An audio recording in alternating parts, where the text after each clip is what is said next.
Oh, give me a second. Give me a second. Ah!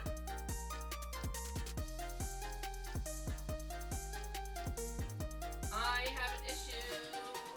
I knew I shouldn't have changed it, but I did.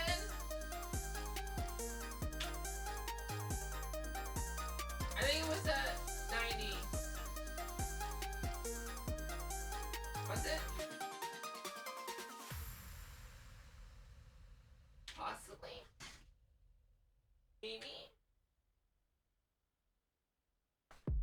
Good. Okay, I fixed it. It's fixed. Music. Down. Give me a second. Up.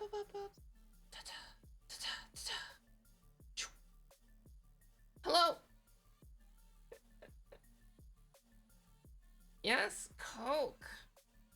Wait, did someone use the Coke command? Who used the Coke command? Oh, did I just leave it on?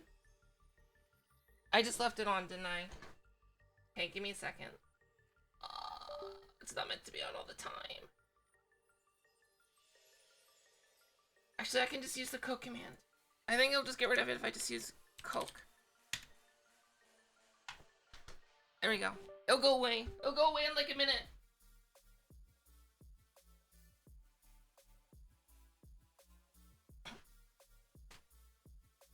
Okay.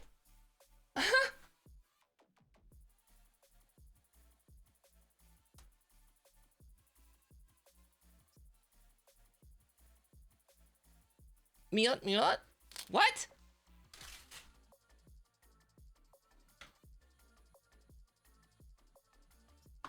Why would you make your Korean name different than your English name? Mute versus Hyung 561? What? You're not my Hyung.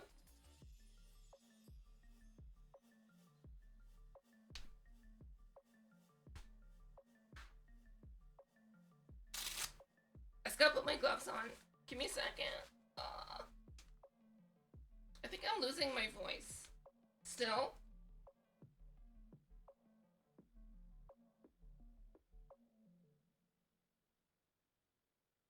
Boop.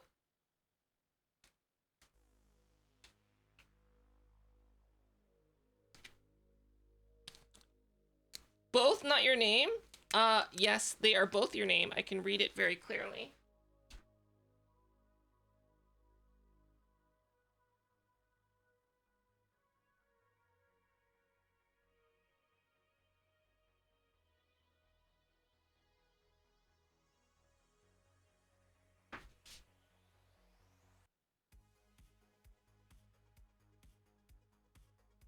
They are both your name.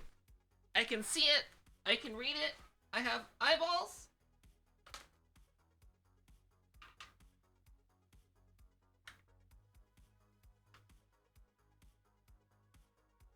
Obviously.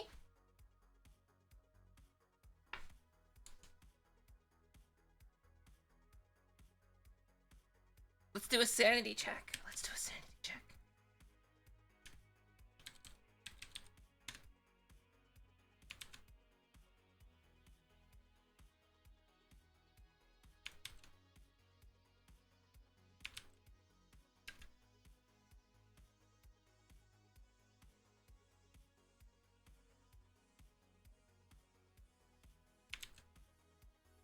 미연.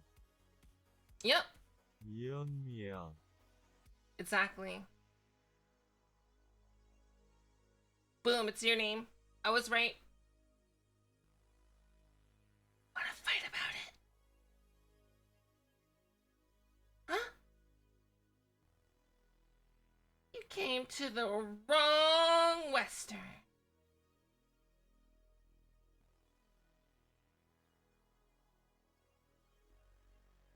Hello, hi.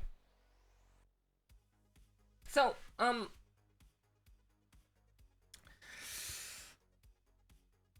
I've recently, did something which I'm gonna, like an oracle, I'm gonna predict this to cause drama. I'm gonna predict it. I think Gary. I think I'm taking steps to invite myself to be part of a lot of drama.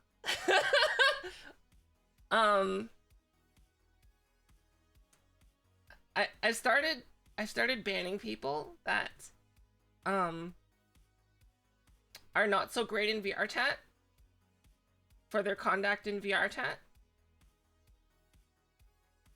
Some of them are also streamers, surprisingly. So we'll see. We'll see.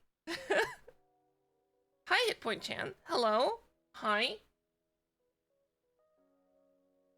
I'm not being watched in a Discord now, am I? Am I? Am I? Wait, I can do reconnaissance. I'm gonna do reconnaissance. Am I?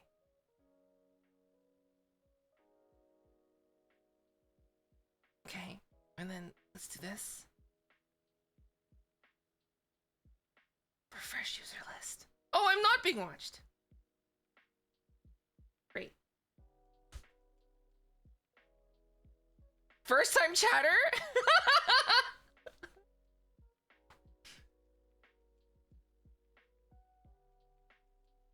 Hi, Coney. Coney's Tiger. Hello. Hi. After work.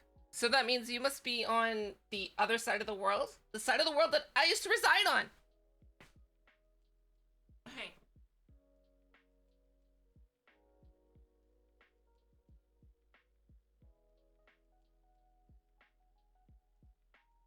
Yeah, it's such a weird change to, so I started streaming when I lived in Korea. And the reason I started streaming was like, kind of like as a form of escape.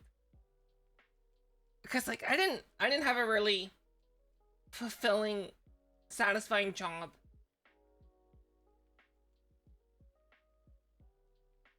So I started streaming in Korea, at 7 p.m. So it would be after work. And now I'm in Canada, like 3 years later, but I'm like, I want to maintain the same-ish streaming time. So now I'm streaming at 7 a.m.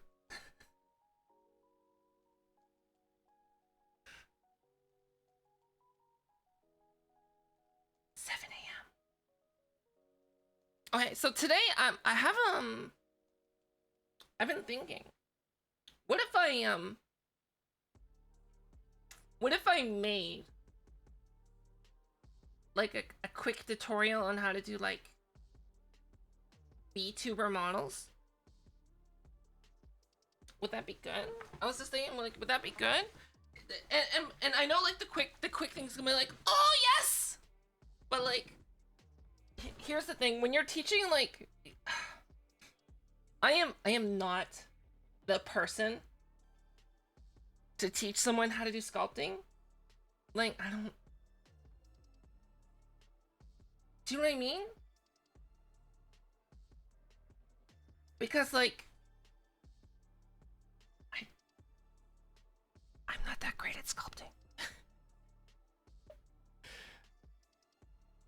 And I feel like someone else could probably do a better job. Like, there's sculpting channels out there, right? So I was thinking if I were to do like how to make a VTuber model, like I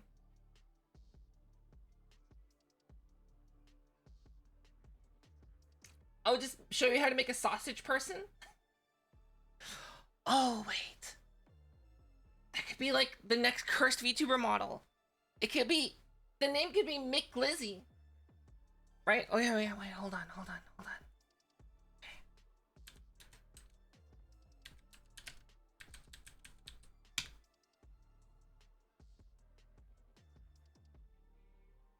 Miot. I don't. What do you mean you guess? What do you mean you guess? Okay. Okay. Let's think about it for a moment, right? We'll make a model called McGlizzy, and I'll slap a streamer who's been associated with glizzies, right? His face on the face, it'll just be like a PNG, and this will be it.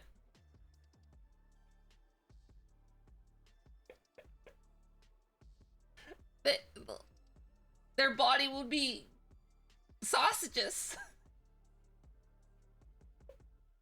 Like Edward McGlizzy hands.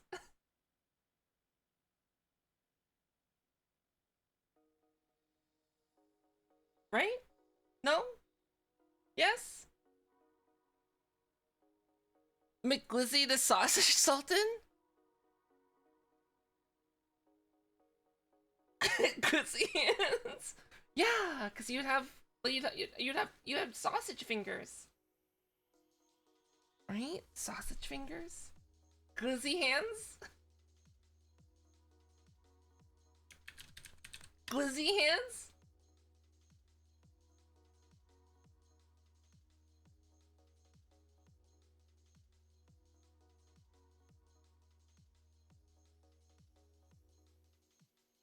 Glizzy the sausage sultan. That's such a good name though.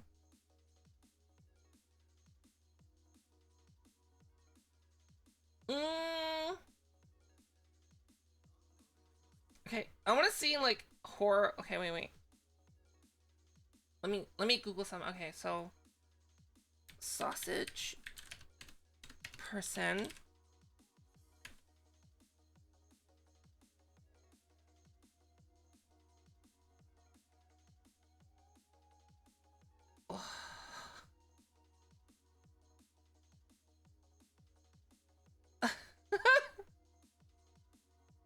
What is this image?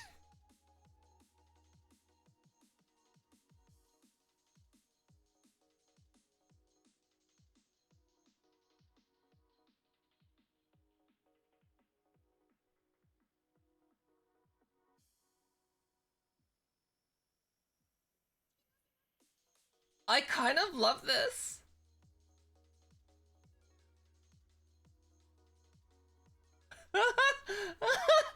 I kind of love this. Okay.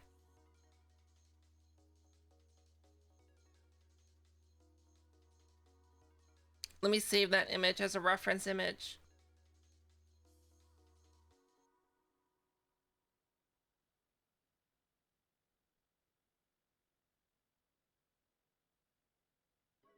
Okay. That is now a reference image. Boop.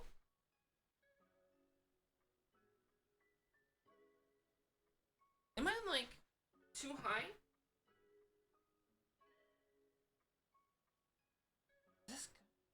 Is this good?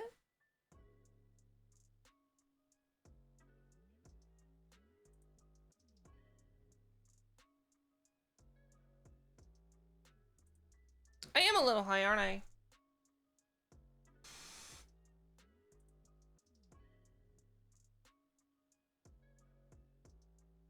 Let me fix that.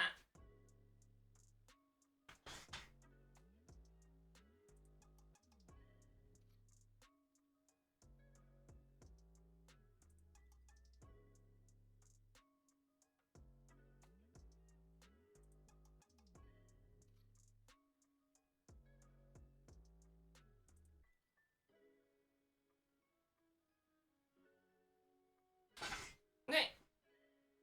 Should be good now, right? Feet aren't sinking.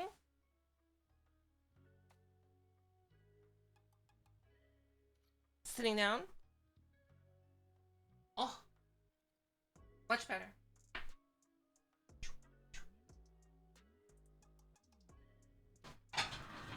Chair.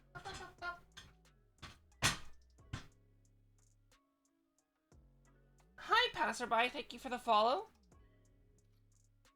Hi, Leaf. How are you?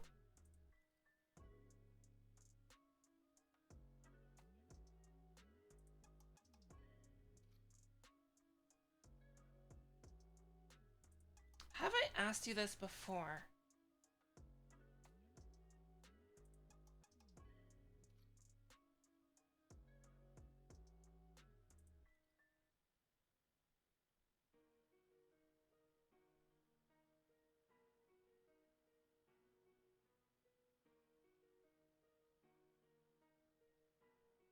You're good? Alright. What have you been up to lately?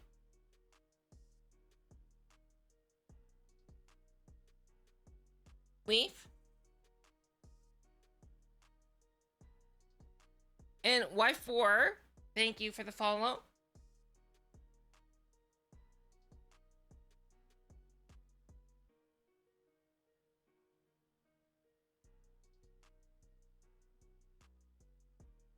Do you have hearing aids in now, Leaf?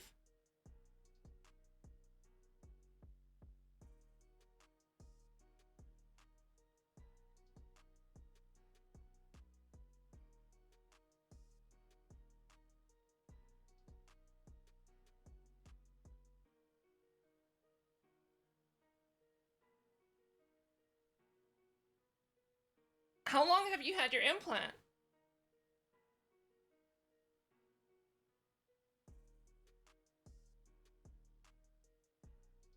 Wow, butt spot. Butt spot, wow.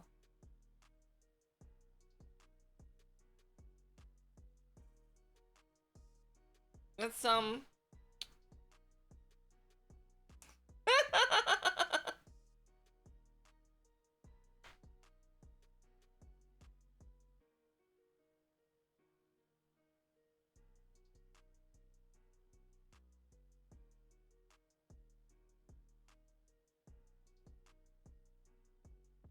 Hi, Reina.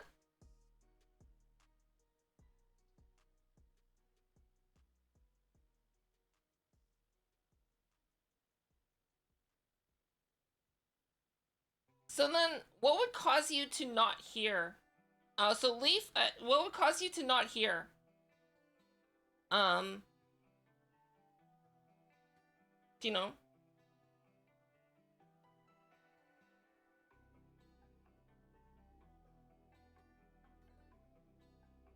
But Reina, I'm doing well. Hopefully you're doing well. Modi! Thank you! Thank you for the resub! Thank you so much! Yay! Yeah, but like, what would cause, Leaf, what would cause you to not be able to hear someone? Like, I don't know, within the last 2 years?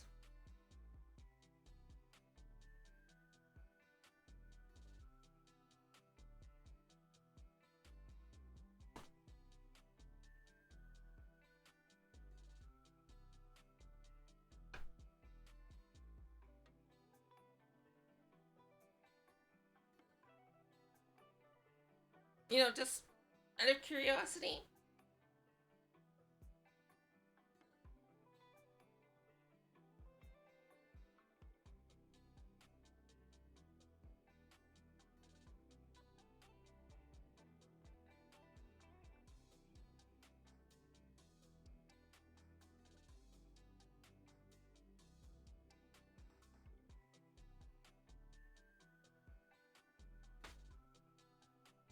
Full body tracking?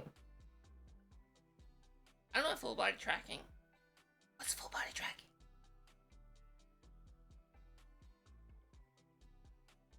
I've had like a lot of caffeine in a short amount of time. I woke up a little late today. Oops. So it's just like, oh, drink caffeine, quick. As I drink more caffeine.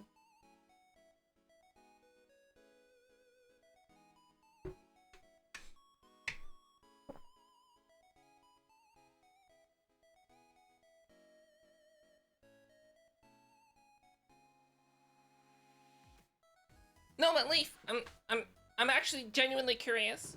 So like, if you've had a cochlear implant since you were 2 years old, and you haven't broken it or lost it yet, Like, how do you, like, if, are there instances where you just can't hear people?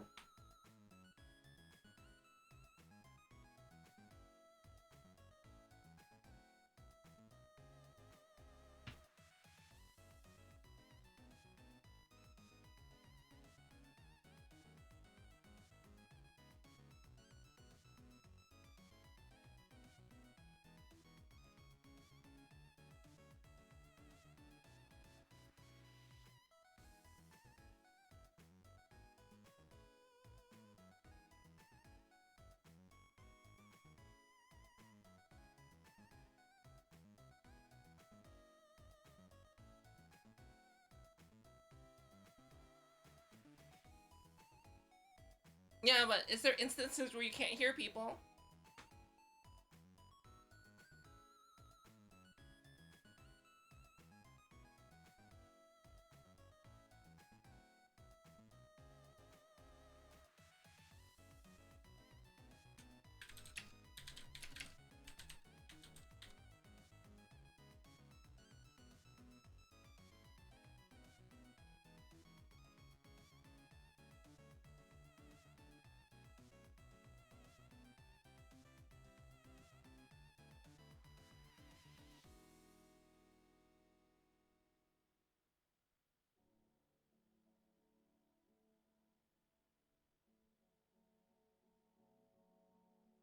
Hello?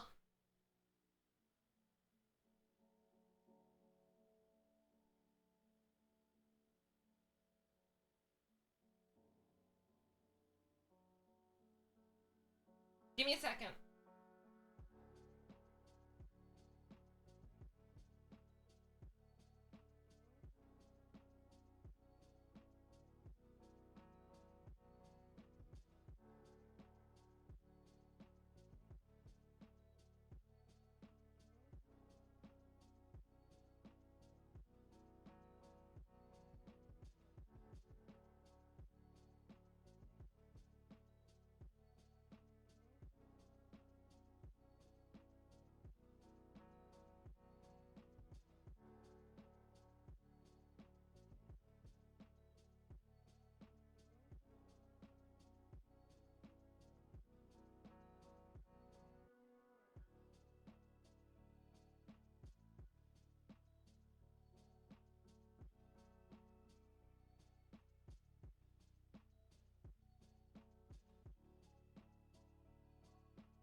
So, Leaf, do you ever, like, watch streams with the batteries?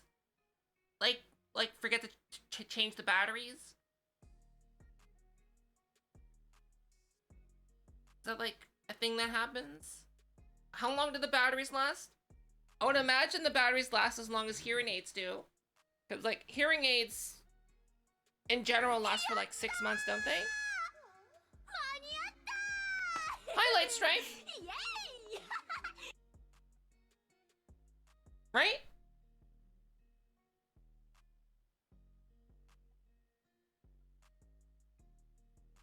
I'm just trying to understand.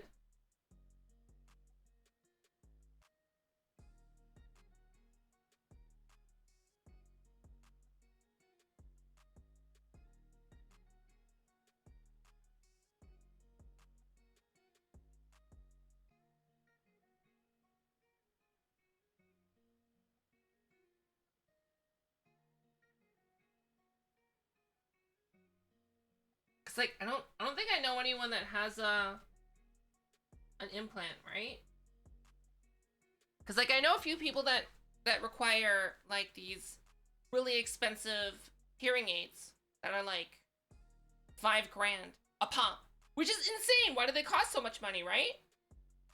So like I don't know. I would imagine that like the external part of the cochlear implant would be like similar in terms of like how long the battery lasts, right?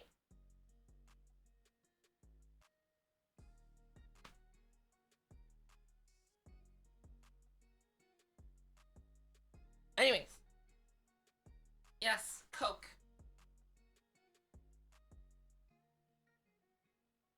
This is my shameless plug for my throne.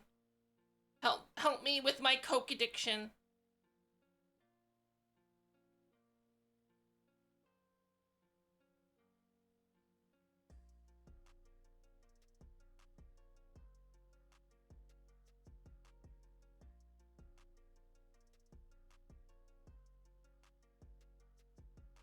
It only lasts a few hours? Really?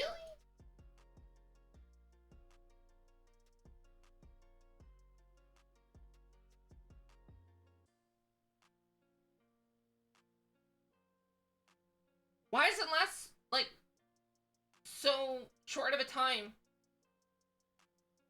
That's crazy, right? You'd think they would make it last longer. First, the draw, the amount. Okay, that's obvious, but like some things are designed better than others, right? I'm just thinking like there has to be an implant that has a longer lasting battery, right? There has to be.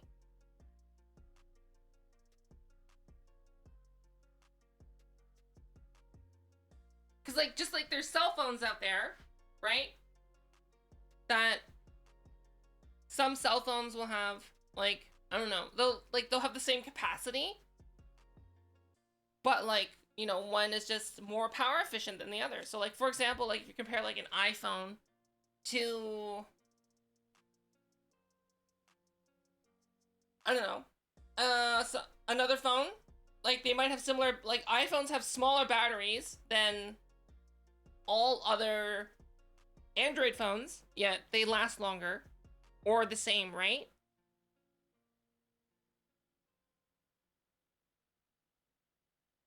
Speaking of iPhones, you know what's crazy? My Galaxy S8, which is the same age as my iPhone X, the Galaxy S8 dies so quick. The battery is like dunzo on that. It'll last for like a few hours and then it's like poof, gone. Whereas this iPhone, like, it's still good. And this gets used a lot harder than the Android phone does.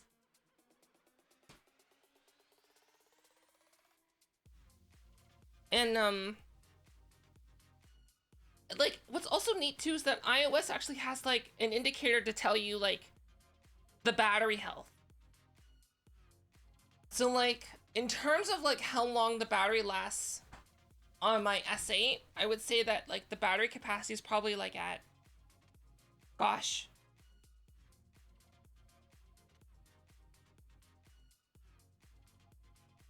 50%, whereas the battery capacity on my iPhone right now is it's probably 70%, it says. I think last time I checked, 70 or 75%.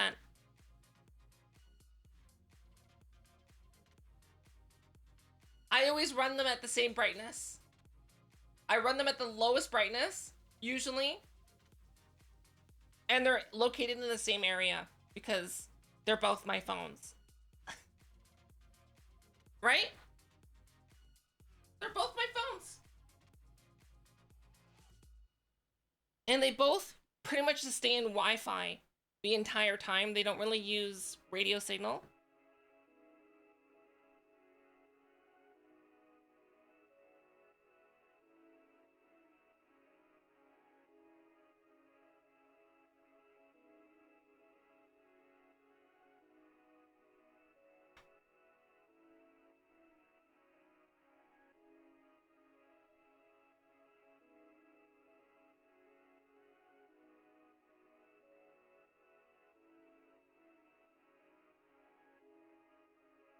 Yeah, but I'm not talking about that.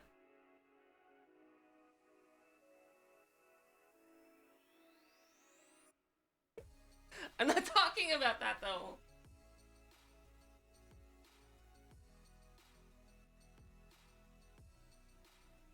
Right?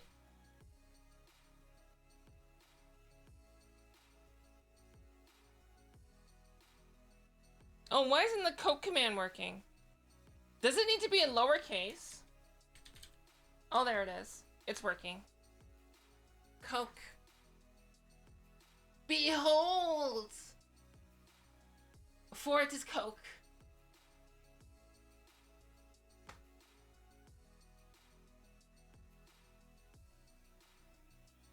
Like, I feel like I'm talking about, like, why I don't like a certain food, and then I'm being told the mechanics of cooking. Do you know what I mean? It's like, it's related, but it's like different. You get me?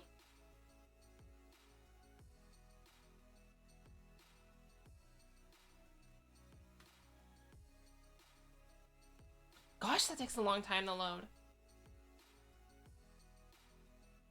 Oh, I just had another idea for a video. So, this is something that I've talked about for a bit.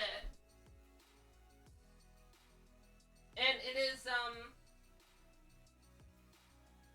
let me write it on my blackboard, give me a sec. It's Unity versus Unreal. I've had this conversation, like, a bunch of times, and I could probably easily, like, turn that into a video.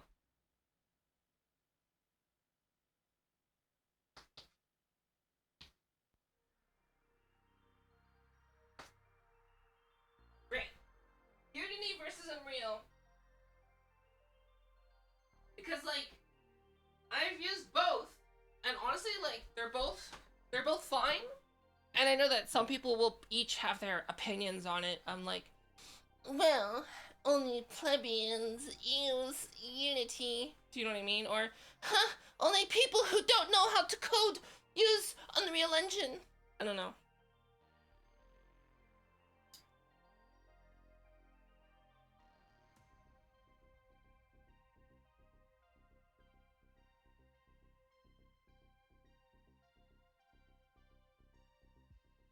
But the thing is, like, that's what people do.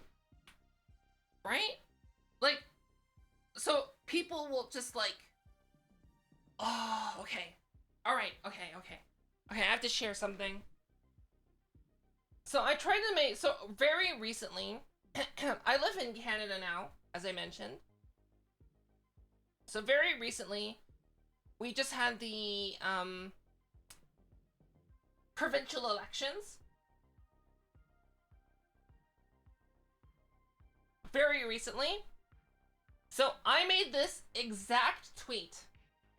Well, fellow Canada, Ontario residents, if you are unhappy with the Ontario 2022 election results and you didn't vote, even though you're legally able to vote,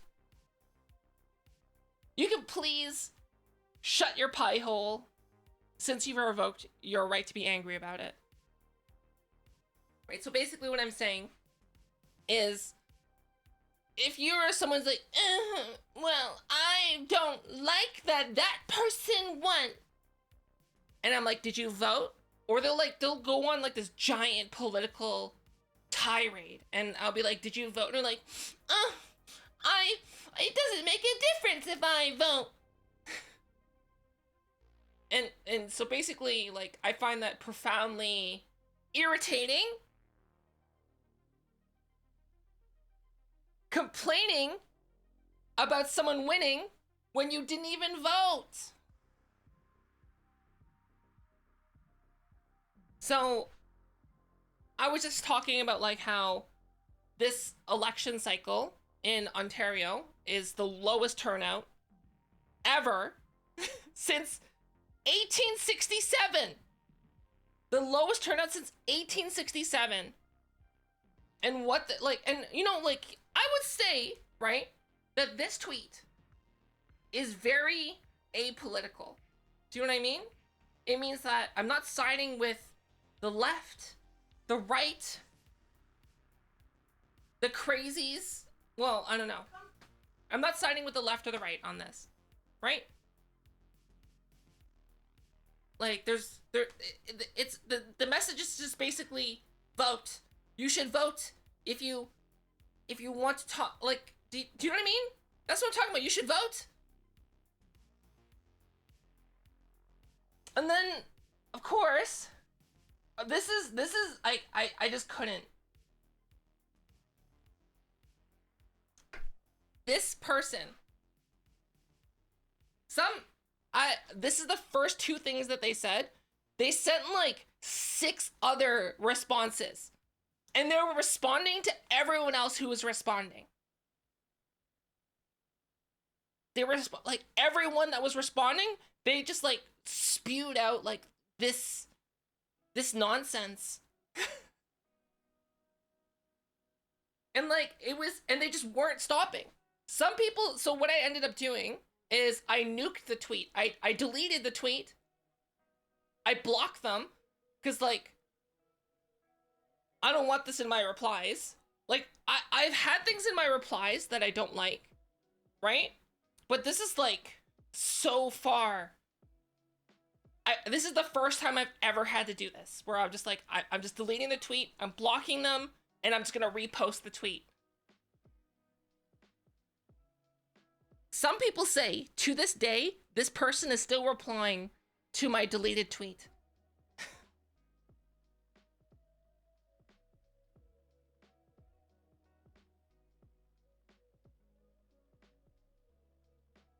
Yeah, it's so easy to vote. Especially like in Canada, it's really easy to vote.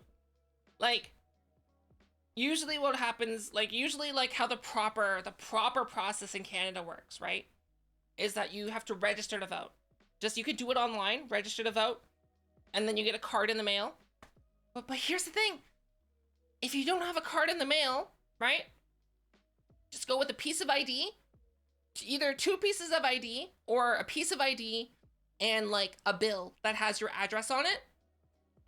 And the thing is, in Canada, everyone has photo ID. You want to know why? Because we all have health cards. Health cards are basically like, how do you describe it to Americans? Health cards are basically like Obamacare cards, right? We have ID cards that, you know, say, hey, I live in this country and I get free healthcare. Wow. So we all have a piece of photo ID, and then, you know, all you gotta do, photo ID, bill. You're good. You just walk in, you're unregistered, but if you're eligible to vote, you just walk in. It's like, here's my health card, which everyone has, and here's a bill. I would like to vote. And then like, bing, bang, boom, maybe a couple minutes, you're off to the races and you're voting. Just like that.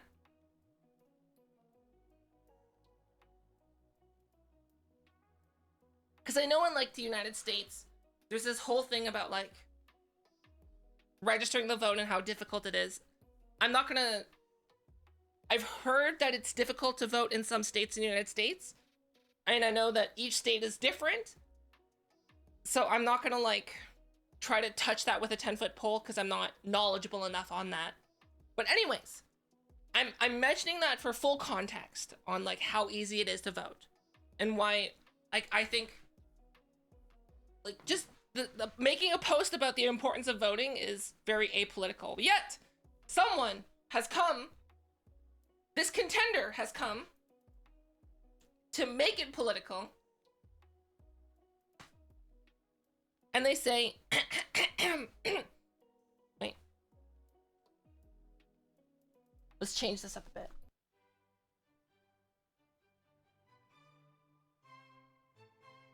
Well, I don't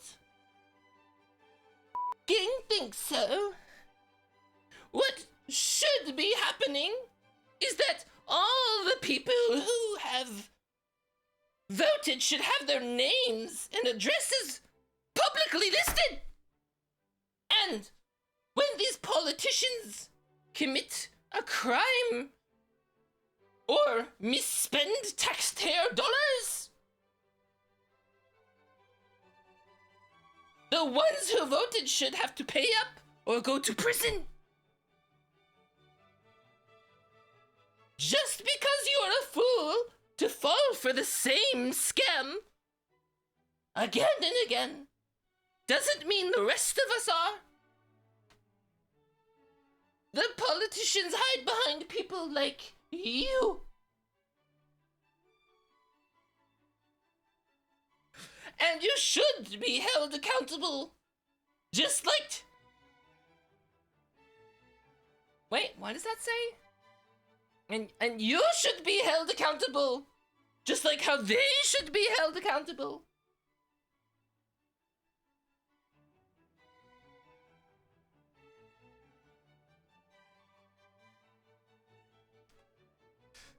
I don't know. Crazy. Crazy people. Doing crazy things. That's nuts, right? Actually nuts. Actually insane. And so, like, I went on their Twitter just to, like, to figure out, like, what's their deal? Their entire Twitter is just this. This. Like, just this. Their entire Twitter for, like, years. And I'm not sure, like, how this person has, like, got the brain capacity to use a computer. Right? Like, this is some Alex Jones stuff right here, isn't it?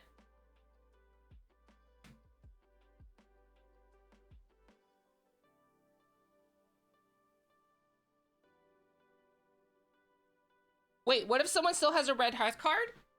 In Canada, you're not allowed to have a red health card anymore. They're no longer applicable. You have to go in and get it replaced.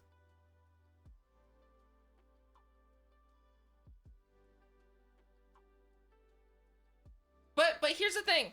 I believe, right? I know this might be a hot take, but unless you have permanent residence or citizenship in a country, I don't think you have the right to vote there. Plain and simple. Right?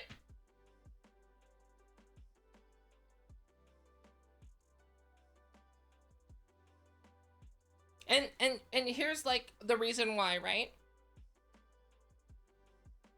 What's to stop me from going to the United States and just voting?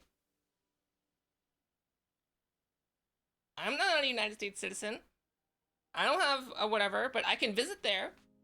Right? What if I just, like, just decide, I'm gonna go vote in the United States election. I don't know. It's like, you need, and I really do believe that you should have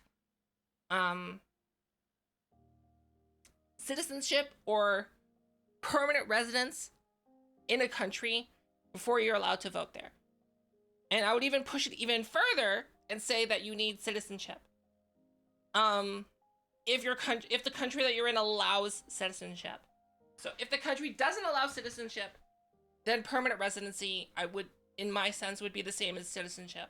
And I know that some countries, like, have both, and they treat both a little bit differently. So it depends. So, like, in Korea, I would say permanent residents should be allowed to vote, just like citizens should. But, like, in Canada, since you can become a citizen, I would say citizens are allowed to vote, but not permanent residents. That makes sense. If that makes sense.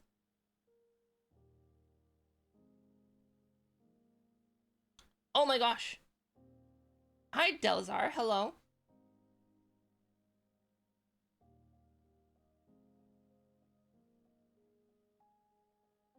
So this whole North America voting system, yes, I agree. I agree. Canada uses a voting system called first past the post. So there's a bunch of different voting systems, right? So let me like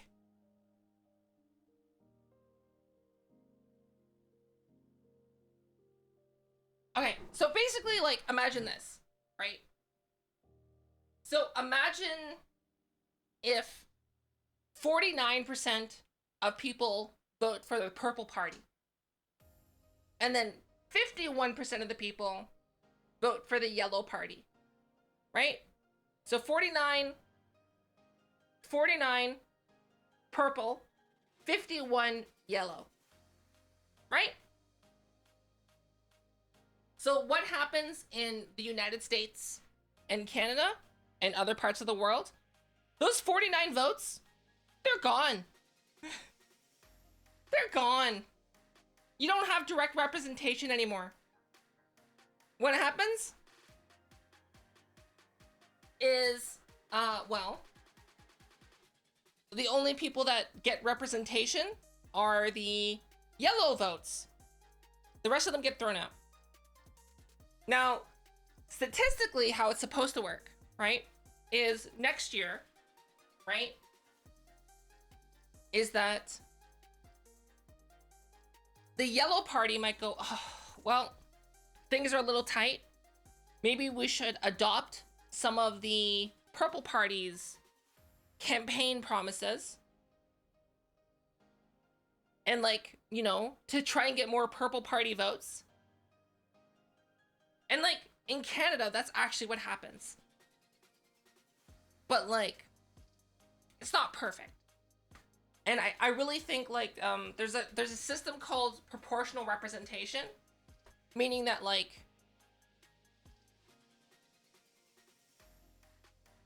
each vote, for the most part, like, for the amount of votes that exist, will be equal to how many seats there are, if that makes sense. So, like, for example, if there's only 10 seats available in the Senate or Congress, right? Only 10 seats available. So instead of having, like, so in the other scenario, in the first past the post, the 49 votes versus the 51, and only the 51 count, basically the only people who get the say in Congress are the yellow party. However, with proportional representation, usually you'll just round to the nearest 10. You can either round up or round down. So in this case, we're going to round, I don't know, we'll round down. So in this case, the 49 versus the 51 with proportional representation, if there's 10 seats, then what'll happen probably is that there'll be 6 seats for the yellow party and then 4 seats for the purple party, right? So yellow party has the majority still, but both of them will have a say in Congress. And that's, like, basically the super simplified version of proportional representation and how it should work. The thing is, so in Canada, the current leader, Justin Trudeau, one of his campaign promises, okay, to be clear, I do have a political party preference, obviously. I'm not saying this to, like, be like, down with the opposing party, because for all you know, I might like Justin Trudeau's party, who knows? But I am going to call out where I need to call out, where Justin Trudeau's party, their campaign promises, we're going to switch from first past the post to proportional representation. So they won, and then they did the math. It's like, oh, if we switch to proportional representation and we go up for election again, we'll lose. We'll lose. So they didn't. And the thing is, that's what most political parties do. that make that promise and get into power, they choose not to, because they would rather stay in power than make change. Isn't that great? Isn't that great?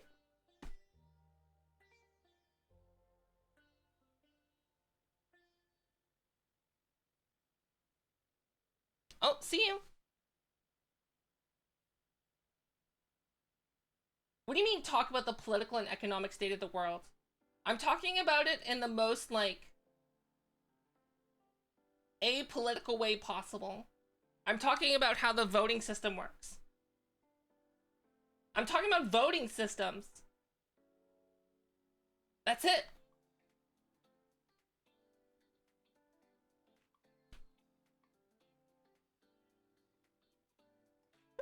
Honestly, this is my, like, opinion, is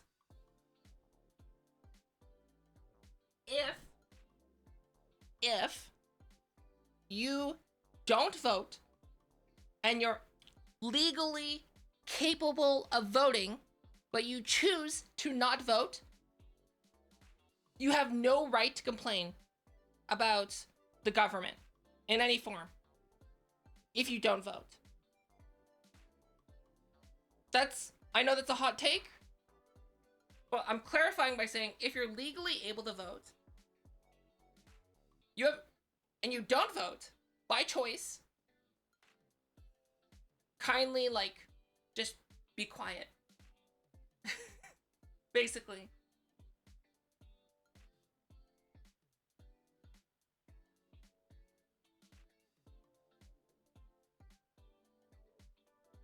Because, like, there's people that are gonna be complaining about, like, healthcare, taxes, anything that's, like, related to the government in any kind of way.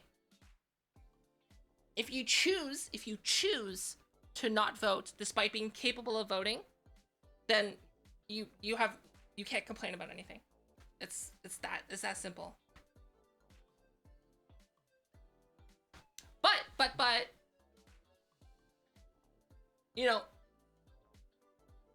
that doesn't mean, yeah, I'm just gonna leave it at that. I'll just leave it at that. Because, like, I know that there's, like, gonna be people out there that are gonna have, like, the worst takes on certain things. And there's gonna be people like, oh, yes, I voted for this young fellow because I like his haircut. And I mean, like, you shouldn't be voting based on someone's haircut, but, you know, given the voter turnout, anything's better.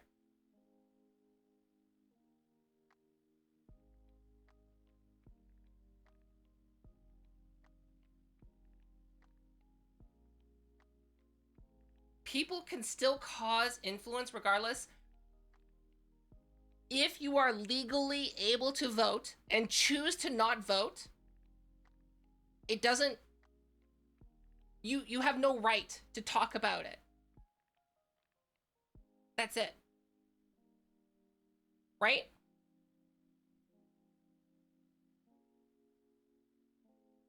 You have no right.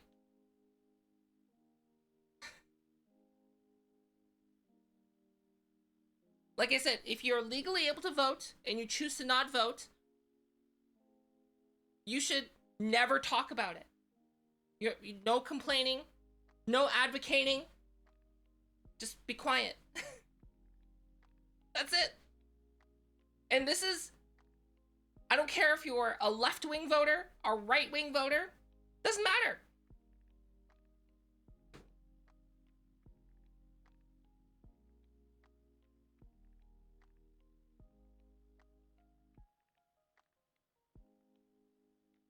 I don't know how I feel about mandatory elections.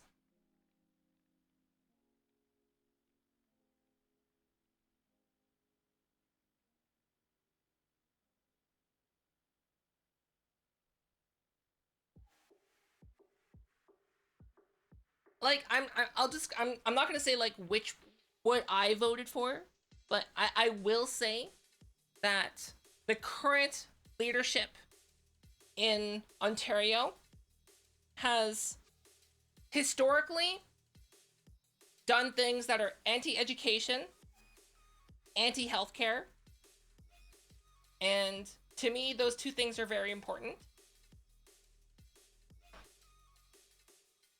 What do you think that is? Laziness. If you are, like to be clear, if you're able to vote and you choose to not vote, laziness. Just laziness. You have every opportunity to vote. It's so easy in Canada. Like, it took us 5 minutes to vote. And the thing is, like, you don't even need to vote on voting day. So if you're like, oh, voting day, I have to, like, work that day or something, right? You can go to advanced voting. You have advanced voting. So you're like, oh, I'm busy that day. You just walk in and you're like, I would like to vote early. And you can, just like that. Advanced polls.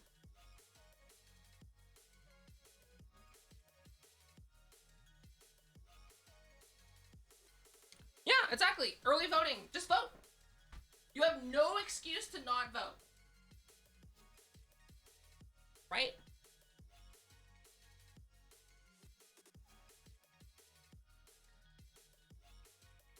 Just vote. Like I said, I don't care if you vote for, like, a joke party like Vermin Supreme, or if you vote for, like, left wing, right wing, whatever, Green Party, the PPC. Who cares? Just vote.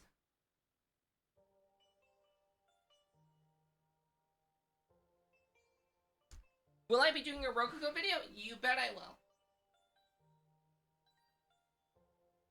Vermin Supreme is a legend. Yeah. By the way, if you are interested in getting our Rokugo suit, so I'm just gonna let you know. First, I'm gonna be doing a video explaining my experiences with Rokugo first. Then it's gonna, any other Rokugo video afterwards, it's gonna come after that. As a heads up, I really recommend waiting for that video. But, you know, if you've already made your decision, if you type in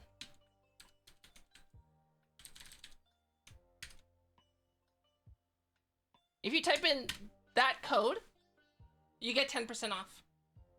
Rokugo gear, isn't that cool? 10% off? Wow.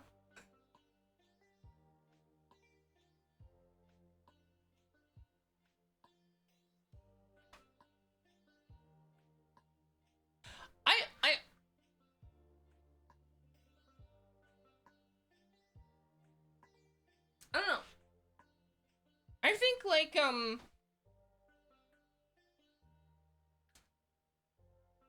I think a lot of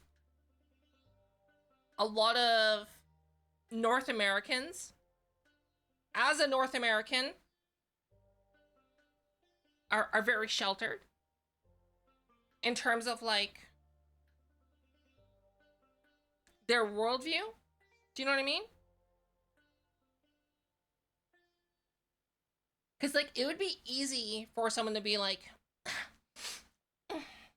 you know, my father booked me a plane ticket to Paris, and I think everyone should go to Paris. It's a wonderful experience.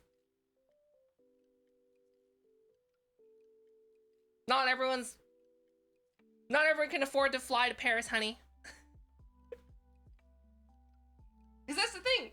Travel in North America is, like, quite expensive.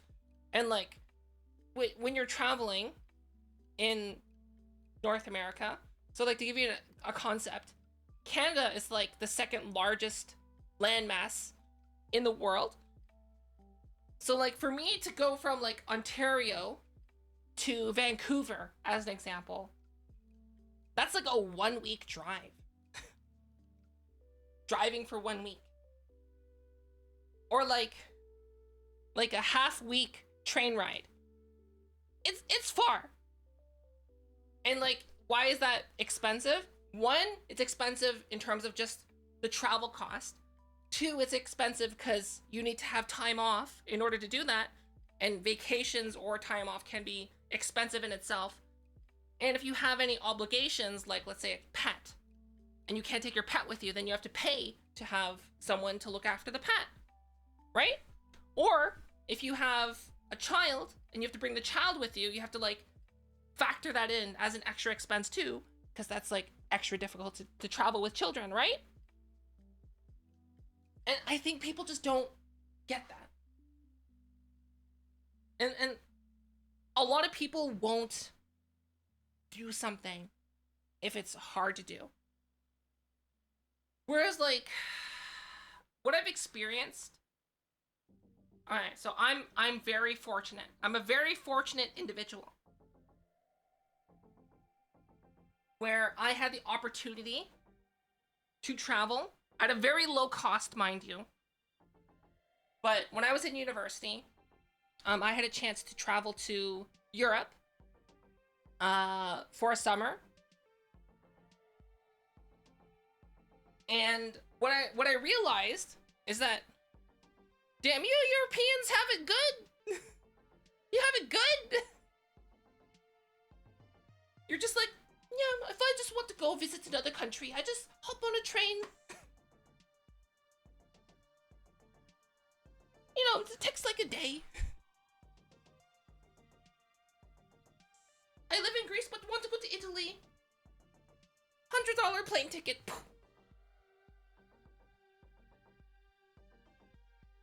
Right? So it's so much easier to, if you live in Europe, you know, in a democratic country of Europe, to experience another culture just like that. And just because of how close you are and how easy it is to travel, you get a lot of crosstalk, right? Whereas like most people in Canada and the United States, they never experience other cultures, ever.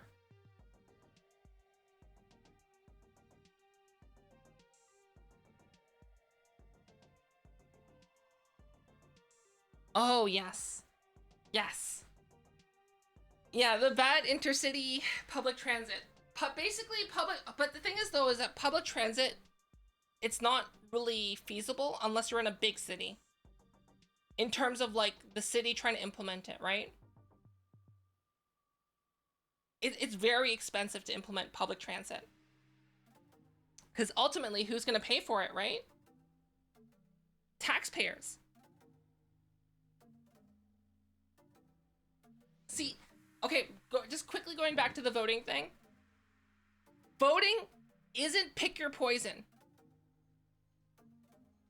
Right? The more people that think voting is picking poison, right?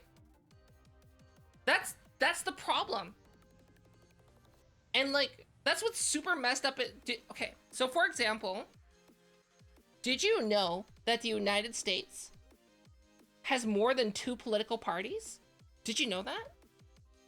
Isn't that crazy? Isn't that crazy?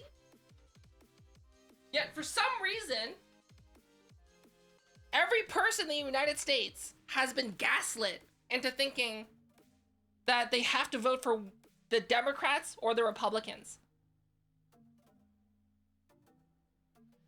Because they're like, oh, well, both of them are assholes, but I have to vote for one. Which one is least evil? But see, the thing is, everyone thinks that. Everyone. Which is like, why?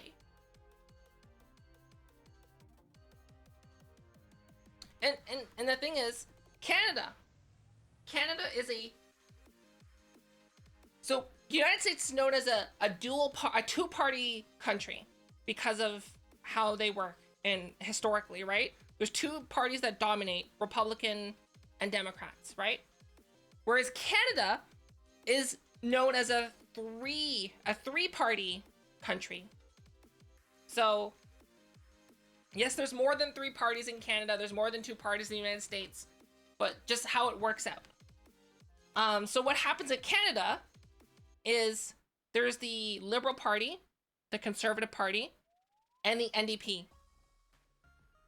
So usually what will happen if the Liberal Party loses, then they'll be like, oh, how can we get votes? Well, they'll look at the other parties, which other party has policies which align better with their party, and they'll adopt other things to try and edge out the competition next time. Right? That's what happens. Because they always have that third party to look at. So if the Conservatives win, then followed by Liberals and Democrats, Liberals and NDPs, then the Liberal Party would be like, oh, I need to adopt some of the Conservative and then some of the NDP in order to like try to win next time, right?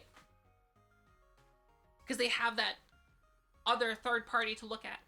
Whereas like, okay, I'm not a political expert, but what I think happens in the United States is both parties go, I'm going to dig in further. I'm gonna go harder next time. And rather than, because that's the thing that works. Is because everyone in the United States has been gaslit into thinking only the two parties matter. Whereas, if more people start voting for the parties that they believe in,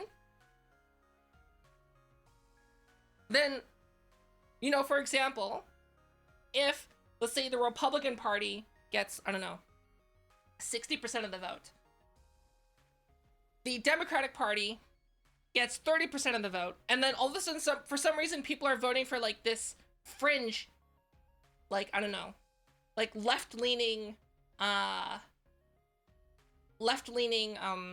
party, 10%. What's gonna happen? Next election cycle, the Democratic Party is gonna start trying to get that 10% vote. That's what's gonna happen. So even if you're like, so as the state of voting right now, everyone should vote if you're able to vote. If you're like, it's poison picking time, just vote for who you want. Even if it's going to be throwing the vote away, just know that your vote can matter. Even if who you vote for loses. But the problem is that enough people need to vote in order for that to make a difference. And the problem is that people just don't vote.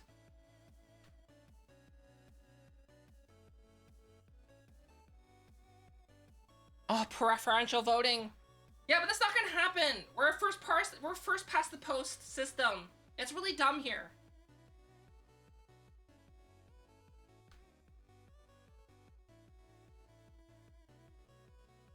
Okay, but yeah, that's the thing though, right? It's like most people will never experience another culture, and I think that's like really valuable.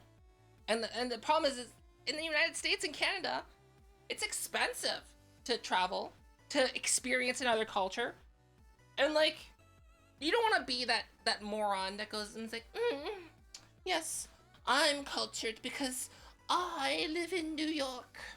Yes, we have Italian cuisine, Mexican cuisine. You could say I'm quite cultured. And like that person, you just want to smack up the head, right?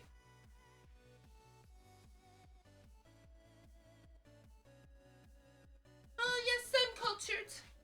Oh, today I had Lebanese for dinner.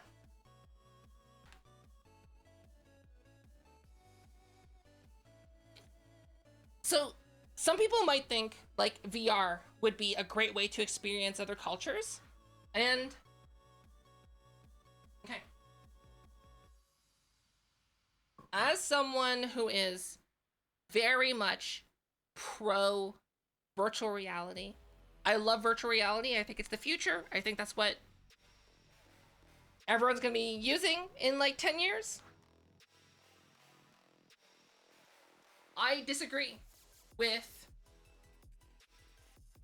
the statement that VR will change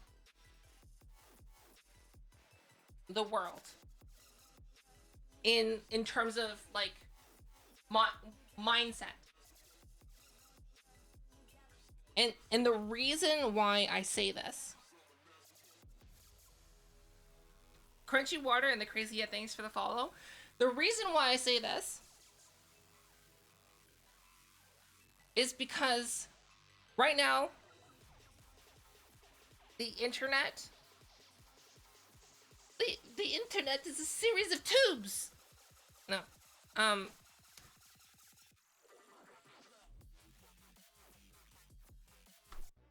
It's so easy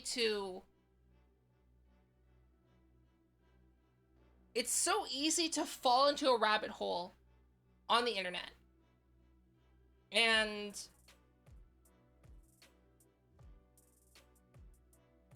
what's it called? It's so easy to fall into a rabbit hole in the internet and get stuck there. Right?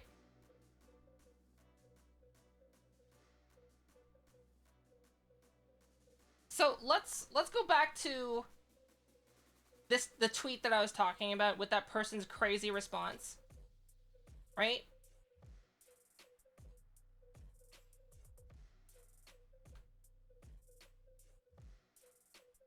Let's go back to this.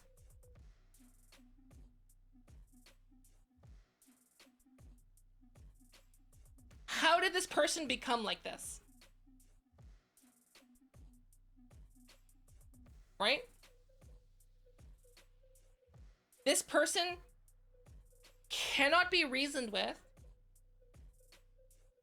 You cannot... Here's the thing. How do you engage with this person on the internet? How?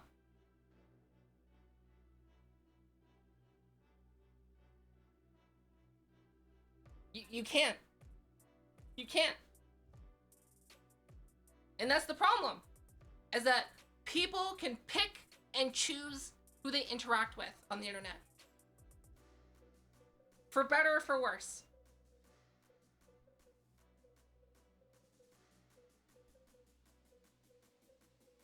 So like, if I were to be like, yo, that's kind of wrong. Here's why you were wrong, with facts, with well-founded and researched, like, citation.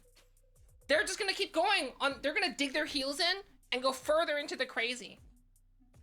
That's what's gonna happen. And the thing is, like, you're like, oh, that's just political. No, this happens with everything. This happens with people who think they have the right to download anything they want.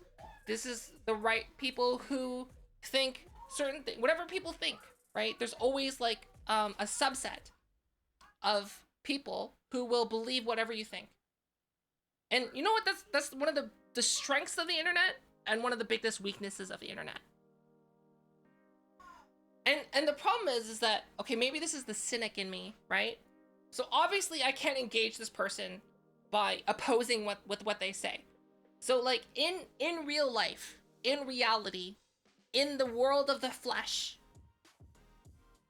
when I become a flesh tuber, how do you interact with this person? You sit down. It's like, sit down, have a seat, let's talk. Let me hear out your opinion. They say their opinion, and then you say, oh, that's interesting. And then you say your opinion, and then you can have a discussion. And the thing is that they're sitting there in real life, right? People act differently in real life than they do online. And as a result, they're in a situation which they can't just easily escape, right? Like the odds of this person like table flipping and like going, no, and then leaving, as long as you're like, you know, reasonable, they'll probably sit and listen to you. And that experience of having them listening to them and you talking back to them as a fellow human being is enough to maybe change their mind, as long as you're reasonable. Because like, obviously this person's wrong, right? But the thing is, you can't do that on the internet. Because one of two things are going to happen. This person is just going to ignore whatever I say because it's just easier to press the X button, or just not look at what I'm saying and just keep going off on their garbage. Or two, if I say, let me hear you out, right? People are going to be like, how dare you engage with this person. Like Twitter is like that, right? Oh, oh, you took the time to listen to them and you gave them a platform? And I'm like, no, I'm just trying to hear them out. Cause like obviously they're crazy, but maybe talking to them like a human being will like bring them back to the light side. I don't know. Things on the internet are really incendiary. And like I was noticing this like yes, you can notice this in like Facebook and Twitter, right? But like the same thing's happening in virtual reality with VR chat. It's you're like, oh, but you're with them in virtual reality. You can talk to them, you can see their body gestures. But the thing is, though, if this person comes up to you in VR chat, right? You're playing your virtual social game, right? You're hanging out with your friends. This person, you're talking about like the importance of voting. You're not talking about left-wing, right-wing politics. You're just talking about the importance of voting. Then this guy comes up to you and starts shouting at you about this crap and this crap. What are you gonna do? Are you gonna be like, sit down and let's talk? Or are you gonna be like, I just came home from after work. I've had a long day. I can't deal with this. Block. What are you gonna do? You're gonna block them. Right? You're gonna block them. And the thing is too, I'll be honest with you, I'm probably gonna block them too. Because like, when I'm in VR chat, I'm there for a purpose. I'm usually not there for like, engaging with this. And so like, and the thing is though, is that I tried to have, previously for things that I'm like, passionate about in VR chat. So in VR chat has this big problem with model stealing, or what they call avatar ripping. Huge problem. It's a huge problem. And there's people who are like, imagine spending $50 on a model. Imagine commissioning hundreds and hundreds of dollars for a custom model. Cringe. It's like, well, if it's uploaded on the internet, it's my property. I can take it if I want to. That's what, like, people genuinely believe that. And some of these same people will also, like, see someone else's art, steal it, remove the signature, add their own signature and be like, yeah, I made this. It's custom. Like, and the thing is, like, as soon as you try to engage with them, they basically just do the same thing, right? Because, like I said, it's so easy to remove yourself from people that disagree with you, whether they're right or wrong, right? You can just easily just go, la la la la, mute button. You can mute them, you can block them. I don't know. It's... but the thing is, like, what can you do, right? It's there's no, like, I don't think there's, like, a really great solution to that. Because, like, honestly, the only real solution to this is a solution that I don't want. Which is, like, the thing is, like, on the internet, there's no form of accountability, right? So, like, this person that posted this garbage, right? This person, IRL, could be, like, the nicest person. This could be, like, your dad. This could be your mom. This could be your friendly neighbor. You don't know. This could be that nice coffee shop person that says hi to you every day and tells you to have a nice day with a smile. You don't know who this is. Right? And I think that's how it should stay on the internet, personally.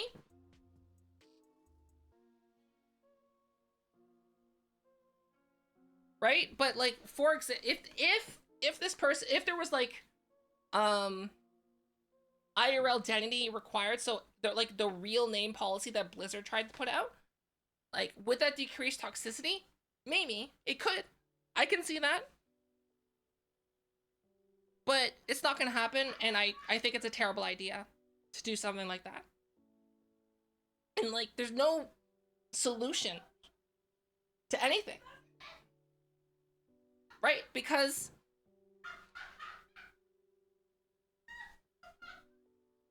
the thing is that if there's gonna be like a real name policy, there needs to be like a real name policy for the entire internet. And then even then, people are gonna be like, well, that person is in a different country than me, so I can do whatever I want to them. Right? So it doesn't solve the problem. Because they'd be like, well, in my country, we're allowed to call you a sissy ninny balloon face. I can call you that. I can call you a balloon face, and you can't stop me. Whereas, like, in my country, it could be illegal to call people a balloon face. But since in their country, it's legal, they'd be like, haha, balloon face, right? Haha, and like, you can't do anything about it. So like, this whole real name policy doesn't change anything. And I don't see what kind of a solution there could be. So I think honestly, the only like real solution, and I know, just hear me out before you like angrily, you know, get your keyboards out. Just hear me out. The real world solution is to deplatform. That's it. Like, so for example, let's the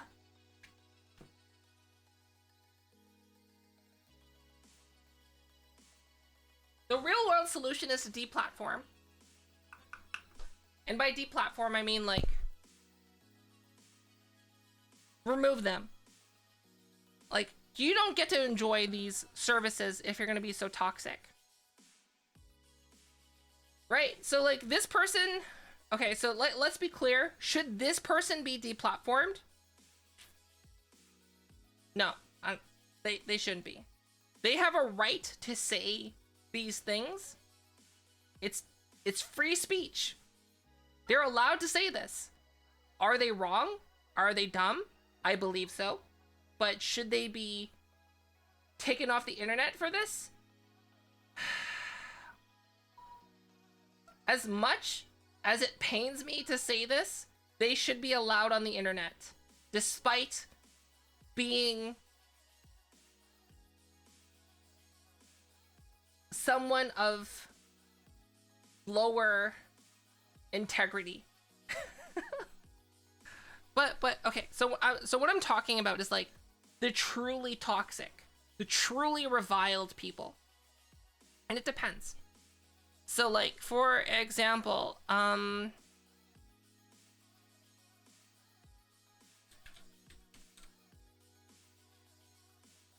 Act Man. So the Act Man has this thing that's happening with Quantum TV. He's like released a full, like, yo, this person has a history of being racist. This guy being racist, being bigoted, and abusing copyright law. And here's the proof. Oh, and to top it off, they've been banned on YouTube before.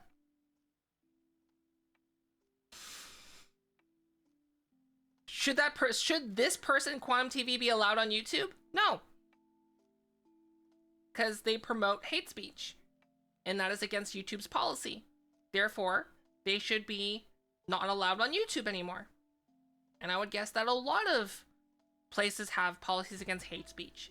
And the thing is, like, it's not a law, right? They're not legally entitled to be on YouTube. It's YouTube's policy. They're a private company. They can do whatever they want. They could be like, we don't like anime people anymore, so you're banned as a VTuber. You know, it's gonna suck. I'm gonna hate it. Am I gonna cry about it? Yes. Am I gonna become outspoken about it? Yes. But like, it's their right as a platform to do that. So when it comes down to, like, for example, in VR chat, people who blatantly break the rules, like, who steal avatars or whatever, steal people's models, I think those people should be deplatformed off of VR chat. What do you mean? So I think what usually happens is this: they get an account ban, and that doesn't stop it. They should get a hard ban, meaning their IP address gets banned, their username gets banned, their Steam ID gets banned. And you'd be like, but Fofa, they could just get a new computer. It's like, yes, they can get a new computer, but it's all about deterring, right? Because you can never really stop anyone from doing anything, right? Just like how, like, if there was like a real name policy, like, what's to stop someone from getting a fake ID, you know, getting all that fake stuff? Because it does exist, it is possible. And then, like, have this fake identity that they can use online, right? It's like, oh, well, my IRL identity just got banned off of Twitter. Well, I have the ability to get a new fake ID and then register a new real identity on Twitter. Nothing's gonna stop that. Just like how, like, no one's gonna stop people from making a new, like, using a VPN and getting a new Steam account and getting a new computer and then registering a brand new VR chat account, right? You can't stop that. But the thing is, a lot of people will view that as a real consequence, right? Because sooner or later, what's going to happen is that generally there's a lot of tools out there that, despite someone having a new computer, new IP address, new Steam account, they can still get found. It might take longer to find them, but they do get found, and they'll get banned again. So, like, yes, it's a race of cat and mouse, but, like, how much effort do you want to continue to put into, like, to doing what you're doing, which is against the rules? Right? So most people will just be like, oh, well, I don't want to get deplatformed, so maybe I'll stick with these rules. And I think that's how it should be. Hi, Next Gen.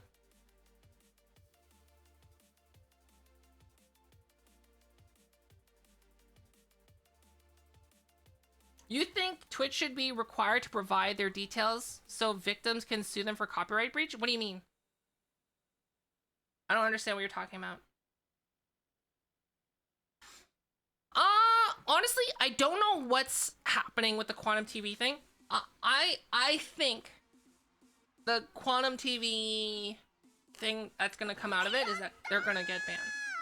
Hi, Takai. Hello. Thank you for the follow. I mean, thank you for the sub. Ooh, thank you. I think Quantum's gonna get banned. How could he not? Right? Like, Leafy is here has done less and gotten hard banned off the platform. So I just don't understand how Quantum can stick around after this. I have watched Ackman's second video. Oh, by the way, I'm fine. Personally, I'm fine with people watching YouTube on Twitch. Like, I think that's fine. What I personally dislike, I think it's scummy, is people watching a YouTube video on Twitch, then uploading that video of them watching the video onto YouTube. I dislike that a lot. The only time I think that's okay, like, was it, but reactions is like a whole thing on YouTube. But the thing is, like, if you're adding transformative content and what you're doing is not replacing the original, right? So what does that mean? So fair use means that you're transforming the content in such a way that makes it so that you are not taking the heart of the original content away. Right? So what I'm noticing is a lot of Twitch streamers are on their own channel. They're uploading like them watching the full video. The full video is there. And even if they add like an extra 10 minutes of speaking to it, like real transformative content, like really critical commentary, really like deep insight into the topic that they're talking about, they're still uploading the video in full. You're watching the full video. So you're directly replacing the original video. And that's not fair use. They need to, like, if you're doing that, you need to edit the original video down and remove the parts that aren't needed and just only have the parts that accentuate your point of view and what you are talking about. Because otherwise you're breaking fair use.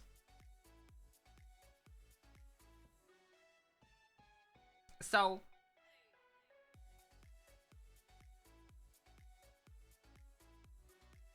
actually, I disagree. I think Asmon's okay, let me be clear. I like Asmon. I like Asmon. I like a lot of what they have to say.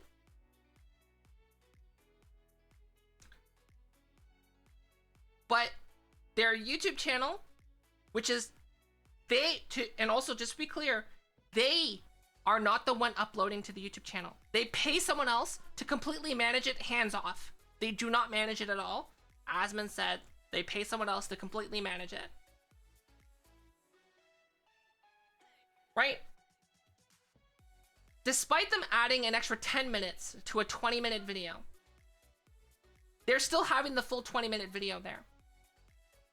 They are still taking the heart of the video away. They're still taking the heart of the video. Right? So like, I'm gonna say this, like, let's say this analogy, right? If I sell a cake, if I'm selling a cake and then you buy the cake, you taste it and then you go, oh, that's an interesting cake. After tasting my cake and looking at your cake, you use my cake as an inspiration to make your own cake and you put your own twist on it. Right? That's transformative content. And you'll be like, oh, that's what Asmongold does. Asmongold does not do that. What Asmongold does is Asmongold will take your cake, sprinkle some of his own dressing and toppings on it, maybe add a little bit more icing and frosting, but your cake is still there, and then resell it as their own. That's so the original cake is still there in its entirety.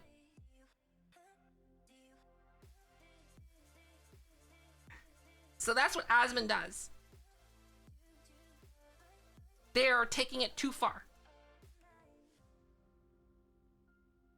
Now to be clear, and the thing is, like, I know a lot of YouTubers right now are very displeased with what's happening, but a lot of them have this stance of, it's like, well, at least if my video is the #1 video, right? If there's like let's say video A, and then person B reacts to video A and it has like that full video in full, right?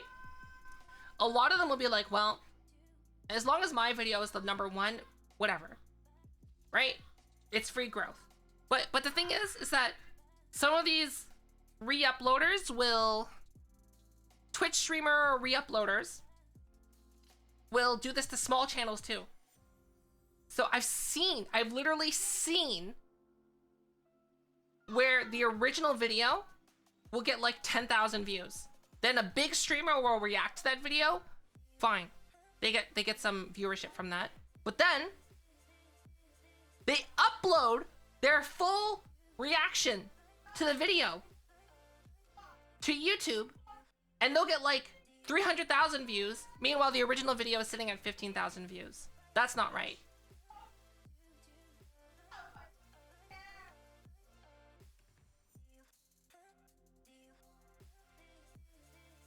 Yeah. Like I said, there's nothing wrong, I think, with reacting to it live, right? It's fine. I think most people are willing to accept that. But then when it comes to re-uploading it to YouTube, you need to really like put the extra work into it, and not just sit there and pause the video every now and then and say something and then keep watching the video. Or in the case of other people, they'll just like sit there silently in the corner. It's not corpos that are doing this. These are the streamers that you are watching on Twitch. Right? In this case, the original uploader will be notified. You're correct. They will. But think about it this way, right? If XQC reacts to one of my videos that gets like, I don't know, 3,000 views, and then XQC just like has them in the bottom corner, and like the full video is uploaded, like full video re-uploaded, and he's in the bottom corner. Oh, dude, Giga Chat. Oh. Giga Chat. Right? And then, or pause, you know, I'll have you know, I'm a Vtuber too. Giga Chat, right? And that's what XQC does in the bottom corner while he's reacting to my video. He uploads that video, gets 300,000 views, and it's like XQC reacts to VTuber Giga Chat, right? Yes, will I get a notification on YouTube? Correct. And then if I copy claim his video, what's gonna happen? He's gonna be like, guys, this VTuber is copy claiming my video. What's gonna happen to me? His entire audience, without him saying attack this person, just saying this VTuber is attacking my copy claim my video, right? Like, he might not even say if it's wrong or right. All he has to do is say that, and then boom, they all know who he's talking about, and they're all gonna be like basically hating. Right? I'm not copy striking, I'll just be copy claiming, and that's still gonna happen. Do you know what I mean? And that's what a lot of YouTubers are like afraid of, basically. Hi D2R, hello.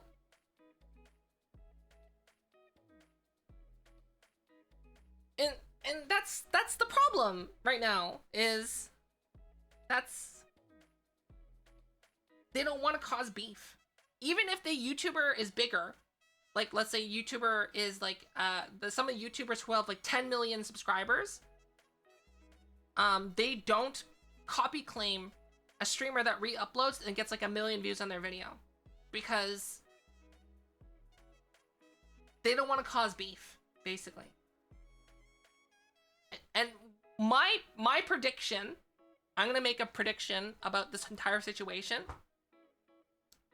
is because this is what Twitch streamers do. They'll push the line as far as they can until they get a smackdown. And you saw this with like the ASMR category, where people are like literally like riding pickles in a swimsuit in a bikini pool while like deep throating a microphone, right? That's how far they keep pushing the line to see how far they can go and get away with it. And they're gonna do the same thing with React content, because React content is inherently lazy, right? It's easy for me, like, instead of me talking about this whole Actman thing and spawning a new topic off of it, right? It would have been just a lot easier for me. Okay, guys, we're just gonna watch the Actman video. Yeah, he has some good points. Yes, great. Oh, that Quantum TV, such a nasty man, right? That's easy for me to do. That would have been so easy. React content is lazy in that kind of a way on Twitch. Right? So people are obviously gonna push the line as far as they can go. And I think what's gonna happen is that, so right now, Twitch reactors are re-uploading to YouTube. A lot of YouTubers are not happy about it, and they're gonna like, eventually, someone is gonna copy strike. What's gonna happen is there's gonna be a YouTuber who copy strikes, or a Twitch streamer. What's more likely to happen is there's gonna be a Twitch streamer who re-uploaded someone's video, and they're gonna copy strike the original video that they reacted to. I'm not sure, maybe intentionally, maybe by accident, but that could either that's gonna happen, or an original content creator is gonna copy strike, one of the two, and then everyone's gonna come out with their opinion, and all the YouTubers are gonna side with the YouTubers. Basically, that's what's gonna happen. And then that's probably gonna, I predict that's gonna happen within the next 2 years. 100%.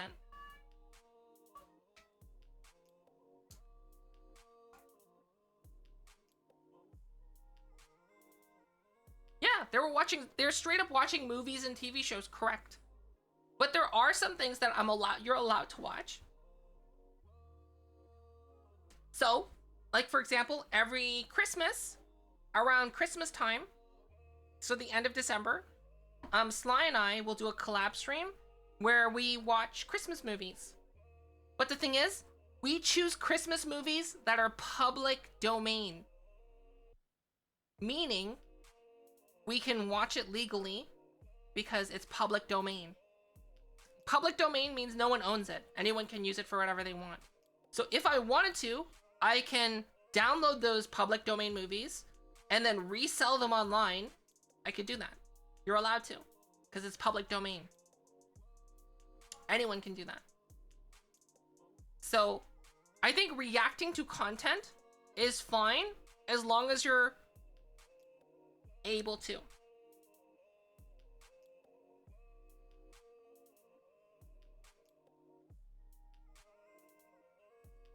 Right? So I'm pointing that out because yes, I do react content on Twitch sometimes too, but I feel that my react content is very different. Even though I'm just sitting there and we're watching a Christmas movie, it's within public domain, so I'm allowed to do that. Just like how you right now, if you wanted like really good, what's it called? Really good, lazy react content, I'll show you.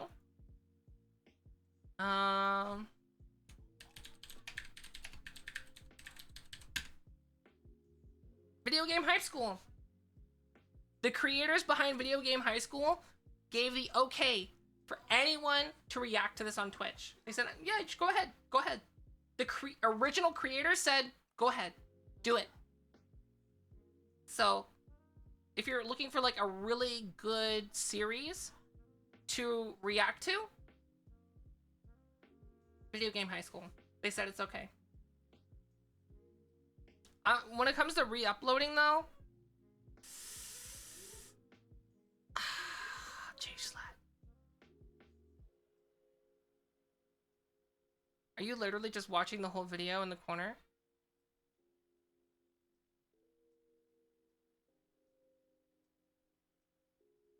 See, this I'm not okay with.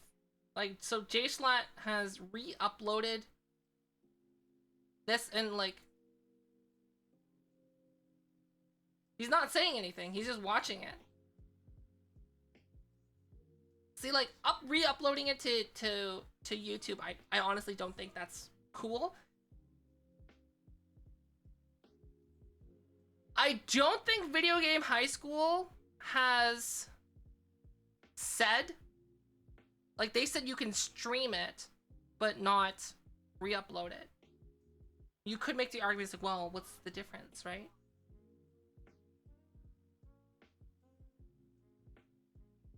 I wouldn't, I don't know, if I was Rocket Jump and I saw this, I would copy claim their video. That's a hot take? I don't think that's a hot take.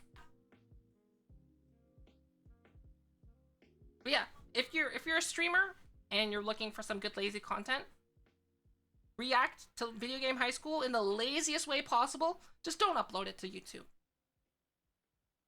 Don't be that person.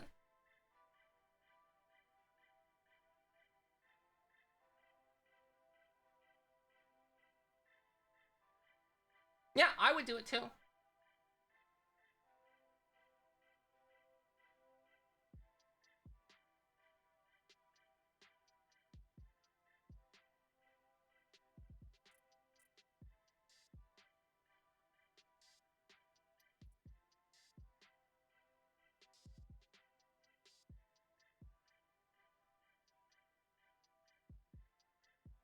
So,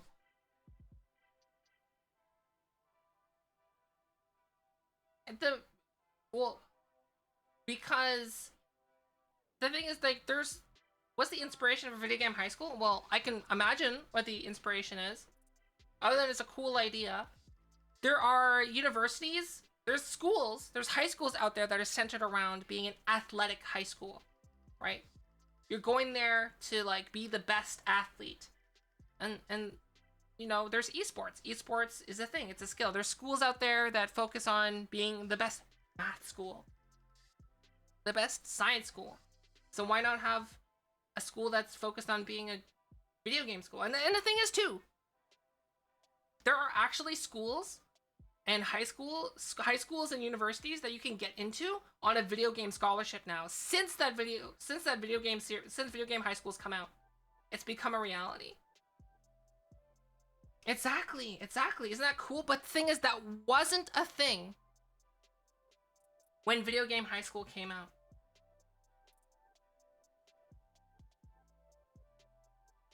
Yeah. But the thing is though, I'm gonna say, any of you out there who are like, oh, I'm gonna go one of, the thing is, if you're past the age of 22, you're very, very unlikely to become a video game pro esports player. You're past your prime.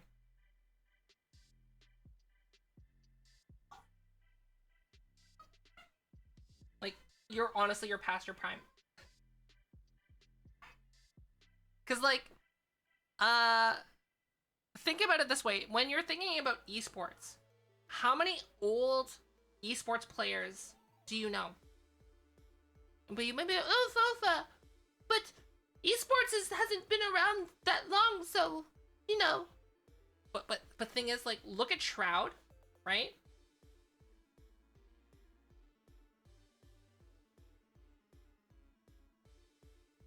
Shroud's old when it comes down to esports. Is Shroud still better than like 99% of people out there? Correct. But the thing is, like, 22-year-old Shroud, 18-year-old Shroud would literally trounce current Shroud. Just because that's how your body works. As you get older, you get worse. Your body starts breaking down after like the age of 25, and your brain doesn't work as good. Like, you're not as, you know, quick to react. Yeah, reaction time. Exactly. It's the same reason why you don't see a lot of older athletes. Because, like, there are athletes out there that are still existent. So, like, there's, like, I think we have, in Canada, we have, like, a 30-year-old goalie. Which is insane, because they're just that good. But, like, it's a rare occurrence. Because, like, literally, I think that 30-year-old goalie has to, like, dedicate his life to, like, staying, like, as active, and has to compensate for, like, not having the same, like, millisecond, split-second reaction time that someone younger would.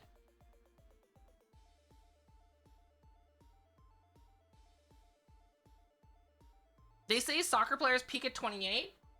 Yeah, I would say, like, soccer players peak at 28. That's usually around the time they refine their acting craft.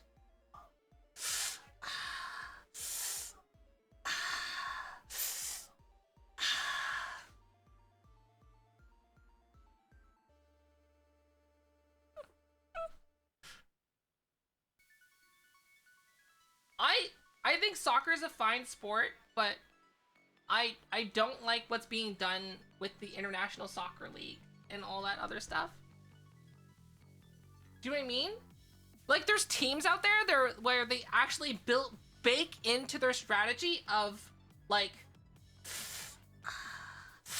oh, my leg. It should just be about skill. Not like taking a dive and trying to get someone kicked off the, like, whatever, right? I don't know. It shouldn't be like that. Shouldn't be like that. Hi, Leo. Hello. Hi. Hello. Hi. Hello. Hi. Hello. Hi.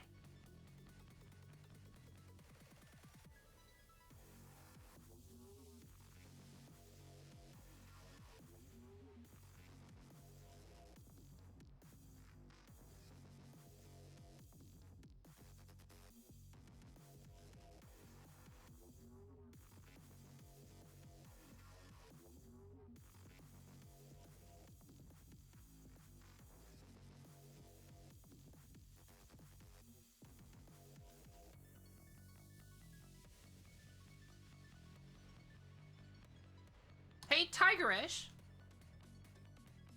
I have a question for you. Okay. I have a question.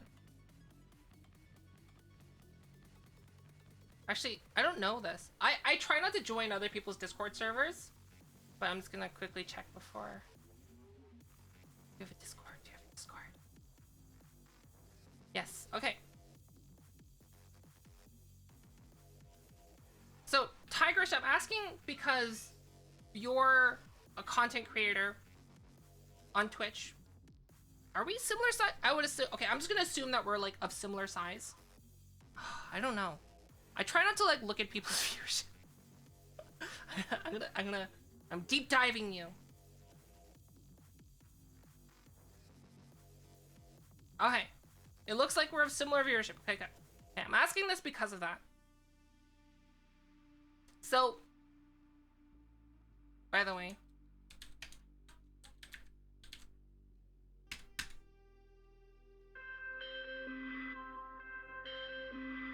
look, it's Tigerish.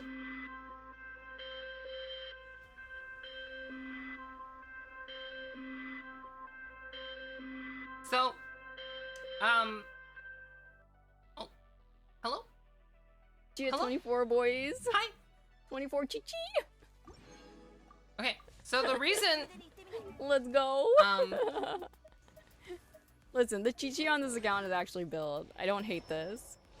the reason why, 2 energy finally. I'm asking you, Chi Chi is energy cured. what is your opinion Bro, not Chi Chi. What's wrong with Chi Chi? on? Listen, I used Chi Chi during my subathon, and she single-handedly helped me clear the abyss. So I don't know what your guys' problem.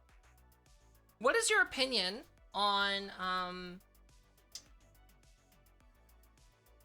Discord moderation in terms of requiring people to have a cell phone verified account?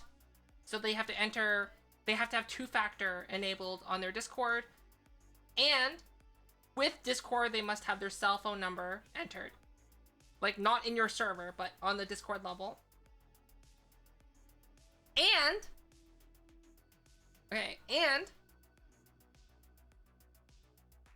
banning people who are known for stealing models and avatars. I would like to know. And as a preface, I have recently started doing this. I last month, I believe, I required people to have a cell phone verified account on Discord in order to stay in my server or join my server. I don't get to see your phone number, just as a clarity. It's a Discord level thing.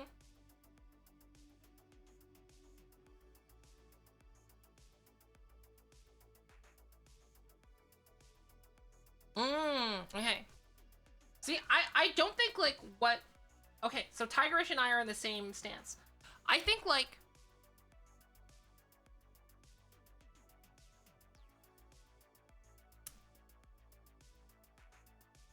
I'm gonna make a prediction.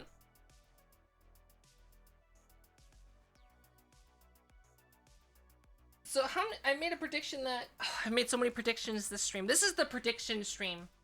I'm gonna make a prediction that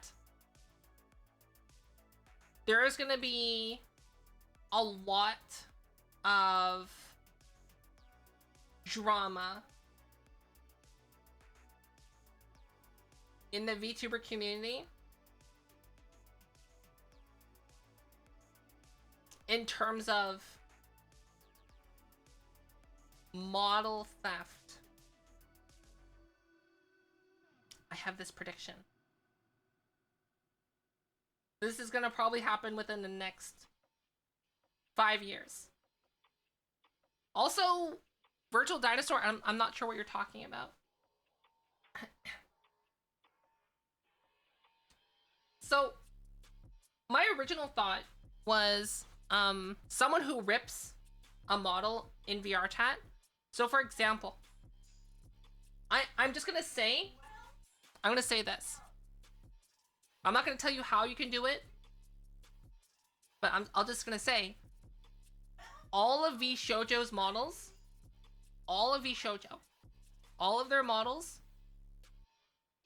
you can find them because they exist in VR chat and people have ripped them and stole them. I'm just gonna clarify, I don't think that those people who ripped and stole the model are in the right in any way. But you can say that their models are pretty high quality, pretty well made. Right? So I'm just gonna let that sit for a moment.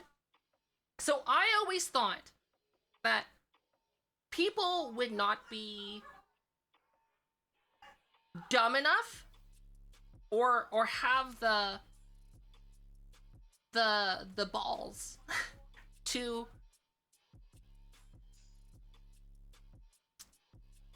use a stolen model, slightly modify it, and then proclaim it as their own. Ah, okay. I'm sorry I missed it. Virtual Dinosaur. So like they might take like an Iron Mouse model, like change the textures and remove the horns, and then boom, they're like, it's my original model. Right? And I thought, you know, people wouldn't be that dumb. People wouldn't have the gall to do something like that. And what have I been finding out? So I'm researching. Kathy, thank you for the resub. Thank you. Yay! So I've been researching. I've been deep diving into. I've been reaching out to model creators. I've been reaching out to other content creators. I've been doing my own kind of sleuthing. I'm doing something that I can't really talk about right now. Okay, to be clear, I'm not breaking any terms of service. I'm not breaking any rules. I am not engaging in avatar theft myself. Just be clear. But I am deep diving. I am investigating. I am researching for a video. And then in my research, I have found that people are doing this. People are stealing models. They are just retexturing them. Like, literally, they're like, oh, open Photoshop, change color, done. And then they're streaming with those models.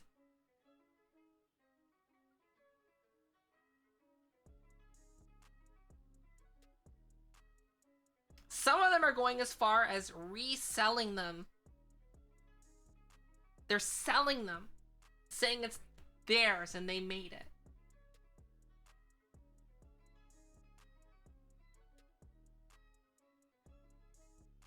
So like, for example, let's put this in an analogy. Imagine someone buys a cake from a bakery. We're going back to the cake. Always going back to the cake. Someone buys a cake from a bakery, gets some food coloring, and drops some food coloring all over the cake. And then they resell it as their premium cake that they made themselves. Would you want to buy that? If they had their bakery with that, and would you go to a bakery if in the morning you see the baker go to the grocery store, buy a bunch of pre-made cakes, and then put it in their own bakery as their own things? Would you do that? Would you buy from them? So that's what's happening right now. I didn't think people would do that. I was mistaken. People are doing that. And how do I know? Because I've in my research, I have received some evidence of people blatantly doing this kind of behavior. And when I look into these people, I find out that these people are Twitch streamers.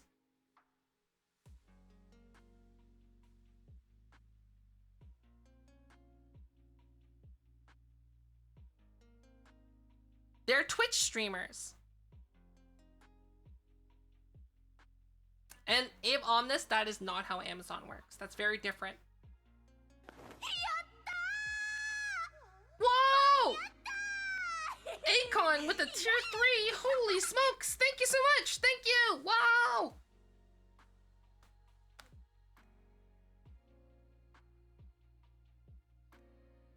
They're Twitch streamers.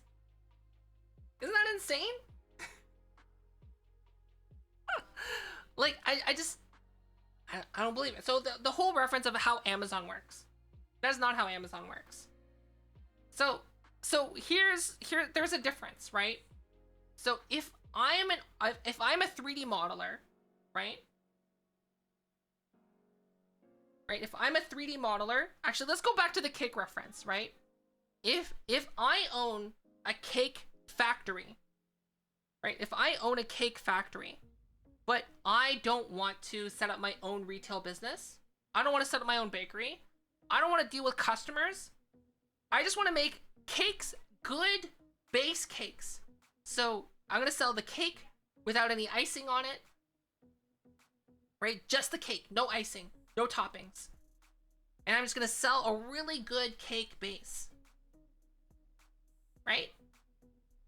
So that bakers or grocery stores can buy my cake base and then turn it into something amazing,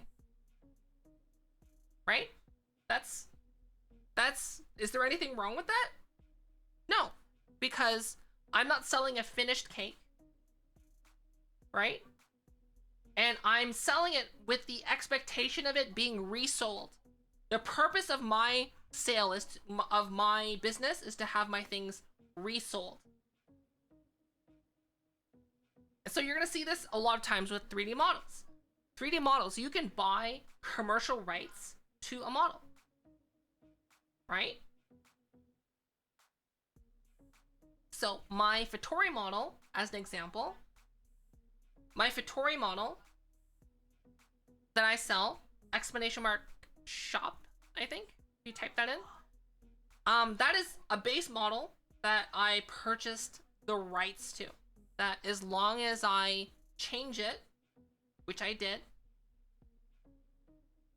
I bought so there's a couple tiers in terms of you purchase it. You can just buy it and have it for personal use, pay a little bit.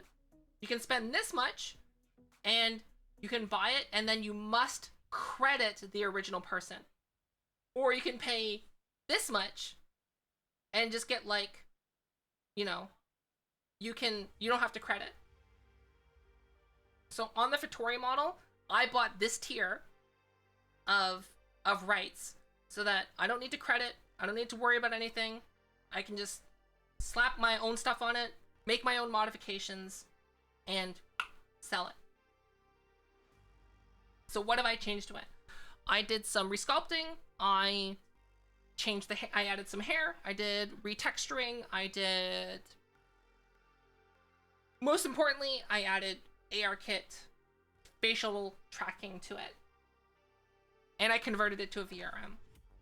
So like I feel that I've done enough to make it different from the base. And the thing is, like, I have the rights to do that. Right?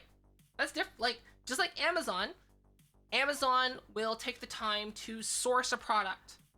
Like the Amazon basic stuff. They'll source a product, they'll make a deal with the manufacturer, and they'll become the distributor of that. Right? It's the same thing. It's very different from just like buying something from Amazon and then selling it in your brick and mortar store. Like, imagine if I opened an Etsy, like, it'd be like, what Amazon does is they source, they negotiate, they get a base price, and they try to make it as low as possible to offer a low basic product for their customers. That is slightly subsidized by their Amazon Prime. Whereas the like ripping and reselling analogy goes towards, imagine if I were to buy Amazon Basics HDMI cables, slap a Fofomit sticker on it, and then sell it as premium Fofomit HDMI cables, $30 each. Right? That's the ripping and reselling analogy versus the buying and repurposing with intention, if that makes sense.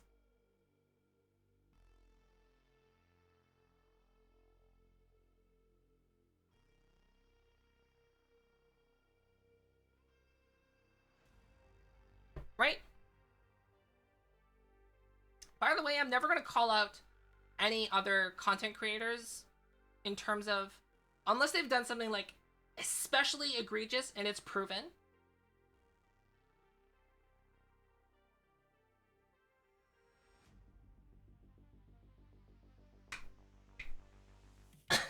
But when it comes down to like art, right? So 3D models is, so like I said, in the terms of a 3D model, you have to buy the rights. You have to have the rights to redistribute it. Right? So if you're one of those scumbags who has like ripped an Iron Mouse model in VRChat, you don't have the right to use it commercially or make any money from it in any way, any shape or form. Right?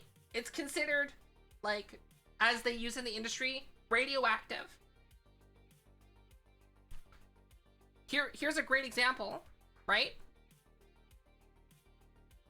So Twitch source code leaked, right? Twitch's source code leaked. So how Twitch works, and how Twitch is set up, if you wanted to right now, you can probably find it on GitHub. But why aren't big companies or companies looking into getting into streaming looking at that source code? Because they call it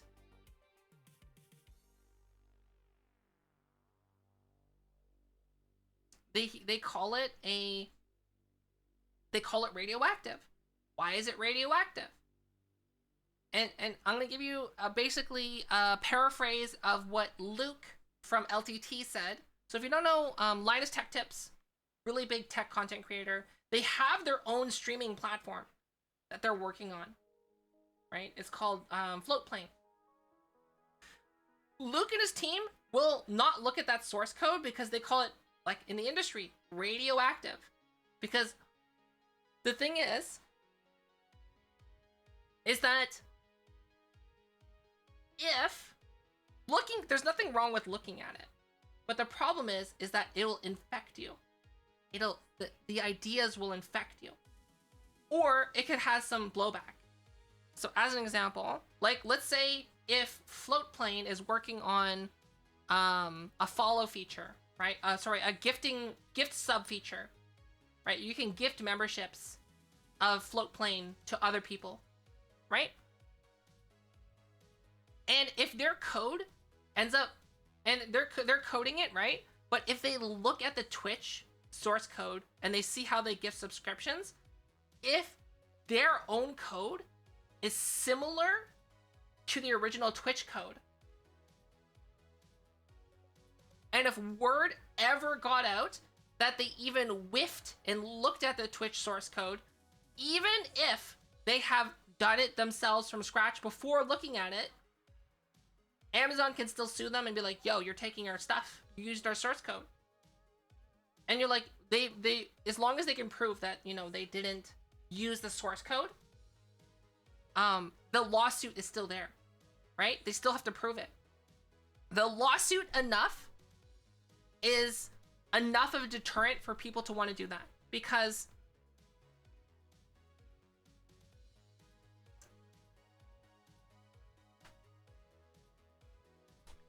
one, imagine the headlines, right? Linus Tech Tips streaming platform sued by Amazon for stealing Twitch source code. That headline is true. That's one that's gonna be bad publicity for Floatplane, even though they're right. And like then they have all this legal cost, right? So that's why it's considered radioactive.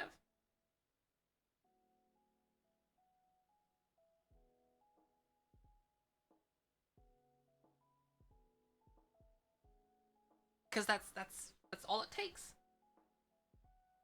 And the thing is too, like, well, how would they know? Well, one, sometimes you can just tell just by looking at something. So for example, when I look at other Twitch streamers, and when I look at other VTubers, I can tell what base model they have if they use the base model. Right? You can see it. If you've worked with 3D models enough, or you've seen enough 3D models, you can usually tell. So let me give you an example of two amazing content creators who I can tell like what models they have, right?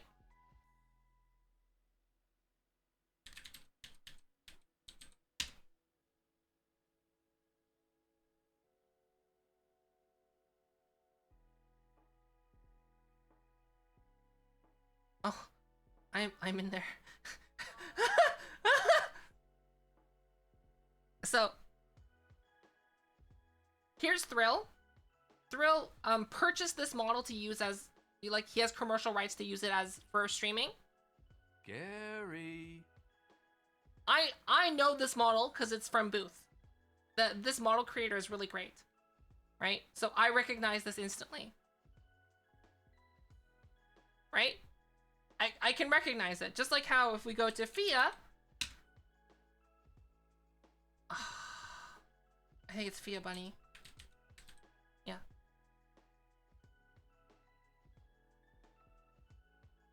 Oh, they're not live. Okay, good. Okay, so if we go to Fia, another awesome, great content creator. Like, I can look at that and be like, that's a Viroid model. Does that mean the models are bad? No. You can just tell, right? So I'm using this as an example to tell you like how you can tell like what the model is, because the thing is, like, every model has a style, right? Just like how any model that's made by my model creator, Pud made my model, exclamation mark model, and you can find out that information, right? Pud has a style, and I can tell a Pud model when I look at it, just like how Artgun has a style. I can tell an Artgun model when I see it, right? That's normal. So like, just like with coding and applications, like certain things will behave in a certain way, people will be able to tell. So that's one way people can identify like content and where it came from. Another way, which is more insidious, how would I say this?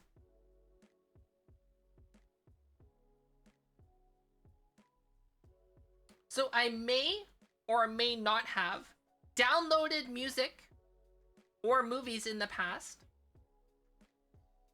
I may or may not have. But have you ever heard of an instance where you download an application, like let's say Photoshop, and it comes with a virus baked into it? Have you ever heard of that, or can you imagine that? If you're downloading an illegal copy of Photoshop and it has a virus baked in. Can you imagine that? I can imagine that.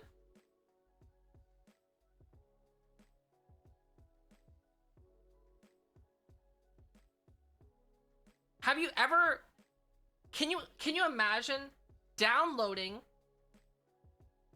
a music track? Like, let's say I want to download Taylor Swift's music, like, latest album.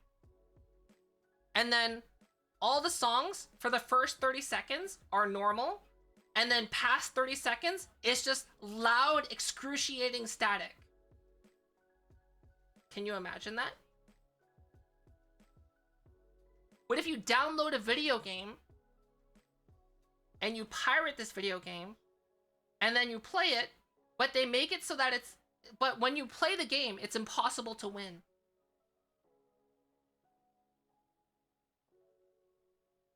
Sometimes the original creators of things, like video games, music, applications, they will seed out intentionally bad copies of their stuff to discourage people from pirating.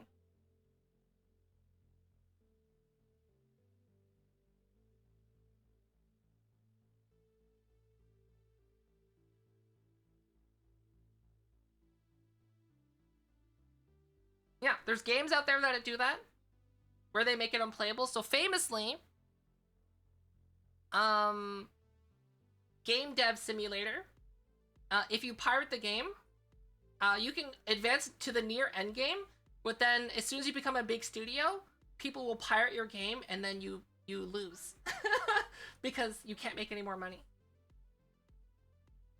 Music labels in the past, back when pirating music was a thing before like Spotify and all that, what they would do is they would corrupt the torrents with their own version, which is just static. So you'd be like you could be listening to like Taylor Swift's latest album, then all of a sudden, really loud static all of a sudden plays in your ear. Right? So like, there are some people out there that will go further and will put tracking information in there. So imagine like if Amazon, right, modified the Twitch source code that got leaked. So they see the Twitch source code on GitHub, they modify it, and then they put in tracking software to see, so they can track anyone who looks at it, right? Why not?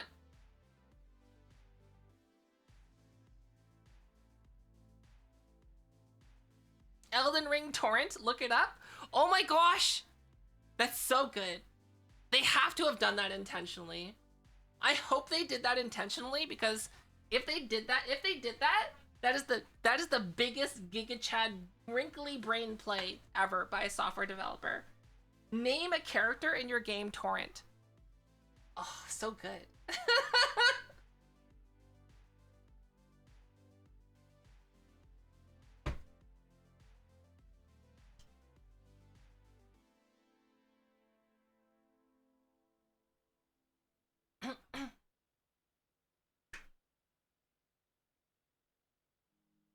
I would imagine that's what happened. I hope so. I never thought about it, because, like,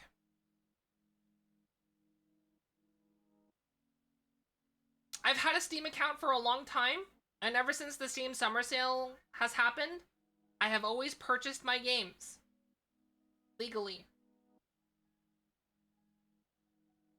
Before then, I may or may not have downloaded and pirated games. But if I were to have pirated games, I would have made sure that I would have done my due diligence and purchased those games later when I was able to.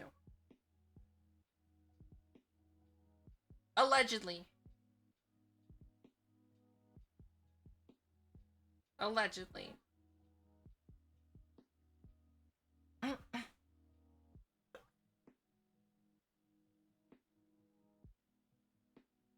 But like, the thing is, like, some of you might have never have grown up in that age before Steam. Right?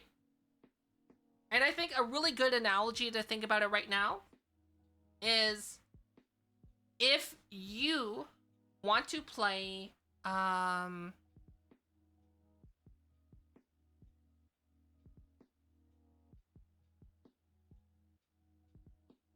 what's a game that's not available anymore?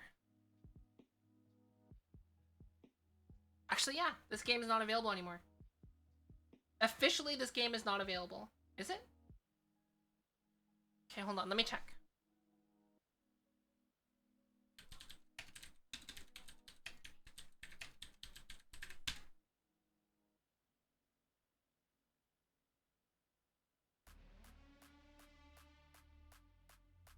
Okay, correct. Okay, this game is officially not available anymore. Super Mario RPG. Super Mario RPG that came out originally for the SNES, the Super Nintendo, that got re-released on Virtual Console on the Nintendo Wii, that got re-released on the Super NES SNES Mini, that has sold out and is no longer able to purchase, that you can also buy on the Wii U.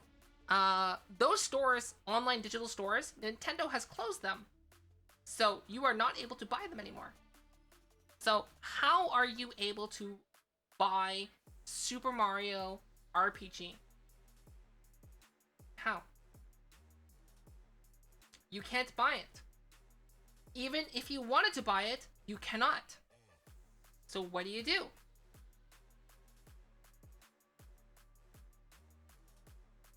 What do? Well, legally, your only recourse is if you already own a legal copy of it, you can make a backup copy to play for personal use. But Nintendo doesn't want you to do that. So I own a legal copy of Super Mario RPG. I can still play it because I made sure that I have it on my Wii. But if my Nintendo Wii were ever to die, which I hope it doesn't, but if it ever dies, I lose my copy of Super Mario RPG. What can I do? Right? What can I do?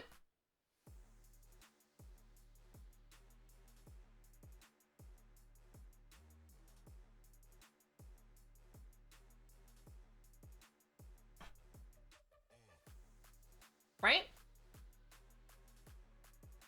So I personally believe, so this might not be legally right, but I personally believe any game that is considered abandonware should be free from repercussions of downloading it by other means. So for example,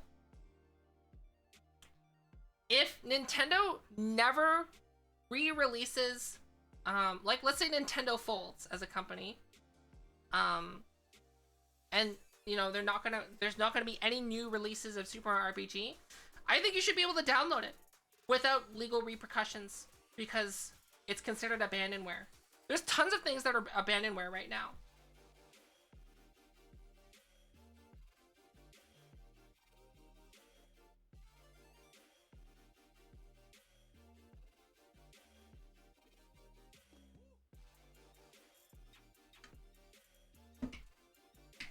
There's tons of Nintendo games that you can get on SNES that you just can't get anymore.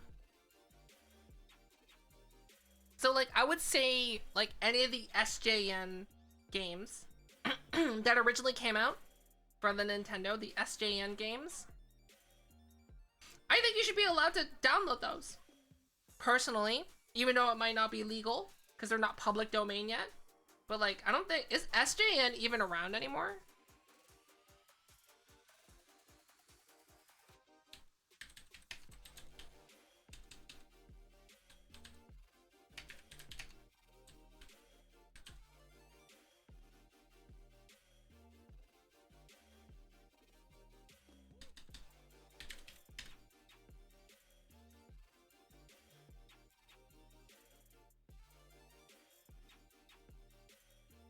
they're not. Do they not exist anymore?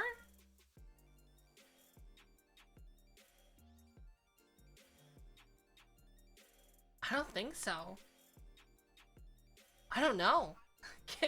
I don't know where SGN's gone.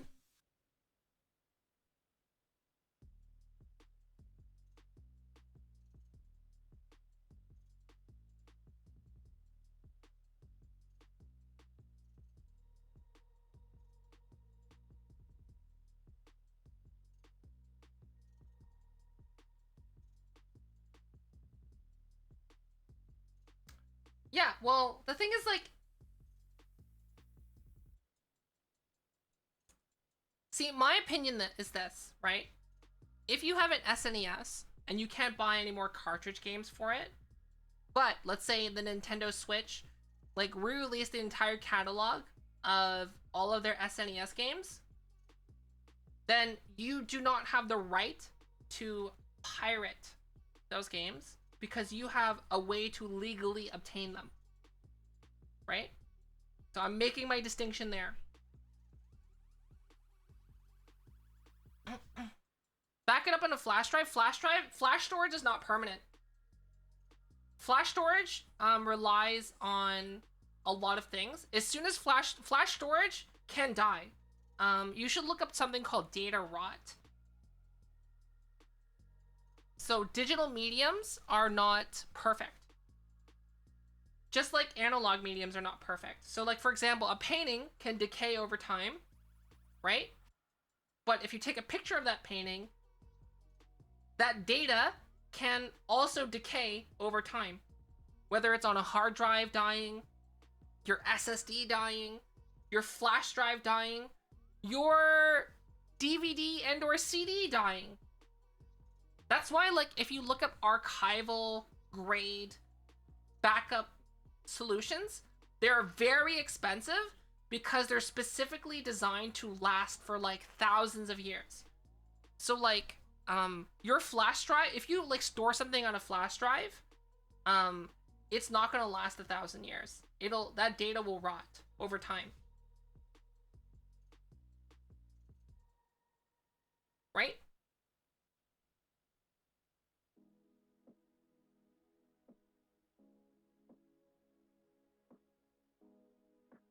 And I think the way flash drives work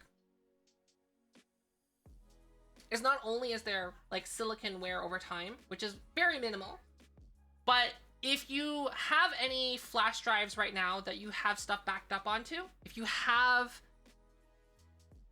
any hard drives that you have stuff backed up into, if they are not powered on every so often, the data will go away. Because they require to be plugged in or powered every so often.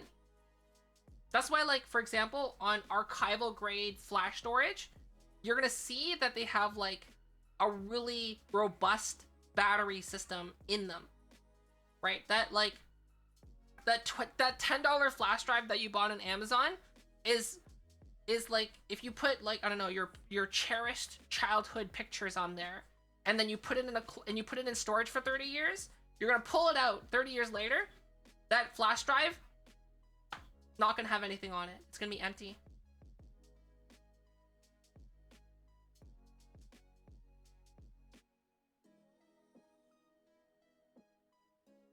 Yeah, I honestly, I don't know if it's the same with SSD. I would imagine that it is. I'm not sure, like, because SSD also uses flash memory. Put it on CDs. CDs also rot. Right? So how do CDs work?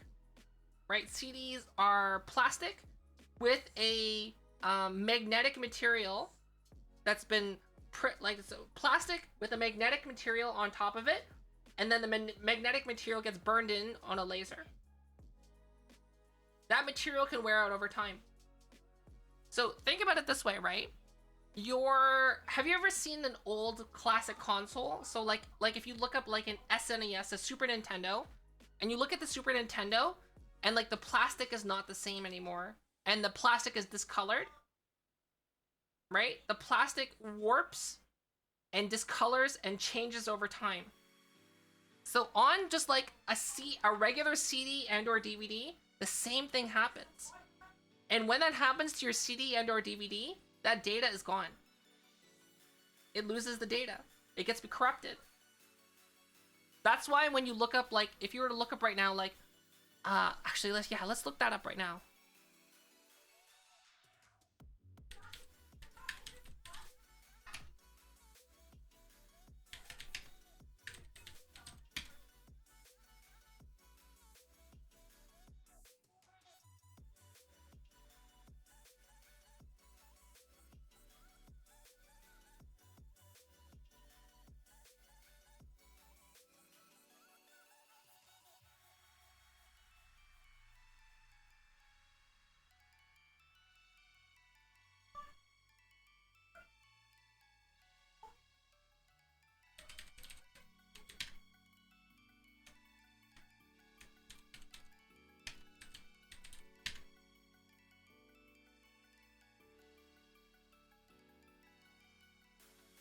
Okay. Here's my great example.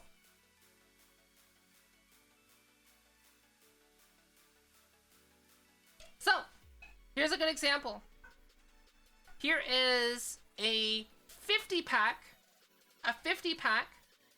of just regular DVDs, $25.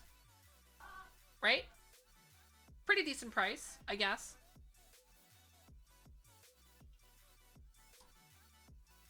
Archival grade. Oh, also, by the way, I chose like one that's actually like a decent price. There are more expensive ones.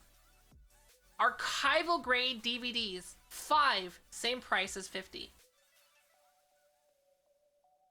See? Look at the price difference. 50 versus 5. This is 10 times the price. 10 times the price for archival grade stuff. How long is this meant to last? Let's see.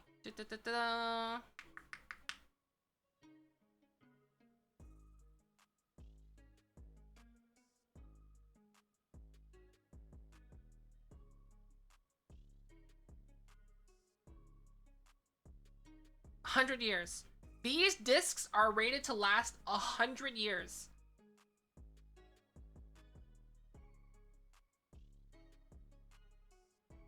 Only 100 years. For 10 times the price, you get a 100-year guarantee. Right? I have seen archival grade DVDs sell for $50 each. So if you go 100 times the price of this, 100 times. So this is 10 times the price. I've seen 100 times the price for a single DVD. So a $50 DVD, and it's rated to last 1,000 years. Will it last 1,000 years? I don't know. I don't think anyone can really verify that. But like, that's the thing. Archival grade stuff is different. So like, if you're thinking, oh, I'm going to like back up my life so that people in the far future, like, why does this matter, right? Think about it this way. The Library of Alexandria, right?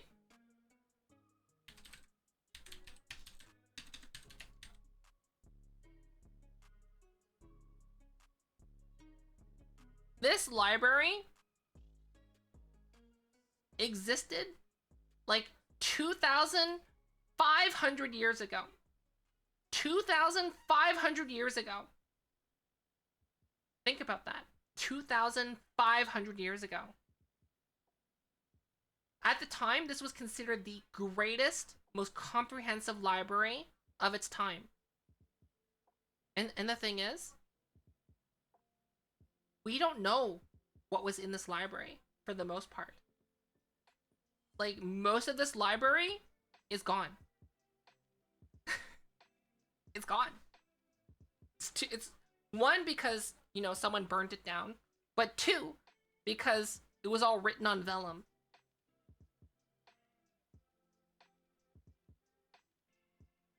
High five.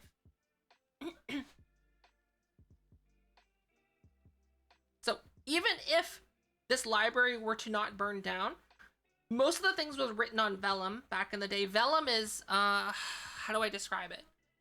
Vellum is like a paper-like material that's written from animal skin.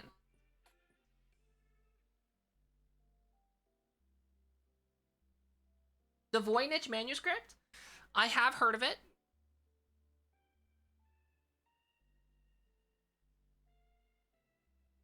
I have heard of it. There's a lot of mystery behind it, but that's beside the point, because the Voynich manuscript is not as old as the Library of Alexandria, right? So, like, we don't know what's in there, and like, if let's think about it this way, right? The what was that called?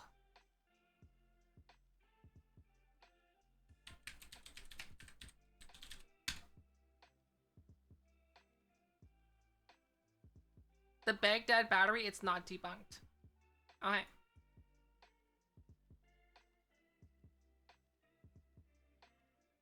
How is this debunking?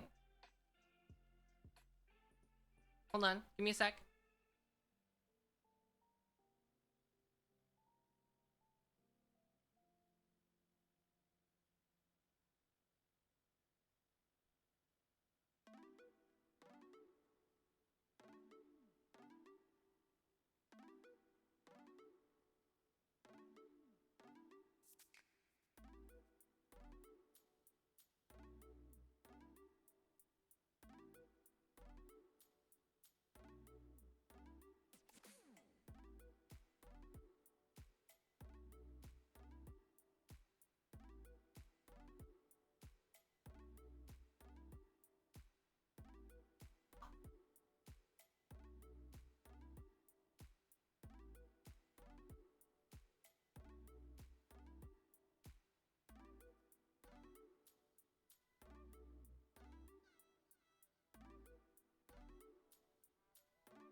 Okay, so this person, okay, so it's not actually debunked. It's not actually debunked. I can read pretty quick. I was reading through that article. I didn't read the entire thing because like there's more to read after that. But I was just making sure that it's an old thing, right? So this what has been known as dubbed as the Baghdad battery, right? We look at it now and we look at it as like, wow, this is a battery. We don't know what it actually is. That's the sum of that article. It's old, but we don't know what the purpose was. But here's the thing. We don't know what this was used for. Right?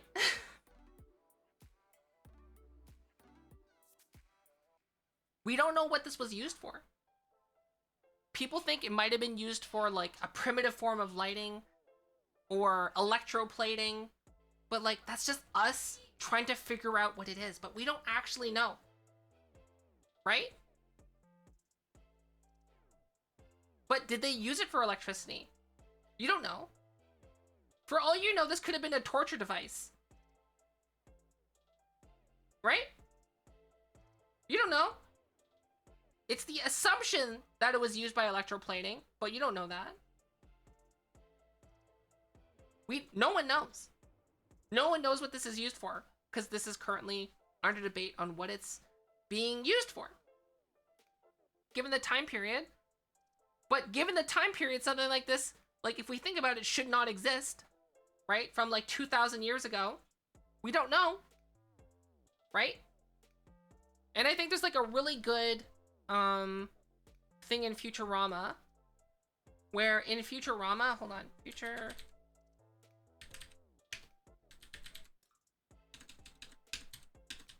I'm not sure if I'm gonna be able to find museum.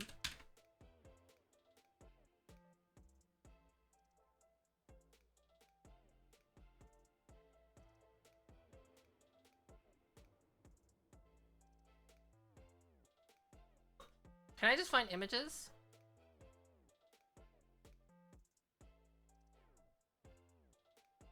In Futurama, they parody this a little bit, where like, yeah, in this episode where you find out about the dog, right? He finds his dog's remains in that episode, sad episode by the way, where they have like this twisted view of like what the year 2000 was like, because they have, you know, dug through the artifacts. Because remember, Futurama takes place 1,000 years from now. So they have archaeologists like Indiana Jones like digging through like our stuff to like figure out what we did. What was the purpose of certain things, right? Hi, Akami. And so the thing is, right, if we have no form, and even, here's the thing, even if, like, you buy this archival grade DVD, or there's, like, also known as the Century disc, and let me find it out. I think that's what it was called, Century disc, 1000 year.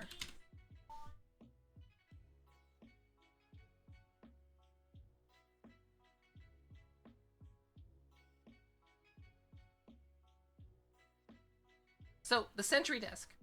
This can last 1,000 years. A DVD that can last 1,000 years. It'll maintain the data without corruption. Here's the thing. Even if, as humanity, we avoid what happened to the Library of Alexandria, where everything gets destroyed, either by time or by intentional malice, and we back up all of our knowledge of this time onto media that can last 1,000 years, and it's maintained in perfect, meticulous condition. There's a very good chance that in 1,000 years, it's gonna be unusable.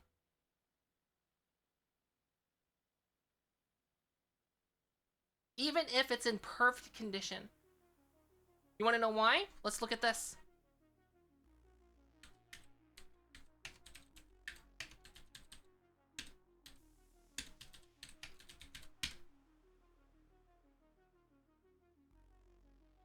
So this right here, the 5.25-inch floppy disk.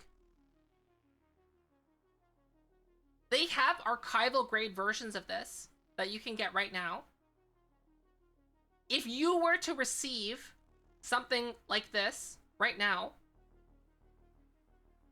and this is from like 50 years ago, by the way, this is like 50 years ago, right?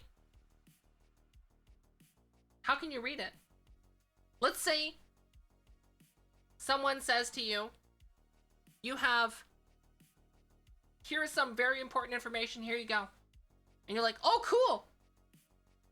What do I do with this? What do I do with this? What do I do? You have no meaningful way to read these anymore. Because like right now, yes, you can get a 5.25-inch floppy disk reader, like, and adapt it to USB. That's possible right now. But in the future, it might not be. And the thing is, like, can you even buy this? Hold on.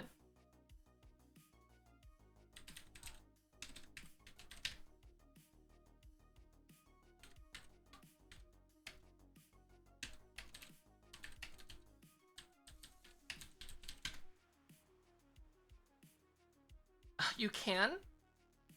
Wait, is this? That's a 3.5-inch, 3.5-inch, 3.5-inch. Oh, 3.5 inch. Can you even buy one now? 3.5 inch? 3.5 inch? Because the thing is, the 3.5 inch floppy disk replaced the 5.25 inch floppy disk because it was newer, right? Okay, I'm just gonna go buy on the first page. You can't buy. I'm just gonna say, you can't buy one easily. You can't buy wow, you actually can't. Wow. So, how are you gonna read this? There was one closer to the top? Was there? No, that's a 5. Oh, that is. Oh. Oh, you're right. This is not one. Yeah, you're right, this is it.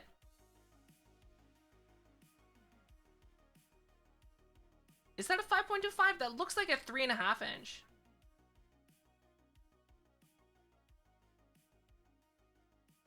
Oh, this is a 5.25. Okay, there you go. That's how you get one. Because here's the thing. This is what happens to old technology. Because no one makes these anymore. And eventually, it's tech, right? Tech will fail over time, right? Eventually, these are going to run out. Right? Eventually, these are going to run out. So, imagine all these now become sold out, right? You can't buy these anymore because even, like, $570. So now you have one of these, and let's say, imagine you can't buy, in 10 years, I'm going to say you're not going to be able to buy these drives anymore. So, what do? You're going to have to reverse engineer the storage technology and hope that you don't destroy the storage while trying to reverse engineer the storage technology, right? To be able to try and read the data off of it. So even if 1,000 years from now, we have perfectly preserved DVDs with all our important information on them, it doesn't mean anything. Because what if the English language goes extinct? Right? What if? So imagine this. 1,000 years from now, they get one of these DVDs and they're trying to learn about our history, or maybe there's crucial information that got lost. Imagine this scenario, right? World War III happens, the nuclear war, world goes into apocalypse, and the civilization rebuilds. Right? And they find these archival grade DVDs with all of the information of all our technology and how to rebuild civilization, and they get one of these. And they're like, what do we do with this? They don't know. They might not know what to do with it. Even if they have the tech to do it, they don't know. And so then, even if they figure out how to read the data off of it, it's a series of ones and zeros, right? What if it translates into English? They don't know English. Then that's an extra layer. So they don't know, that they can't distinguish between gibberish and not gibberish, right? So then they have to try to figure out, what does it actually mean? It'll never be perfect. And that analogy from the South Park episode of the Past Museum is so perfect, because that in Futurama, in the lore of Futurama, that exactly happened. They had World War III. The civilization rebuilt. And they have archaeologists finding all this stuff and trying to interpret what to do, because just like this, they can't read the original data easily.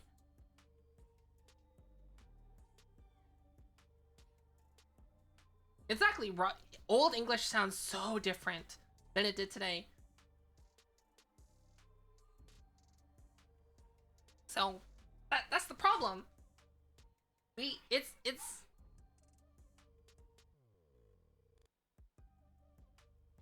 There's only so much you can do. Right?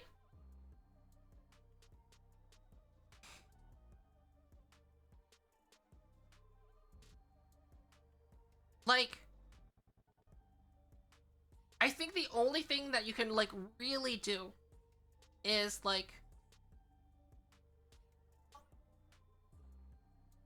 the best thing you could do is like manufacture something that is designed to last for a long time. Right? So I think what would be required for like this 1,000-year DVD, right, is to make a DVD playing system that has video and sound that will last 1,000 years.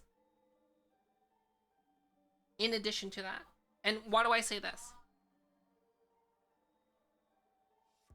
So, if you just have the DVD on its own, it's meaningless 1,000 years from now. Meaningless. And I think this example is good enough to exemplify, because this is not even that long ago.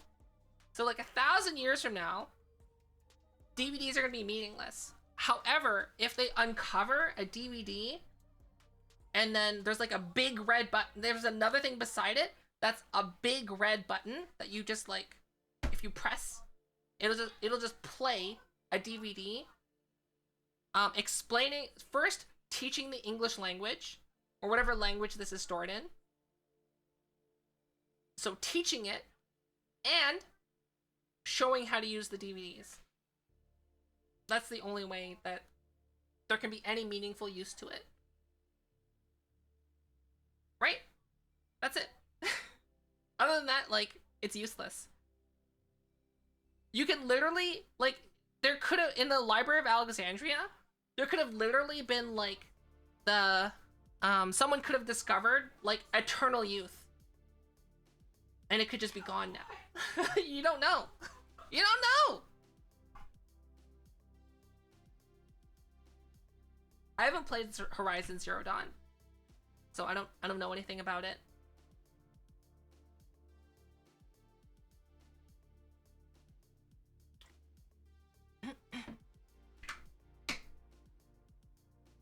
Right?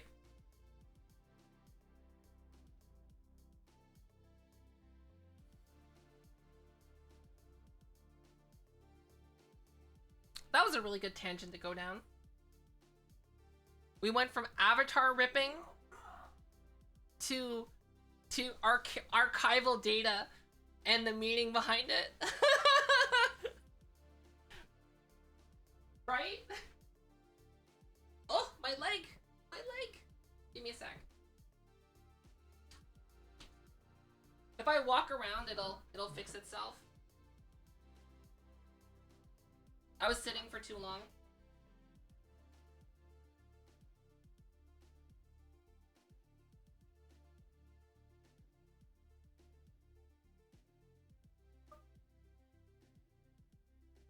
There we go. We're good. Boop. Oh yeah, the voting. We went from voting to pirating. Voting, pirating, malicious theft to...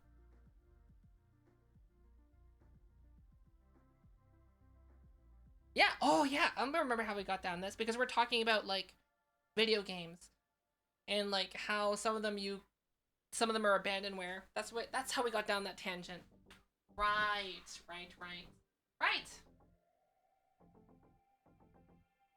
But like, it was a good roller coaster to go down. Pretty educational, right? Right?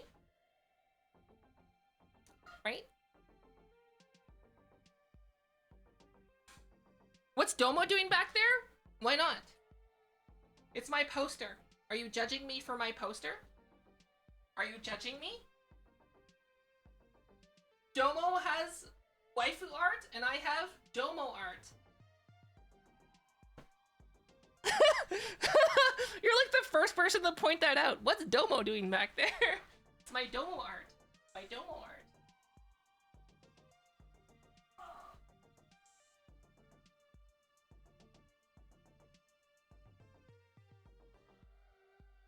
My Domo art. Wait, hold on. Let me make it so you can get a better view. Hold on.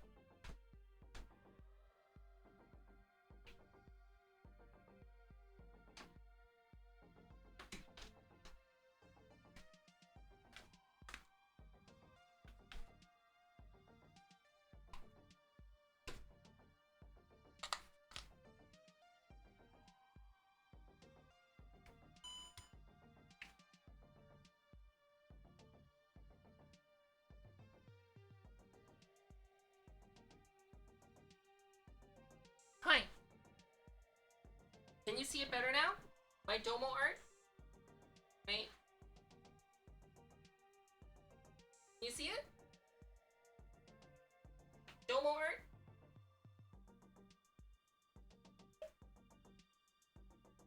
It's my Domo art. Yeah. I wonder how their Netflix documentary is coming along. Because apparently they're working on like a Netflix documentary on VTubers. I don't know what happened to it. I wonder. I don't know. It'd be fun to know what happened to it. Right? Cause like I was looking forward to it, but I don't know what like the end result of it was.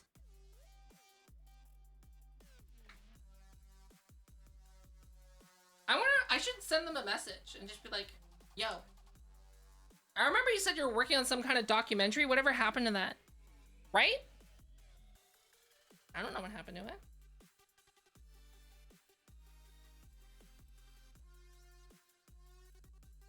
They canceled a lot of projects. Okay, I'm not saying this is what happened because obviously I just said I don't know. But here's the big problem when it comes down to signing up with big corporations, right? Is if they cancel your project, so if you sign up your project with them and they cancel your project, you can't just go out and bring your project somewhere else because you already signed to that company. So they own your project now. So what could have happened is Domo did all the stuff for his VTuber documentary. Then they canceled it. And now it's just dead in the water. And he can't do anything else with it. Because he doesn't own the rights to it anymore. Right? Just like, oh, by the way, the same thing happens for content creators.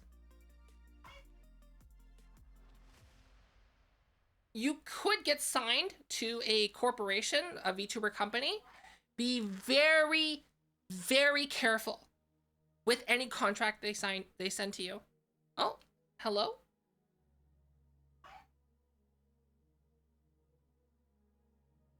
Uh-oh. Uh-oh. Uh-oh. Uh-oh. I'm being... Ah! Okay, give me a second. give me a second. Okay.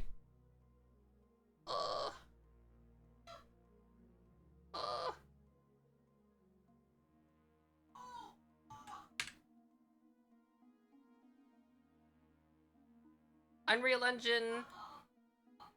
Oh, it's because I have DaVinci Resolve open still. Oh, I see. Okay. End task. Why do I have DaVinci Resolve open still? Right. Because I was working on my video that I just released. And I forgot to close it. Okay, let me reopen Unreal Engine. I overtaxed my computer. I just gotta reopen it. It's fine. This is the advantage. This is why having a multi-PC setup is good, because if stuff crashes, your stream doesn't go down. The downside is that, well, you can't see anything right now.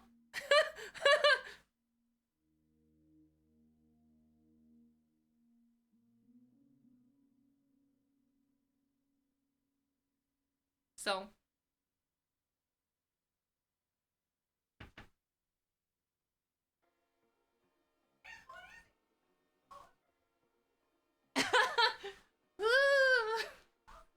oh, here we go. We're back. Bum.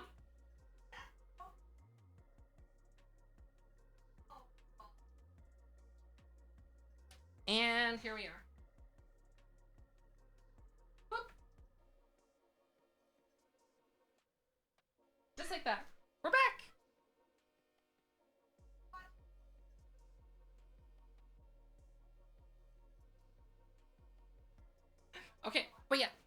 signing up with if you're ever approached by a company that wants to sign you, be careful. Read the contract that they give you. And the thing is, if you're not sure what's going on with the contract, often you can hire a lawyer for like, you can pay a lawyer like anywhere from $50 to $100 to look over the contract for you, to consult the contract for you, right? Because they're experts on it. And the thing is like, yes, is paying $50 to $100 expensive for like the 10 minutes that's gonna take them to read the contract? Yes, but here's the thing. You're paying for their expertise, their advice, and your own peace of mind. Because they'll be able to be like, yo, this part of the contract's really gonna F you over. Do you know what I mean? Because the thing is, there's been cases where YouTubers and have signed a contract with the company, and company folds, they lose their channel. They're done. That's it. Or the company be like, yeah, we're replacing you now. Goodbye. And the thing is, the same thing can happen to VTuber.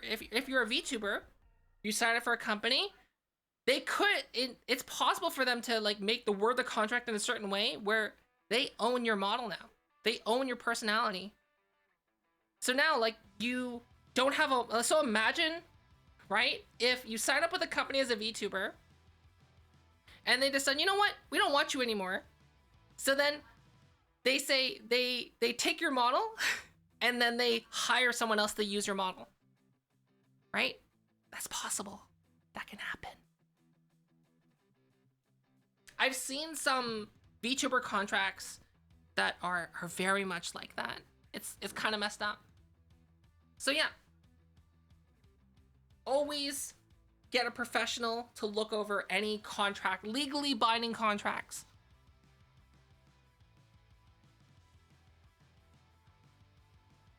Basically, who's hydrating me?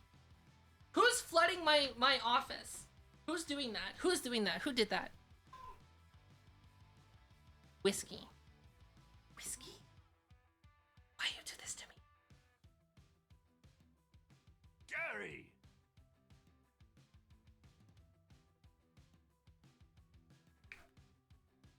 But yeah. Back to what I was saying before. I'm gonna be doing some investigating when it comes down to model ripping, model stealing.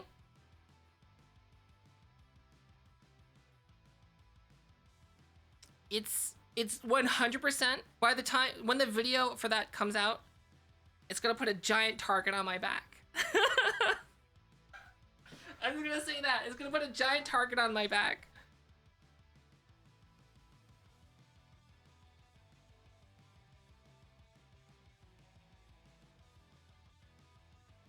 Exactly, Tigerish. Exactly.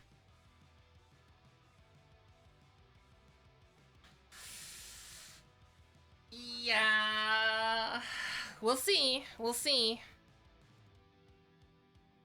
We'll see how much, how I end up dealing with that, basically.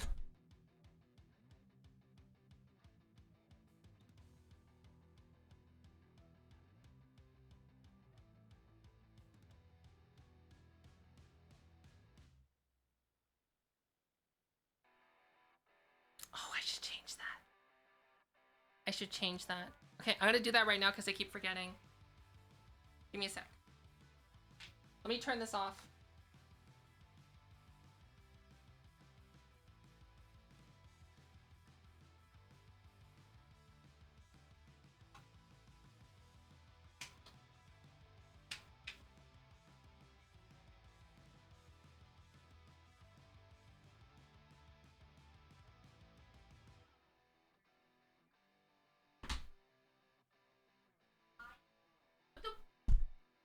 Hello. Okay. I just need to get rid of that reference. Oh.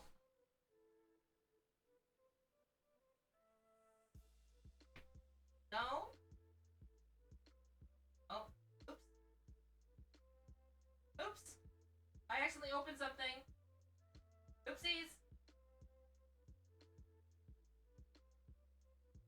I opened something by accident. I pressed the button I shouldn't have.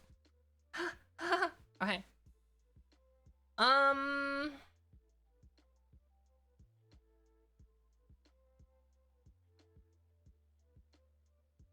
Where is it? Hands. And delete. Save. There we go. I fixed it. I got rid of that reference.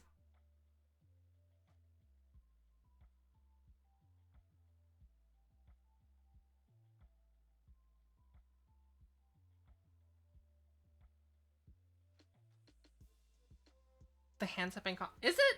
Oh yeah, isn't it a long weekend? Right? Memorial. It is? What is Memorial Day? It's a US federal holiday. Okay, Americans, for Memorial Day, do you, like, do anything for Memorial Day?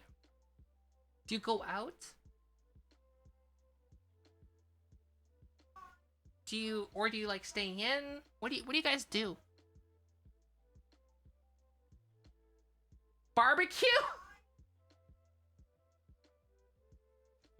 Nothing like honoring our fallen by having a good barbecue and a steak. That's my given right. USA! USA! USA!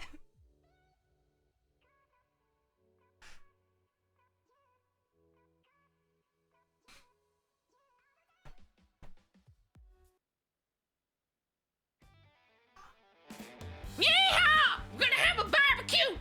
We're gonna have a barbecue! We're gonna get on our monster trucks and our ATVs and our 4x4s, and we're gonna have a big hootin' hollering barbecue this Memorial weekend. We're gonna have burgers, we're gonna have hamburgers, we're gonna have steak. If you're a vegetarian or vegan, well, you're not American. And we're gonna do all this to honor the fallen who fought for this country. USA! USA! USA!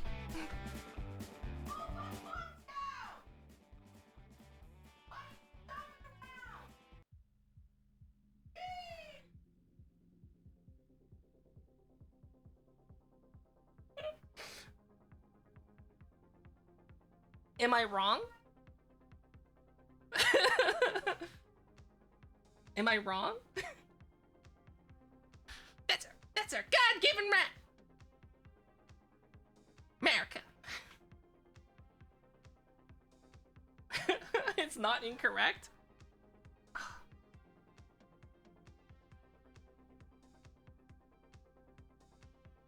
Can I want to clip that. I want to clip that. Okay, how do I clip that?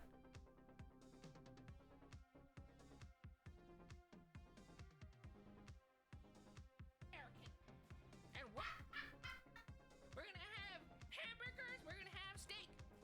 If you're forced, and we're gonna have a barbecue. We're gonna have a I'm clipping it.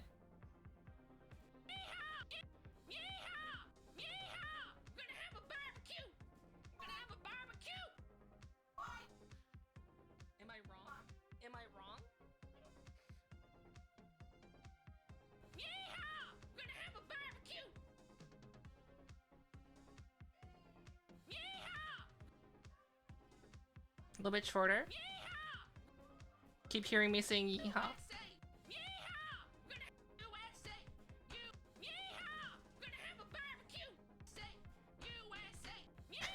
There we go. I got it. I got it. Poke slide? Okay. I do it.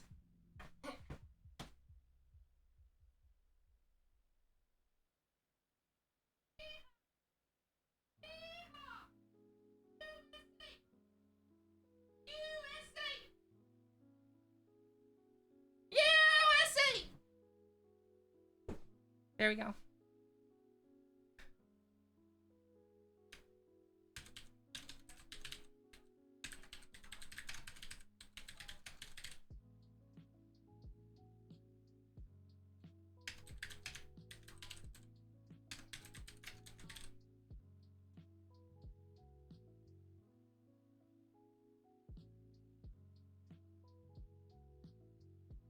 See, that's so different from like Canada.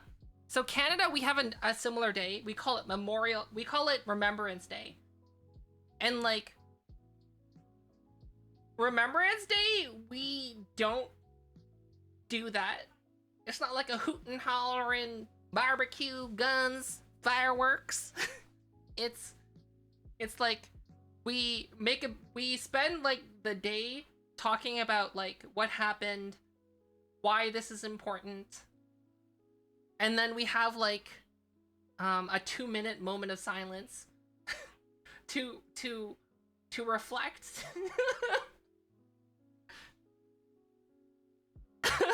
It's like a somber day, whereas like everyone's like, drink beer, barbecue, monster trucks.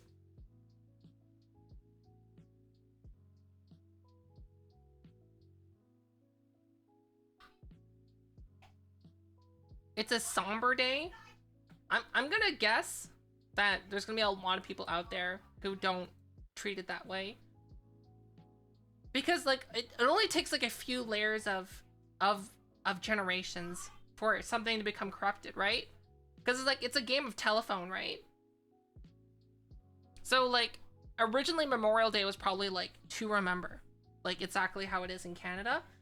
But then there's gonna be like kids who watch their parents just having a day off and they don't have the day explained to them. So then they start imitating, but then like eventually just turns into, let's have a barbecue.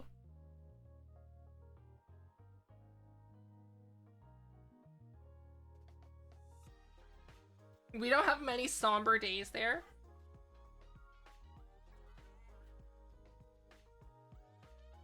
No one celebrates like the people in Alaska? What do you guys do in Alaska? Do you just like ride a polar bear and be like, yeehaw, guns and AK-47s, boom boom? Wait, an AK-47 is not really American, is it? Yeehaw, M15s, whoa!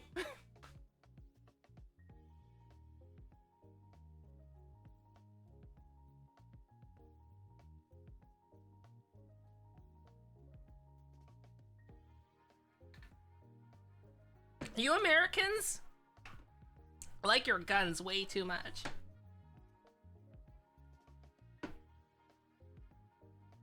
Like, way too much.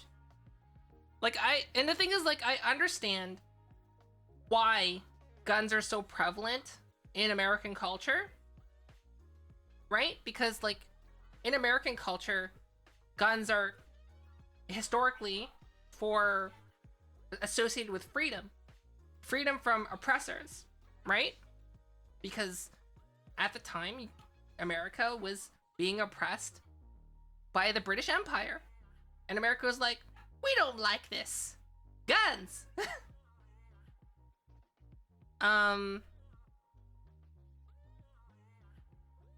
But the thing is, like, is it really needed now? And I know some people are like, gosh darn it, it's totally worth it now. Whereas, like, is it though? Is wearing being told to wear a mask in a grocery store really a suppression of your human rights? Is it?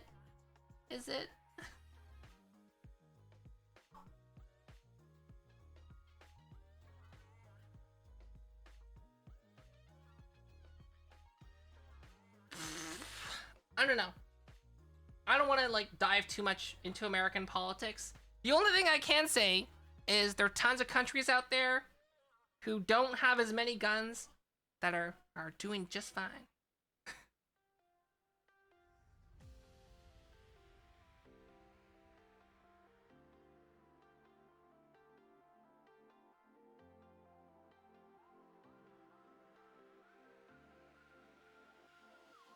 Right? Some countries are doing just fine. Like, Canada doesn't really have a lot of guns. A lot of Europe doesn't really have a lot of guns.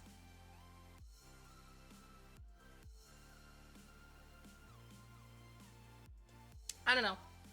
All I can say is, without going too far into it, the concept of saying that the solution... I'm not gonna go into it. I'm not gonna touch it. I'm not gonna touch it. I'm not gonna go there. You've never seen a gun IRL? I have. I've seen guns. Like, on police officers, I've seen them in their holster. I have a few friends that go hunting with guns. I've held a gun. I've never fired a gun, but I've held a gun. But it's like, that's the most Zoomer, whatever, feminine, blah, blah, I've ever heard. I don't care. Like, I don't find guns interesting. What I do like, though, is I like laser tag. I like paintball. I don't like airsoft.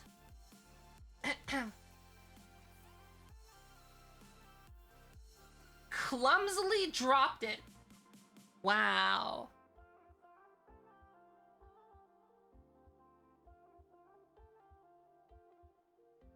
Like to be honest, like I just don't get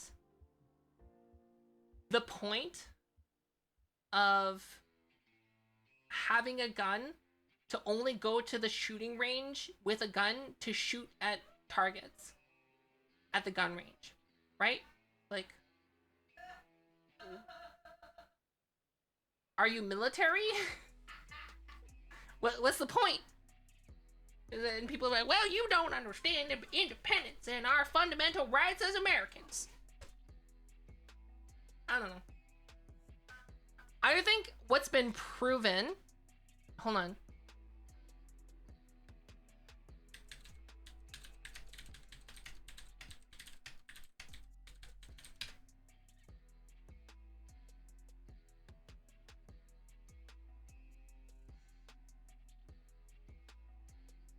Okay, here's a good example. So, there's this YouTube channel called T-Rex Arms, right? So, in this video, they bring in this dude who is from Japan, and in Japan, firearms are illegal. So, the only way you can shoot anything is with airsoft guns. So, this guy is like an airsoft gun expert, like a BB gun expert. He's like, his only real life experience is with a BB gun. And like, after like one day of like, hey, this is how you use a real gun with real bullets.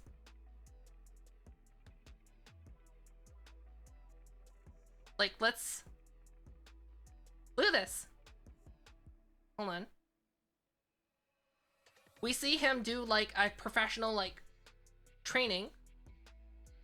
And this is him switching from an airsoft gun to a real gun. So he learns like all these different skills. And hold on. I think this is where they go through the round. And they starts.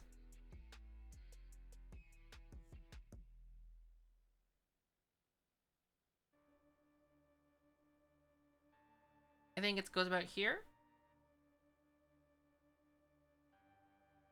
Yeah, here he goes.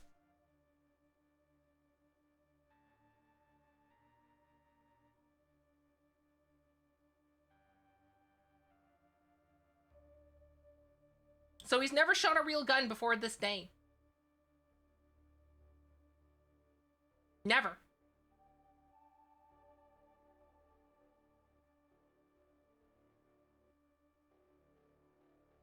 And like, he already has all the safety down. Oh, and here we go. So now he's being shown like how to do a handgun.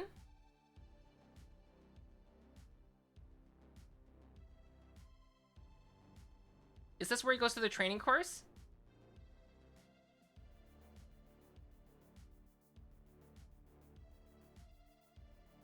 Oh yeah, here we go.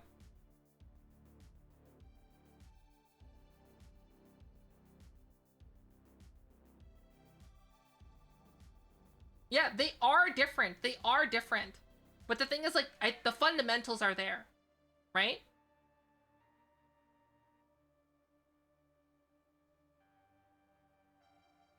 And so I'm going to use this as an example. So, like, to be clear, this guy who's firing right now has never fired a real gun IRL. before this day. Never. Only airsoft guns.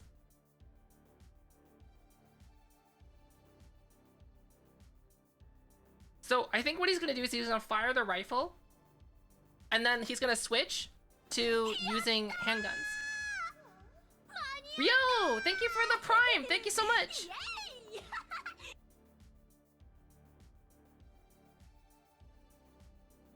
Like, how he moves looks so artificial too, right?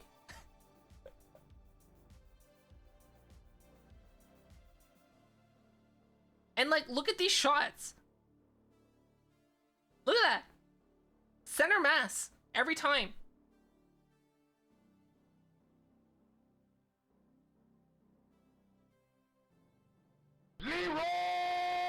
Stand by.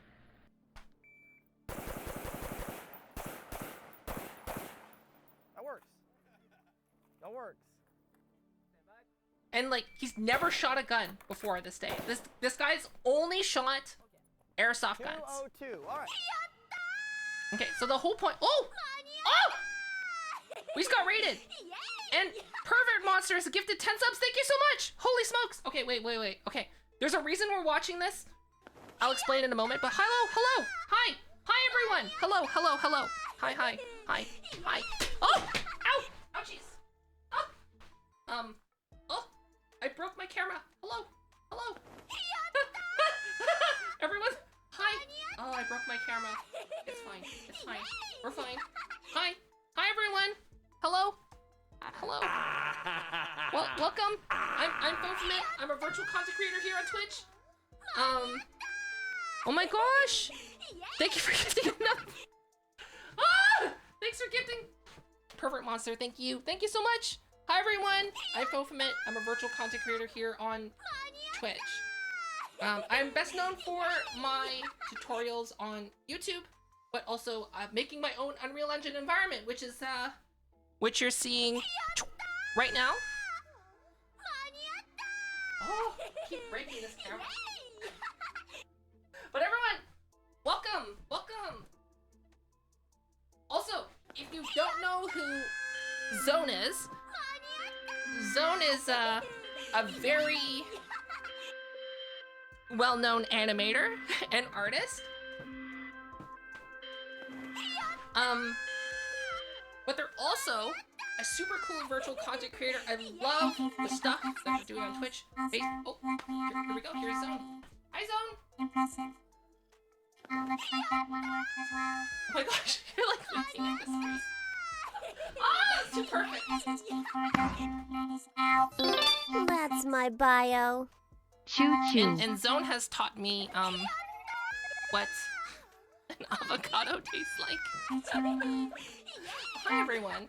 Oh, look at this guy's so bit. Today, what we have been talking about. So today's like a placeholder day where we just do whatever.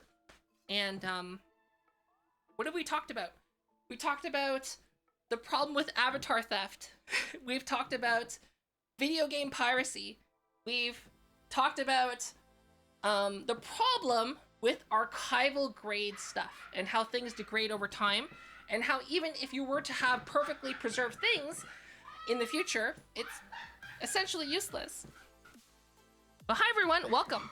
So we were just talking about guns because it's in the United States, Memorial Day is coming up, right? Memorial Day is coming up, and it ended up talking about guns. And I'm from Canada, where guns aren't really a thing. So like my perspective on Americans is like, why do you guys like guns so much? And one of the common arguments that I was gonna get to, we were watching this YouTube channel, just not the whole thing, but just little clips. And it's a YouTube channel called T-Rex Arms. T-Rex Arms. You might have heard of it, maybe not. But in this video, this guy that you're seeing right here, they brought this guy from Japan who's never shot a real gun before. He's an airsoft champion. He's an airsoft gun champion, right? And So he spent 1 day with T-Rex arms to show him how a gun works. And then, well, look, Pervert Monster look at cheered that. X500. Perfect shots every time. So why am I showing this? Pervert Monster, thank you for the 500 bits. You have to go jump in the shower, 14 hours of VR. Thank you so much. Have a good shower. Thank you for sharing your community. Thank you. So why are we talking about that? Well, I'm using this to emphasize a point that, like, the whole original point of, like, the right to bear arms goes into the concept of, like, the founding of the country, how it was symbolizing independence, right? But, like, do you really need, like, the whole concept of, like, needing to have, like, fancy guns, right? Other than for fun, but do you need it otherwise, other than for fun? And I think that video perfectly exemplifies why you don't. Because if you're dedicated enough to, like that guy from Japan with airsoft, right? If, like, let's say a civil war or World War III were to ever break out, and you're an expert in airsoft, after, like, a week or even a day of training, you could be like that guy in the video that is, like, can immediately adapt to the IRL weapons, right?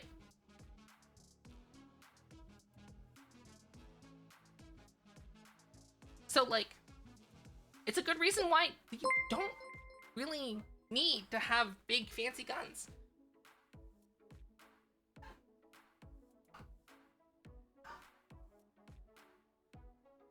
This high five? Yeah, I'm like I get it, right? Why some people would be like, we need to have our guns to maintain our independence and freedom. And I'm like, just use the airsoft. It's like, it's not 100% applicable, but, like, people who are dedicated enough, that skill can carry over. And that was a really good demonstration of it. Now, can someone who's, like, an airsoft expert, like, go out and be like, imagine, like, walking, it's like, I see that you got a situation here. Well, I'll have you what? I won last week's regional championship in airsoft. So, how can I help you, officers? And they're gonna tell you to right off, right? But, like, in the case of a dire emergency situation such as a civil war, such as a world war, like, those people who are airsoft experts could be trained, right? Meanwhile, everyone's like, ah, here in America, that's heresy. Well, you're canceled.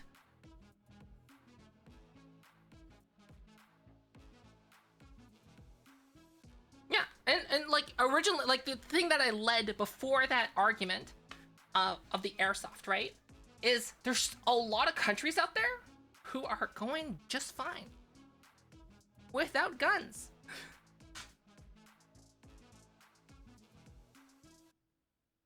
Yeah, everyone needs to be trained anyway, but here's the thing. If someone has enough base skill, right? So, for example, if they have, like, 5 years experience being an airsoft champion, it'd be a lot easier to train that person in a shorter amount of time to be good at the IRL equivalent, like the gun equivalent, versus, like, someone who doesn't know what they're doing.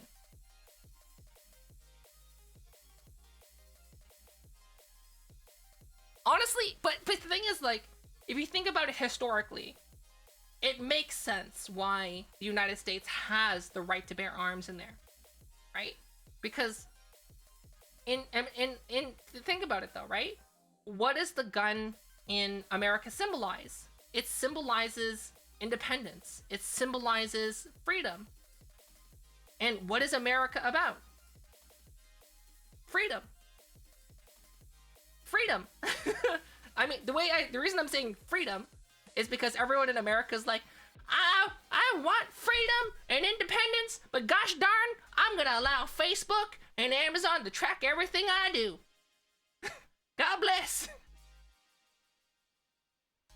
Right? I don't know. It's like it's a whole rabbit hole to go down when it comes down to freedom and independence.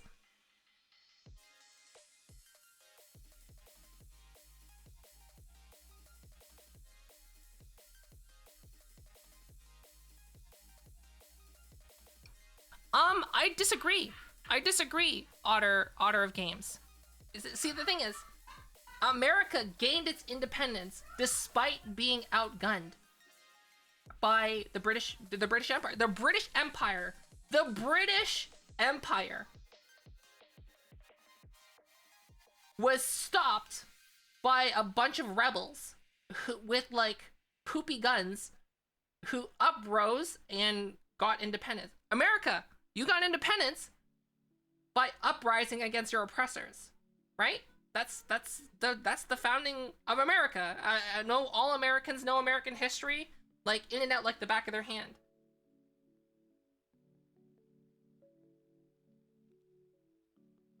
Where do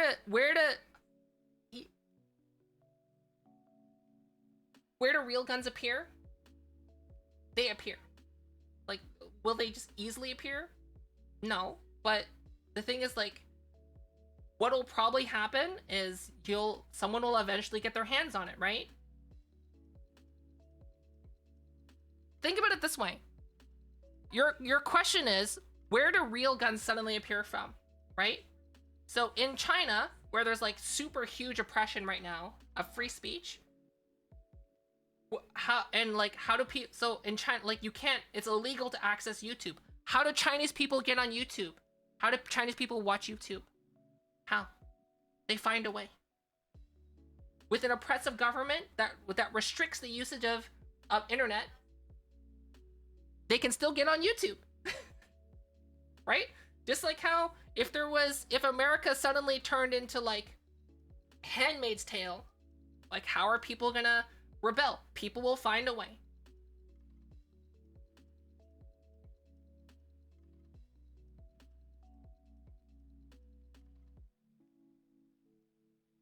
Yeah, exactly. There was the Americans, the turf invaded French. Yeah, exactly. So like imagine, right? Like some country, like Handmaid's Tale happens where if you don't know the story of Handmaid's Tale, basically what happens is like an extremist group literally like blows up the government and they take over. And like 70% of the United States is being controlled by this extremist group now, right? And the 30% are trying to fight back, like mainly based in Alaska. So like they're getting help from Europe and Canada to fight back on the extremists that took over, right? So like that analogy still applies. If someone were to attack a country that has allies, those allies will, in theory, help.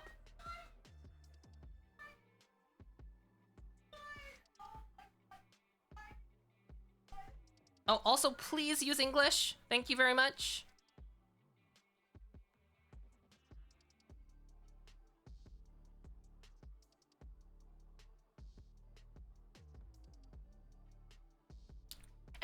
And here's the thing, right?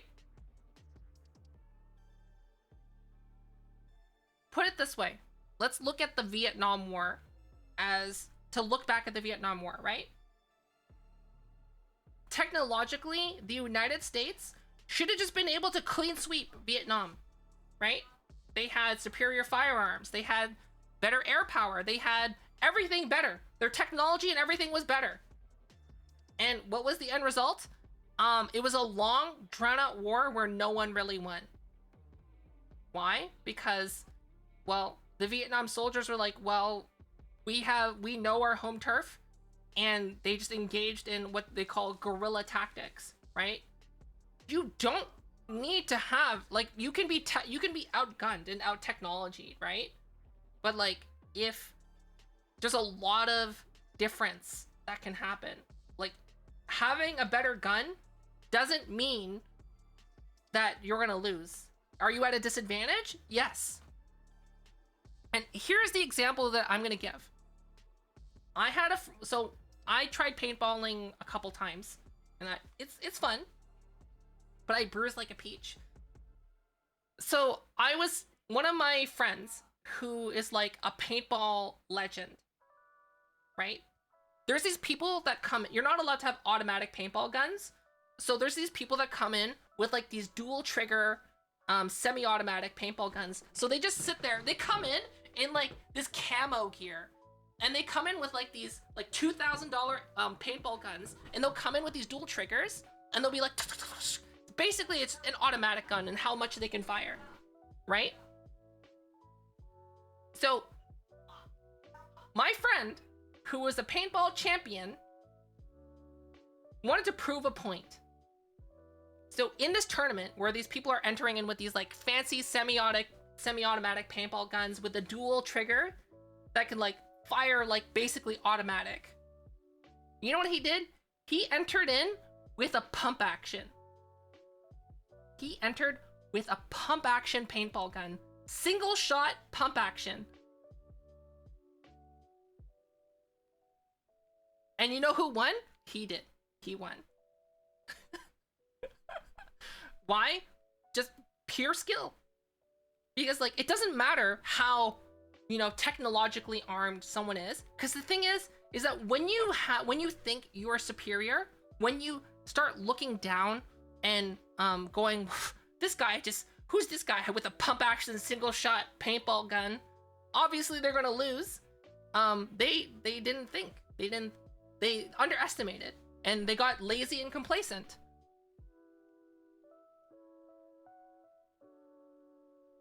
Right?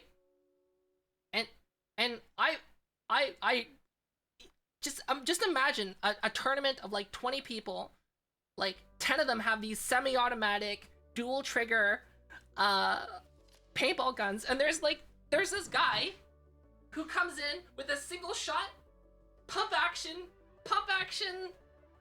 paintball gun and then wins the tournament, because he just like basically would just tactically wait and be like, done.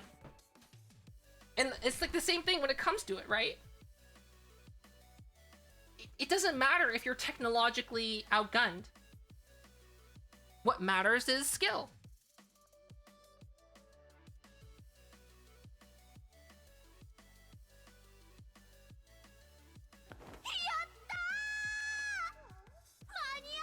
At some point, there's a technological, instead of coming in with a semi-automatic, you come in with a paintball bomb.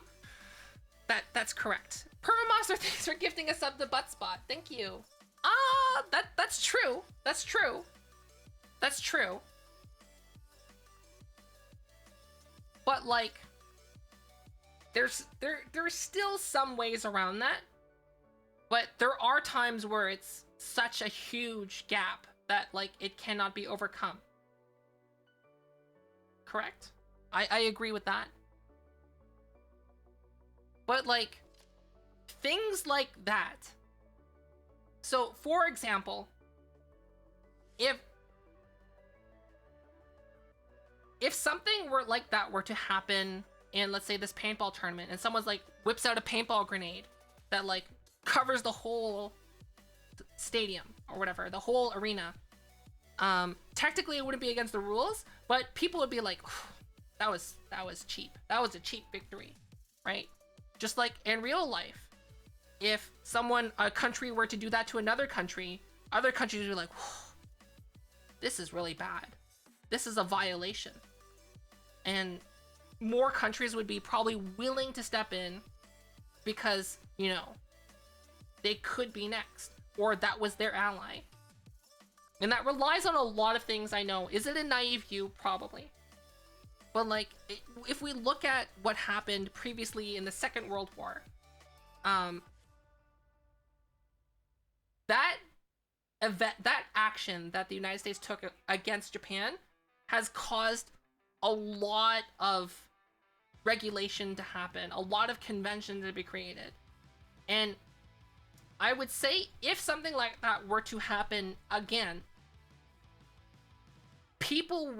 countries will rally or retaliate against the original aggressor who has used such a devastating weapon.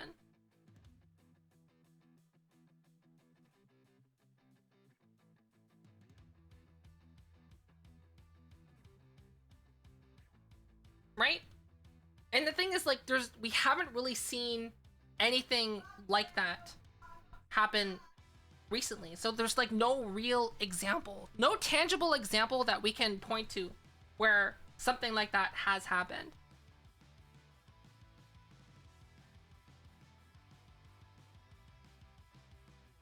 But the thing is, though, right? They have condemned the use of things like mustard gas now. So, like, for example, if a country is caught in a war using, let's say, mustard gas now, that country, in theory, should face repercussions. But then again, you know, there are countries right now that are committing crimes and violations that, you know, no one's doing anything about, like what's happening in Myanmar right now, so...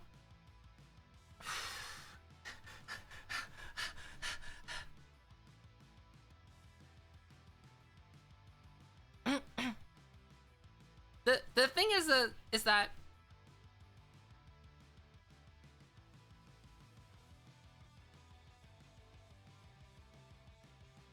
the thing is that yeah, North Korea. The thing is that North Korea. See, the thing about North Korea is that South Korea is not really concerned about missile attacks. They're not concerned about that as much. That's not their number one priority. Because the thing about the any North Korean missiles is that Korea has THAAD, which is the ground air defense, the anti-missile thing that the United States installed.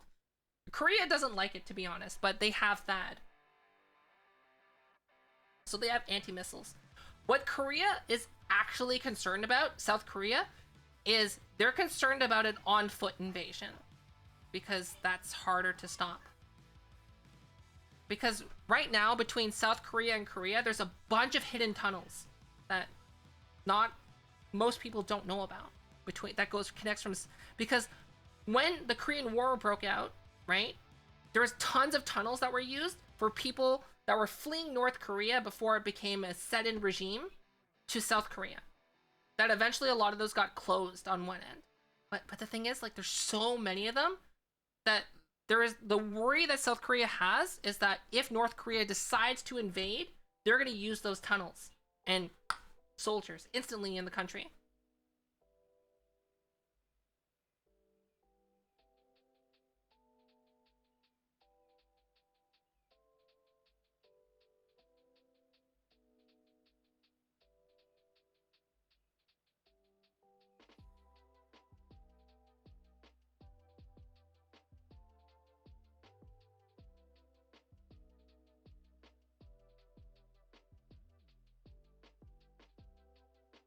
Yes, exactly. If you are in the military, you are no longer a civilian and you're considered a soldier and you operate on different rules. Correct. There's a difference between, like, soldier rights versus civilian rights.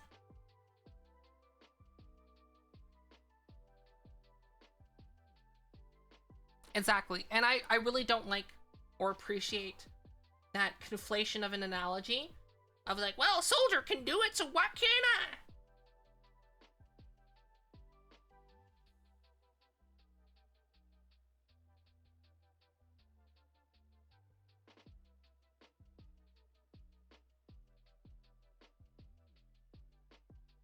So you can die for your country, but not buy it for yourself. I think you need to calm down and type out your sentences fully, because your sentence is not a properly written sentence.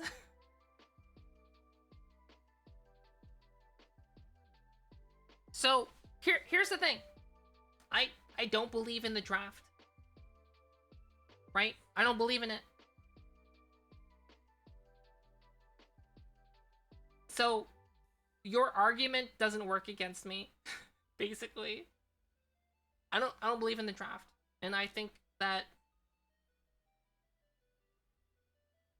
it's something that can often be abused. And I think it's dumb.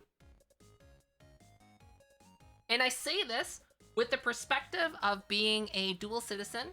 I am a Canadian citizen and a South Korean citizen. And I have some South Korean male friends. And if you are a male in South Korea, you are by law, it is mandatory for you to do military service. So that, because technically South Korea is still at war with North Korea. Technically they're still at war. They just have a ceasefire agreement that's happening right now, but they're technically still at war. They're just, not firing at each other, but on paper they are still at war with one another.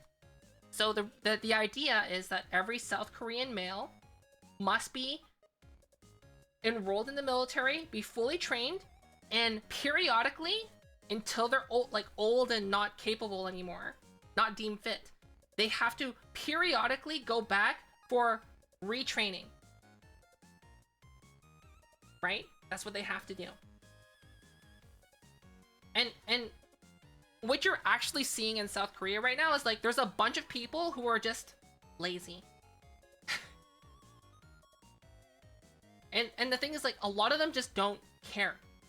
They're just they don't care. They get trained. They don't pay attention.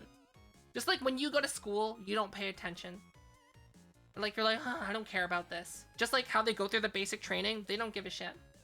And what has eventually happened is the people that don't give a shit have moved up in the ranks and are training other people who don't give a shit. So there's people in the Korean military now that don't give a shit that are training other people who don't give a shit. Right?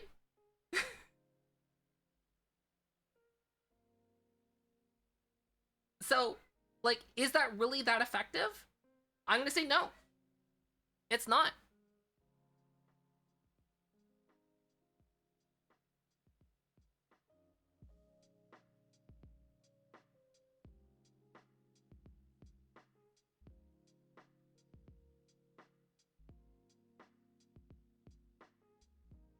No, they're not at peace. They're still technically at war.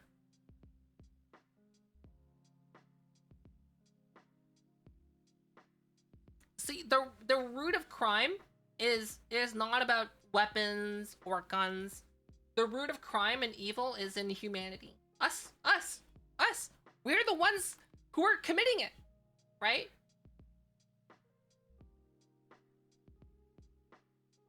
Yeah, yes, violence will happen, but here's the thing. There was a couple years ago, there was in Toronto, there was an individual who had a knife and a van that unfortunately went on a rampage and killed many people. Right? And you'll be like, well, that's proof that it doesn't matter, that we have the right to our devastating weapons as much as we want. But here's the thing. This individual was able to be stopped easier by law enforcement because he was in Canada. He didn't have access to firearms. He didn't have access to advanced weaponry. So eventually the police were able to stop him because he had a van and a knife. That's it. Now, if this person was armed to the britches, there was this case in the United States, which is insane, where these people had this military grade armor where they could literally soak in bullets that are used by the police, and they can just freely just walk, they're walking around in armor like this. Basically, they can't walk really fast, but the thing is they couldn't stop them. The thing is eventually they couldn't get away because they were too slow, but it took more than it should have to take them down. Right? Just like in Grand Theft Auto, if you have, you know, cheats enabled, eventually things can get so crazy that the NPC police will take you down. But like the whole point of this is not like to strip you of your rights. It's not to say, oh well, you know, it's gonna happen anyway. The whole point is like to lessen the impact that it can have. And to shift the topic elsewhere, let's talk about pirating. Let's go back to pirating, which we were talking about before, right? So we're gonna stop talking about guns and firearms, and we're shifting it to pirating, and this is my transition to that, right? It's all about prevention, right? So like with pirating, right? Everyone can pirate, right? Ooh, yeah, har, I am a pirate. The thing is, like, it's not about making it difficult to do. It's all about making it less easy to do. So like if you have a lock on a house, right? Someone could break in your house super easy, no matter what kind of a lock you have. But it's all about deterrence, right? If you make it so that it's difficult and a pain in the butt to break into your house, they might not do it. They'll go to another house that's easier, right? Just like a video game. If it's super easy to pirate, they will. But if you make it so that it's just, you know, just that much more annoying to pirate that game, and it's just a lot easier just to wait for a Steam summer sale and buy it for $2, people will just not pirate the game, right? It's all about deterrence. It's all about ease of access. And it's all about making things not worth doing. And sometimes that's what it takes.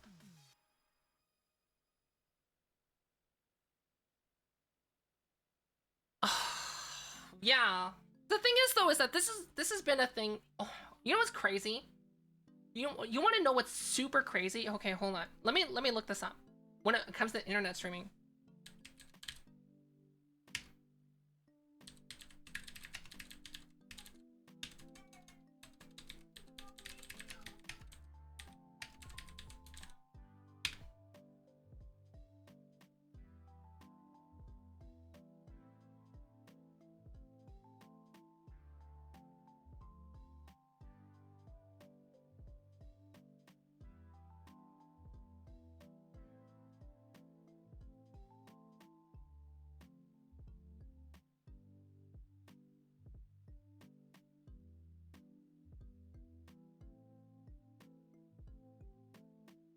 Okay.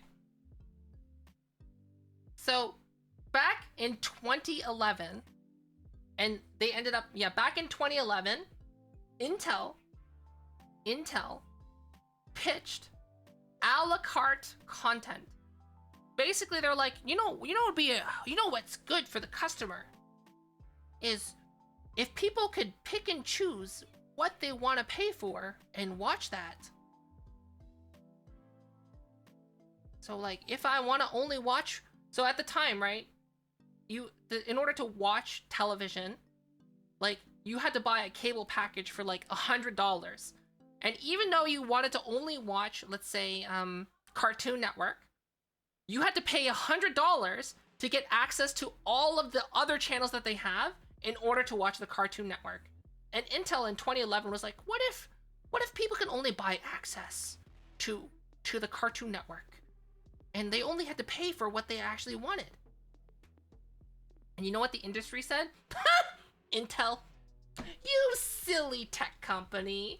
You don't know what you're talking about. That's dumb.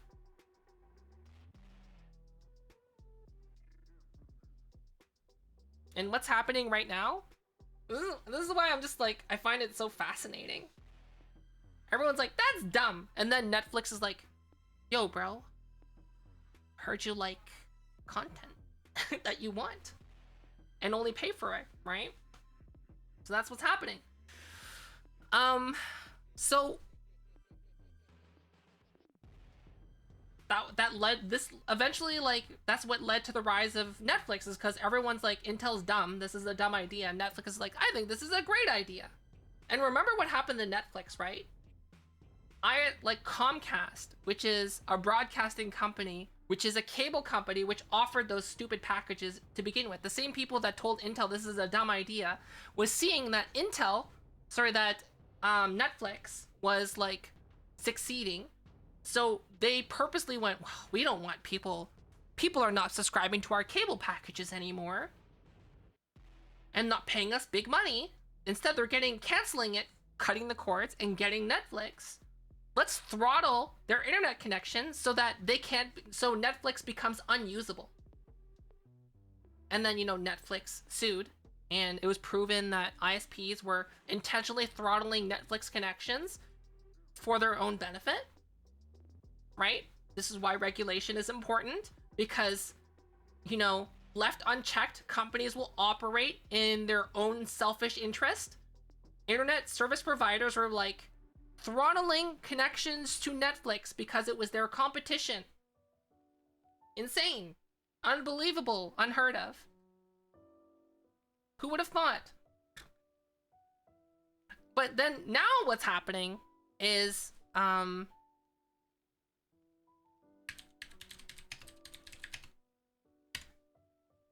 Netflix losing subscribers. Why? Because there's more competition out there now. Let's look at this. What's this?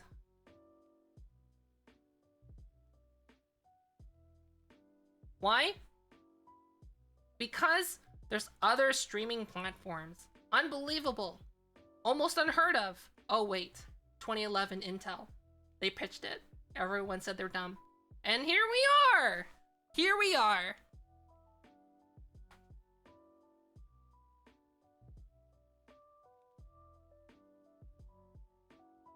So here's my opinion on streaming platforms.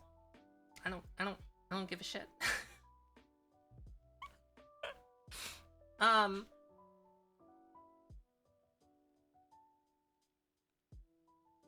don't have my Prime subscription anymore because I just don't need it. I have my YouTube Premium. I have YouTube Premium because that's where I consume most of my content, is on YouTube. We have Netflix, but the Netflix is on a family plan. So it's split between Sly and myself. So 1, 2, 3. It's split between 3 households. We have Netflix Family, where they allow you to have 4 simultaneous streams for like, I don't know, like $30 a month or something. It's a little bit more in price, but like it's worth it, right?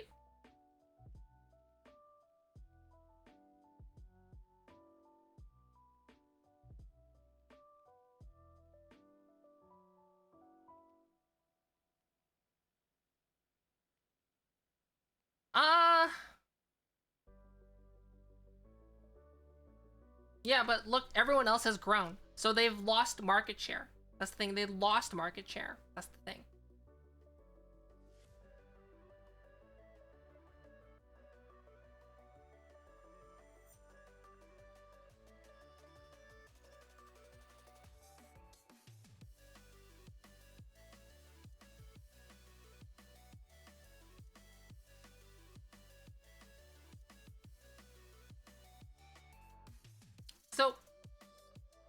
So here's the thing. People that talk about how there should be less government regulation,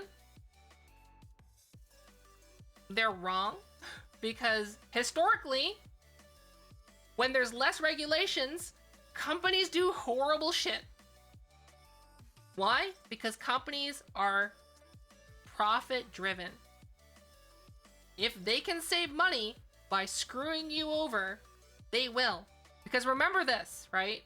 Whenever, like, let's bring this into video games, right? Nintendo versus Sony versus Microsoft. They don't give a shit about you. If they can gouge you for every dollar that they can get, they will. Right? And everyone like champions like, oh, well, Apple's the good guy because they care about our privacy. They don't care about you. Google doesn't care about you. They're all profit driven. And here's the thing. Think about it this way. If there was no government regulation on how companies can treat, like what companies can do with your personal information and your data, you know that they're gonna like do as much as they can. Right? Imagine what Facebook can do without any government regulation. Imagine. Right? But you're like, but FOFA, that people will just stop using it as soon as they find out. Here's the thing. If there's no government regulation, how are you gonna find out? They don't have to tell you shit. They can do whatever they want. It's like the Wild West. Pew pew.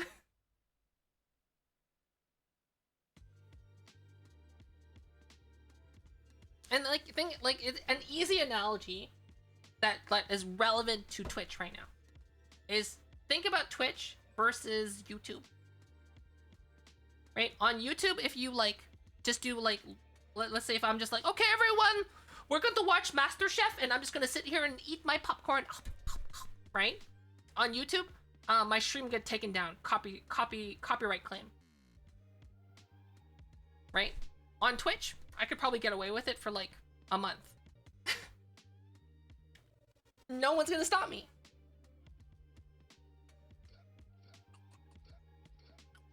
And it's because YouTube has better regulation. And you're like, well, that's fine because MasterChef is a big corporation and we're gonna stick it to the man. Well, let's put it another way, right? So imagine I'm just like, okay, everyone, I don't feel like streaming super hard right now. So we're just gonna watch Makari. Everyone, okay? So this is my stream now. We're just gonna watch Makari's stream and I'll just sit here and we'll react to Makari's stream in real time. They're a really great content creator. They're super awesome and I love them so much. But I'm feeling tired right now, so I'm just gonna let them hard carry me, okay? Right? Like, Makari doesn't have any tools to take down my stream to be like, yo, Fofa's being a sussy baka by rebroadcasting my stream live. Like, they can't stop me, right?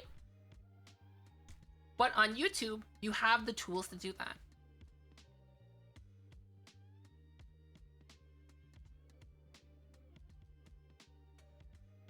Hi, Boom.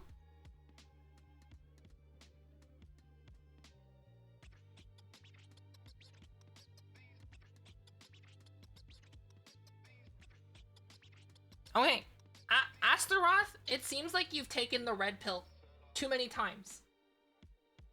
Right? Too many times.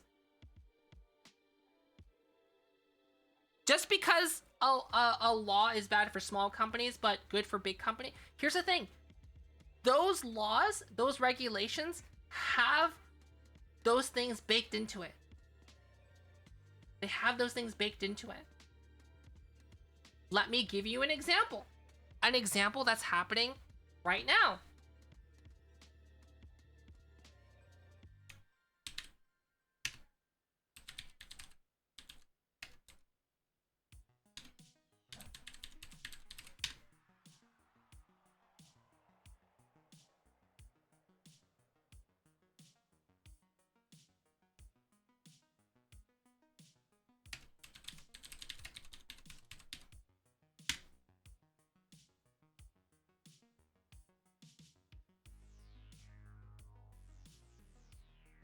Hold on.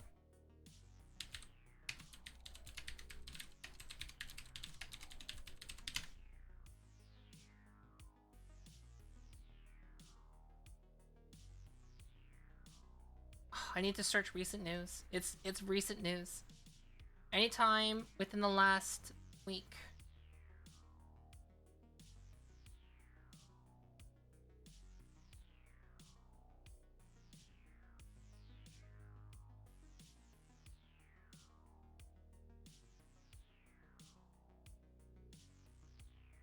So right now,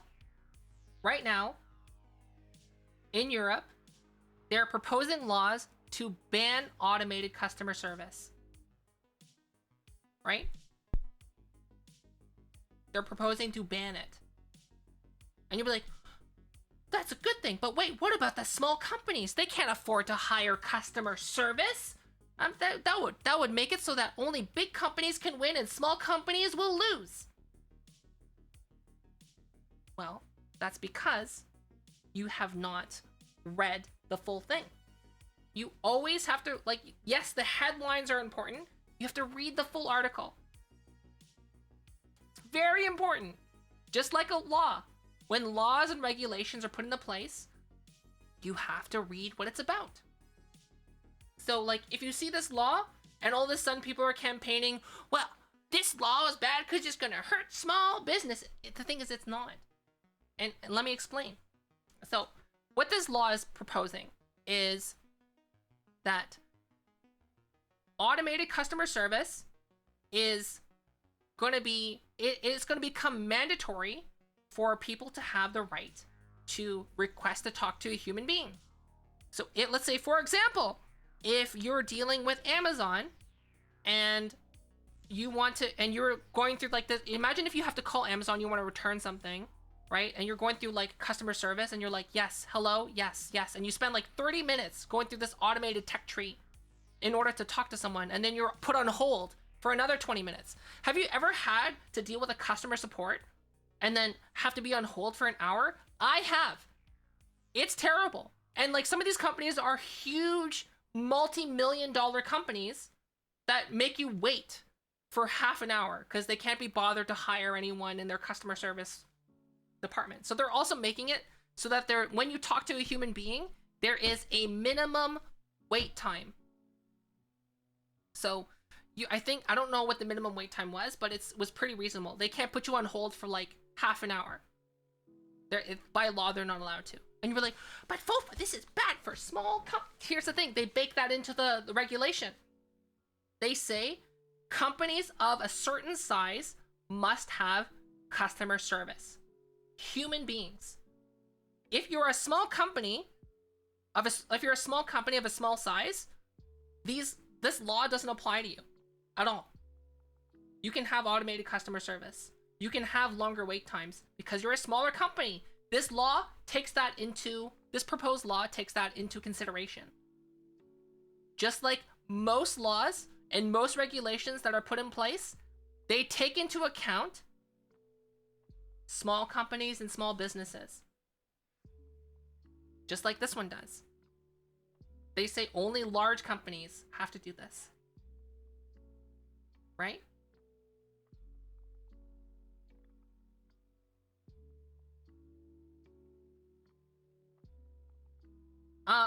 Okay, Astaroth, you say, horrible headline. Here's a tip, hit 0 on your phone to start your call. Nearly every company uses this. Yeah, guess what? Some companies will still put you on hold. Have you ever hit 0 to talk to a company and then you just get put on hold? I have many times where I had a problem with a product and I needed support, or I had a problem with service and I had to wait for 45 minutes once to talk to someone to resolve my problem that I was not able to resolve without them. 45 minutes. Not everyone has 45 minutes to wait and for someone to talk on the phone with, and they might go, oh, I see that you're having this problem. Let me talk to someone, puts you on hold for longer. That tip is worthless. This law is making it so that they cannot do that. And but the thing is, it doesn't hurt small companies because this doesn't apply to small companies. Just like most laws and regulations. Here's the thing. If you're hearing from politicians,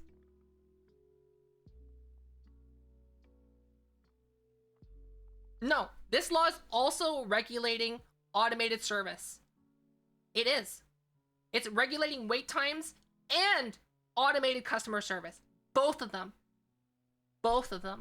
They're making it so that if So it's not. So this law is not saying that companies are not allowed to have automated customer service. They can, but the thing is, at any time in the automated customer service, it should be easy and transparent in how a person. So let's say, for example, if I'm in Spain and I'm having problems with my Samsung TV or something, right?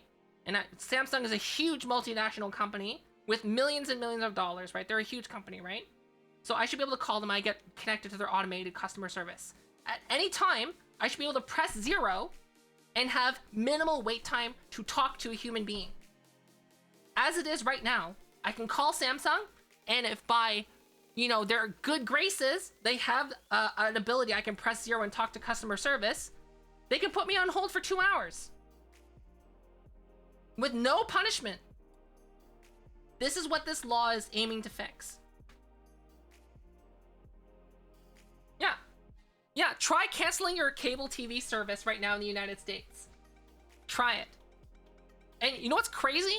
That people are saying the tip, people's, like, the most common tip that I've heard on the internet of people trying to cancel their internet service, and there's basically, like, giving them the roundabout, like, they're going through as many legal loopholes to stop you from canceling, is just say, I'm going to prison. And they'll be like, oh, okay. That's insane. Right? So the whole point is, whenever you read an article, read the full thing. And the thing, okay, here's the thing, you're straw manning right now, Astroth. You're straw manning. Here's the thing. When you hear a politician say, this law is horrible, and this law is gonna do this. Great. You should do your due diligence before you start regurgitating the crap that politicians are putting down your throat. Right? You know what you should do? Don't go to a news outlet, because they're gonna do the same thing. They're gonna say whatever they think it is and regurgitate the crap to you, right? Whenever someone tells you about something, what it's a politician or a news publication or me, right? Don't just mindlessly regurgitate the crap that I say or what anyone says. Go to the original source and look it up for yourself. So for example, if there's this law that I'm just talking about on banning automated customer service in Europe, go look it up. Don't look it up in the news publication. I'm just looking it up in the news publication. But, like, you can look up the original proposed law and you can look it up for yourself. That's what you should do. Do the due diligence. But most of you won't, because you're lazy. Like me, I'm lazy. I'm not going to read the original one. I just relied on looking at multiple news sources and went on that.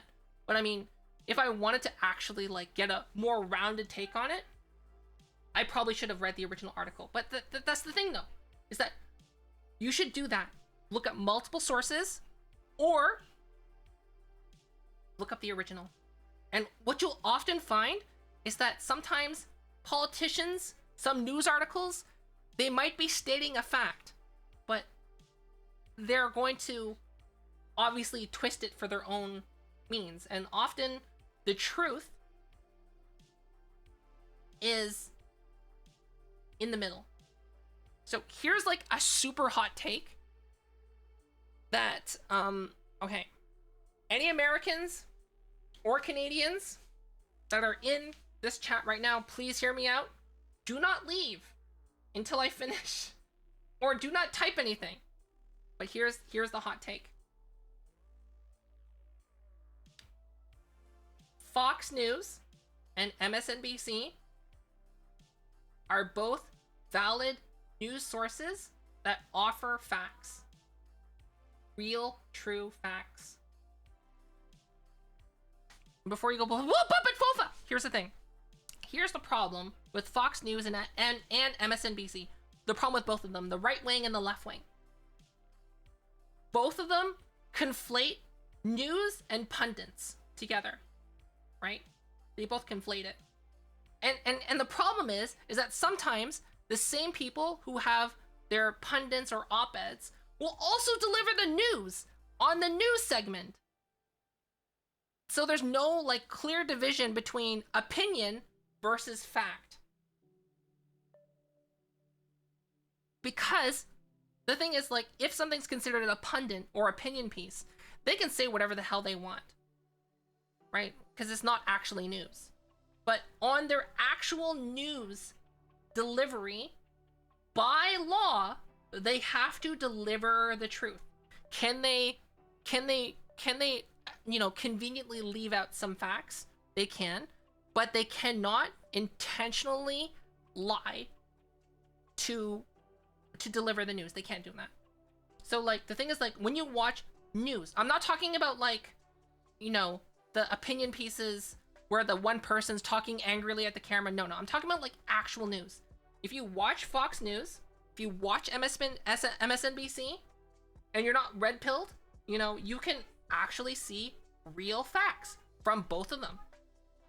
And then what you'll notice is that like there'll be like 60% of the facts on Fox News, 60% of the facts on MSNBC, and you can just put them together, and what you might end up with is 85% of the total facts, and you can form an accurate opinion. But the thing is, are people going to do that? No. Most people are going to be like, I love my news organization, and I listen to all their news and all their pundits, and I believe it. I'm not going to fact check, I believe it. I don't know. I think that there needs to be clear distinction. There needs to be regulation that happens to government, from the government to news organizations, that require them to clearly distinguish opinion pieces versus news. Very important.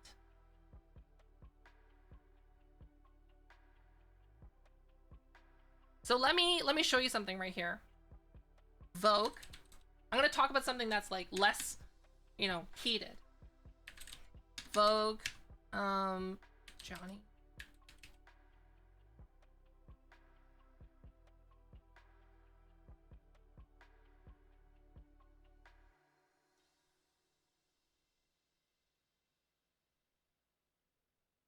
Okay. So here's the thing. Hold on. Let's look. Johnny Depp.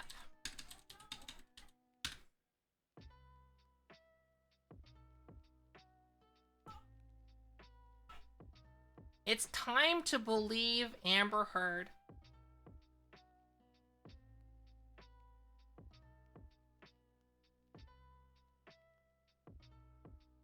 This basically has... This is so cherry-picked, so one-sided, and I'm gonna save you the trouble of reading it. You can read this if you want to, but if you want to, you can. But basically, this article says, because Amber Heard is woman, we must believe. That's the argument of this article. Because she is woman, we must believe.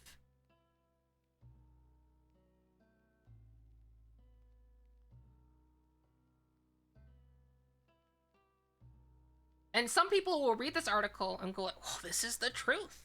This is fact. It's from a news organization. It's an opinion piece.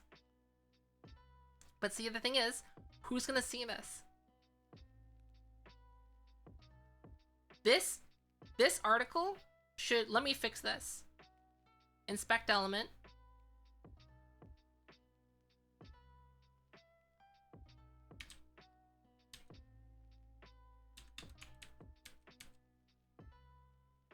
Can I do this?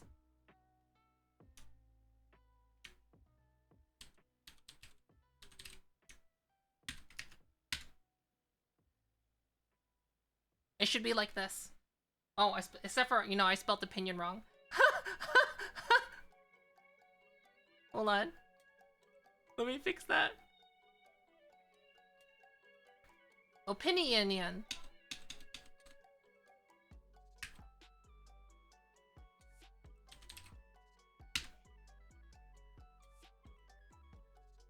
This is how the article should be, right?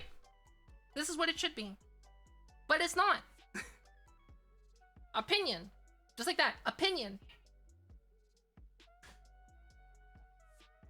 Yeah, Vice says the same thing. The thing is, like, those are opinion pieces. They're not news pieces. That's the thing. That's the problem. Is that people are not viewing these kind of articles where I literally had to edit this in where it says opinion. They're viewing this as news and not an opinion piece when it is an opinion piece. It's listed exactly like a news article. It's formatted exactly like a news article is.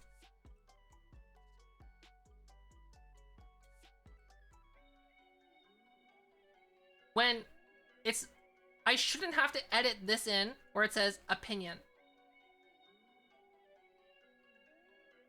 And the thing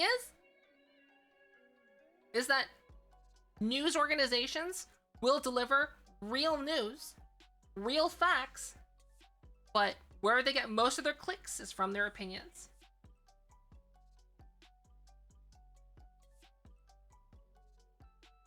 Thing is, Vogue can be a really good news organization, right?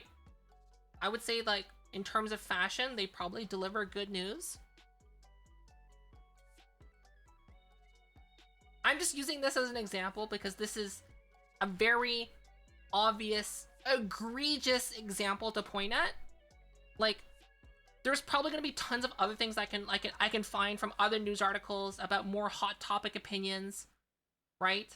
Like, there's a ton of hot topic opinions that we could talk about right now, and I can easily pull up an opinion article that is being misrepresented as a news factual article. However, I don't want to talk about. I don't want to open up that Pandora's box of, well, these are blah blah blah, and I believe blah blah blah blah blah, blah. Like, this is, most people on the internet have sided against Amber Heard, and right? I think most of us who've watched the trial are like, holy crap, she's insane. She's insane. That's crazy. Right? But the thing is that there's people out there who think that all the evidence that Johnny Depp brought up was like fake and manufactured. And that we should believe Amber Heard because she's a woman. Right? And the thing is, like, it doesn't matter what your gender is. And here's like a really, really good. Yeah, exactly. It's in really small text. And this thing is in big, like I'm just, like I said, I'm gonna use Fox News and MSNBC, CNN.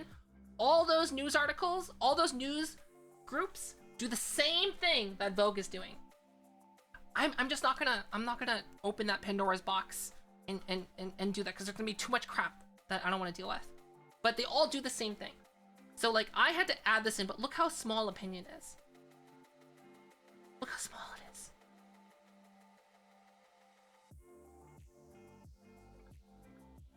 And the thing is, though, is that, right? Here's a really good mind exercise. Whenever gender is involved, right? Whenever gender is involved, think about it this way. Reverse it. Reverse it. That's all you gotta do. Reverse it. Switch the genders.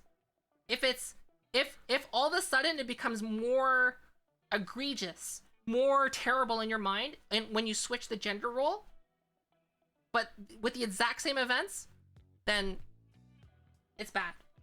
And the thing is, if this trial was identical, but the only difference was that Amber Heard and Johnny Depp switched places, right? I bet you this article in that alternate universe would be like, Amber Heard, amazing, right? It's time to stand with Amber Heard, and everyone would be like, yeah, that's right. They wouldn't go, it's time to stand with Johnny Depp. There's no way. Right? There's no way. So, like, this opinion piece is like obviously has an agenda, and that's why it's an opinion piece, but they're not clearly stating it's an opinion piece, and I think that's the problem. Flip and reverse, right? And the thing is, like, it wasn't too long ago, right, where like obviously like if a man beats their female partner, it's considered terrible, right? It's like, oh, how dare you? How could you?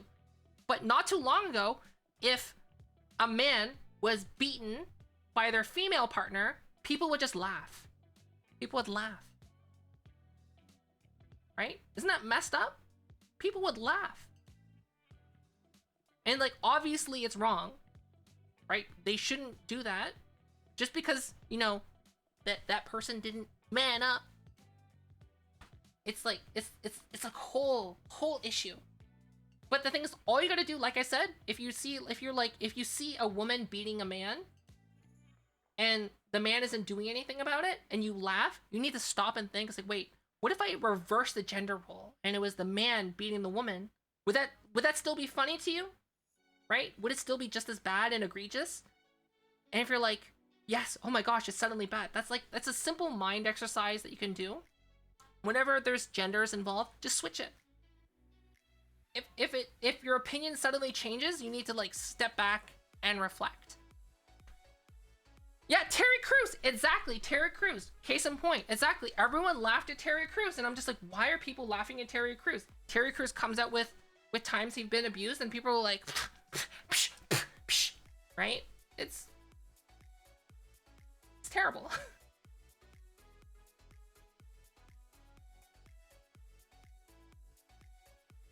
Okay. We've been talking about a lot of hot topics lately. A lot of hot takes. Many hot takes. We've taken many hot takes. Maybe too many hot takes.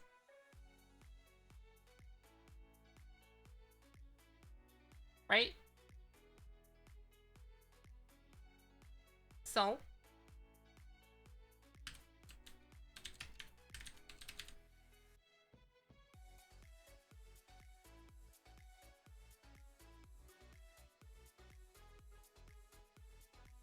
what we're gonna do is I'm gonna give you 250 channel points.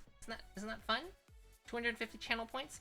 Oh, by the way, my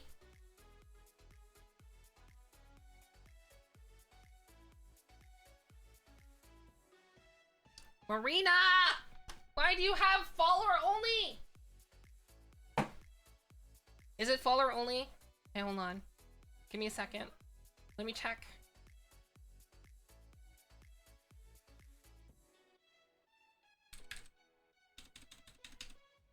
Okay, it's not subscriber only, it's follower only. Okay. Here's the thing. I know a lot more people are doing follower only. It is Pride Month. Right? And if you're wearing the LGBTQIA VTuber tag, it makes you a target when it shouldn't make you a target, but apparently it does. So I understand why people are in follower only. So here's the thing. I added phone verification to mine. So you need to have a Twitch phone verified account in order to chat on my stream. Insane. Unheard of. So I get it. I'm changing. I know previously I said I don't raid people who are on follower only. Changing my mind. I get it. So here's the thing. Oh, okay. Marina, super awesome content creator, also fellow teacher. They're a teacher. They're a teacher. They're great. I'm also a teacher, certified teacher. They're awesome. I love them so much. They're a great person. Please be sure to stick through the raid. If you stick through the raid, you get 250 channel points. Use this raid message. Bye.